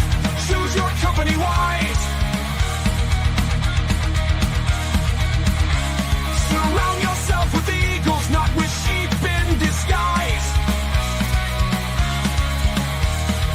Every interaction is a reflection of my brand. Quality over quantity, that's my personal command. I'm not mounted on higher ground where excellence is found. My potential knows no bounds, raising the bar, breaking ground.